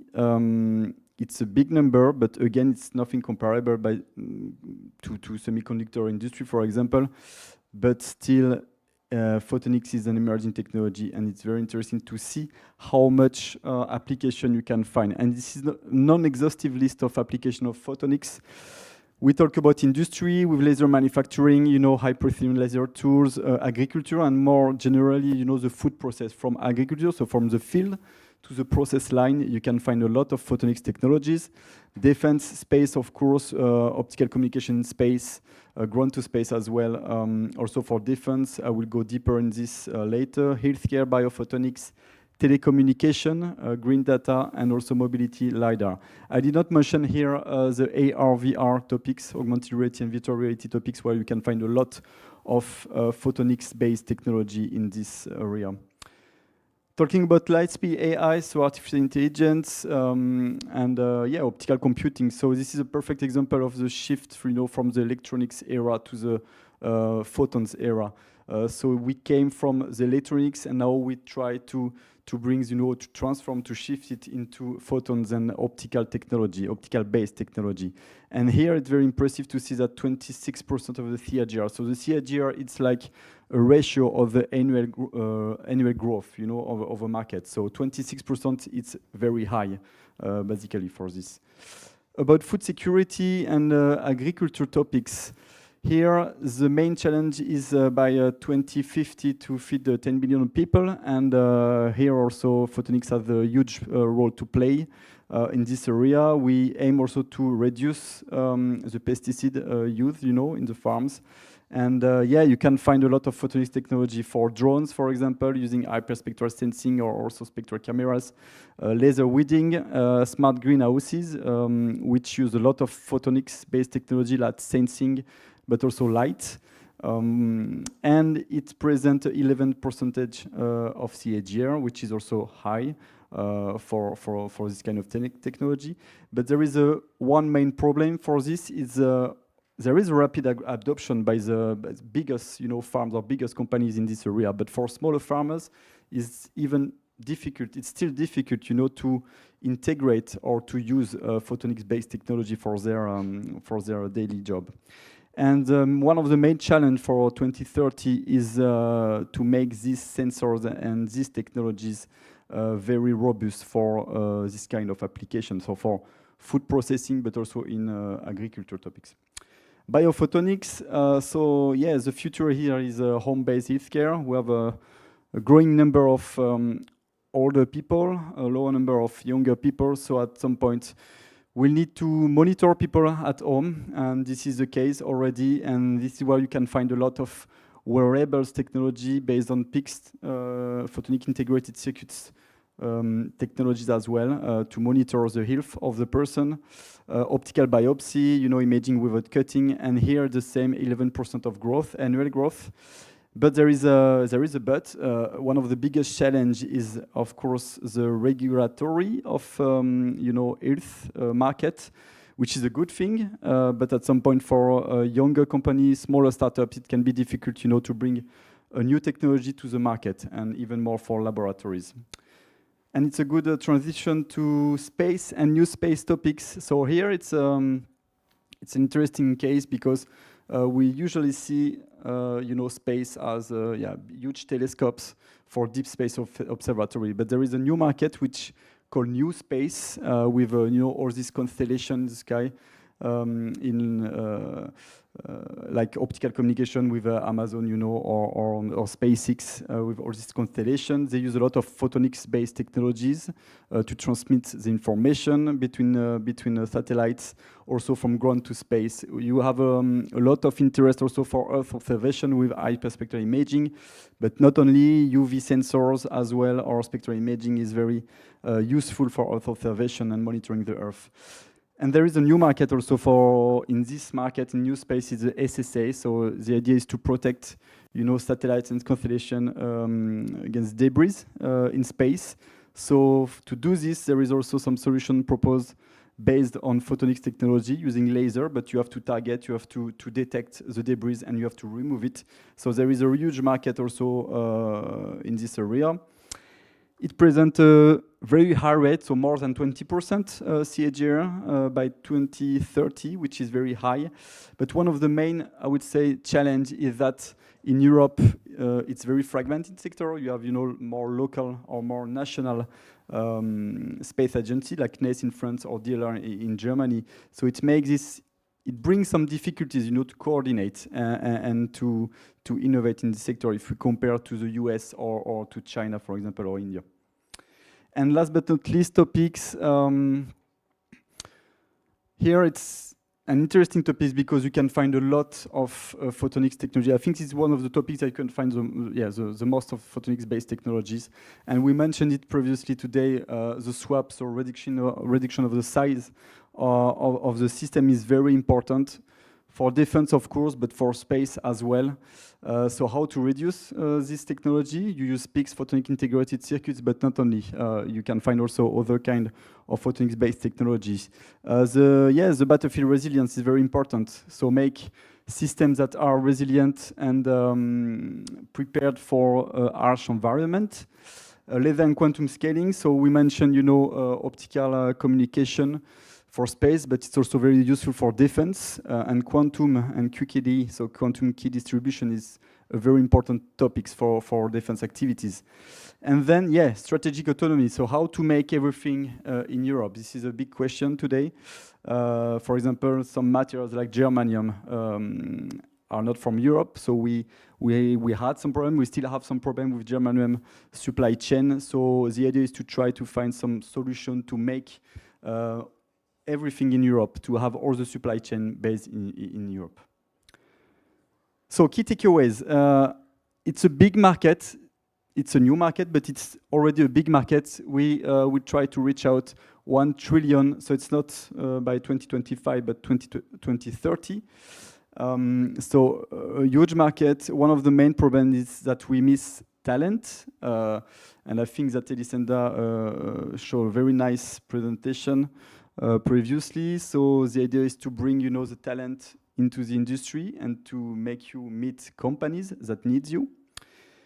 And we did not work together with Elisenda on our presentation, but we had the same conclusion somehow. So the idea is for you to have a background in physics, of course, but also like a multi-domain specialization with coding, using of artificial intelligence, LLM, etc., and also having, I would say, a basic knowledge at the beginning of system integration. So how to integrate photonics into a global system. You have to deal with mechanics, you have to deal with electronics, you have to deal with other kind of field of application. And depending of the field of application, it's not the same, challenges. Photonics is not, sometimes the most important part of the system. So you have to deal with this, and you have also to understand this, of course. So just a positive note, at the end, and to make you confident in the future. So photonics is very dynamic. The chance is that photonics is everywhere, so you would be able to find, a position neither in research or in industry. You can find a position quite easily because companies need profile like yours. And I think that if you have to bring something with you from this presentation, is that you are in the right place at the right time. So if you have any question, feel free to contact me, because we don't have a lot of time for questions, I guess. But feel free to send me an email. I will be pleased to answer you. Thank you.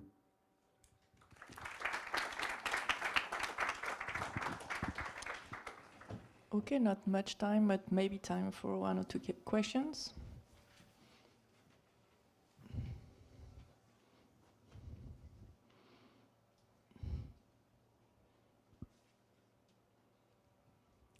I think it's over. So really, no question about. So it seems that flexibility is a really important,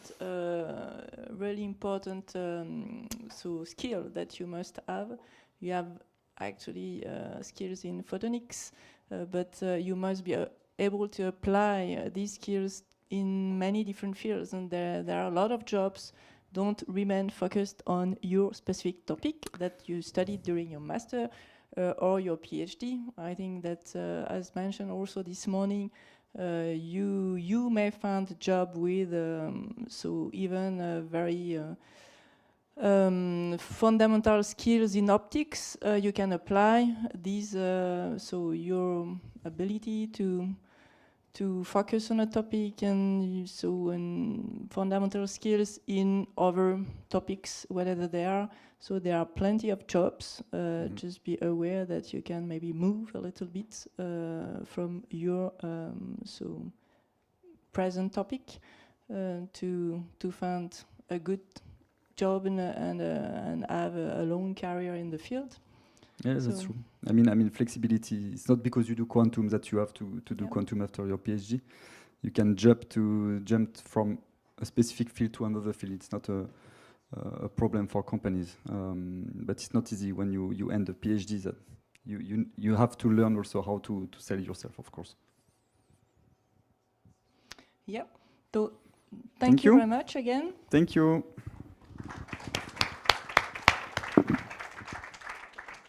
Thank you for attending. Maybe some of you will go to the conference tonight. What I can just say, we have a bus from Saint-Étienne. There are a lot of places in that bus, so not for all of you, but if you are interested in, if you are not so from Grenoble yourself, maybe you can follow someone from Saint-Étienne who is going to the bus. He will go to the next conference given by Anne Lillier, so you can maybe benefit from that transportation. Another information, yes, Aletelina. Thank you. So just remember to give us the feedback. We not only want to know what you want out of these events, you want your certificate, and we also need to report to the Commission what we use the money for. So please give us your feedback. And you can win the bonus prize, so thank you.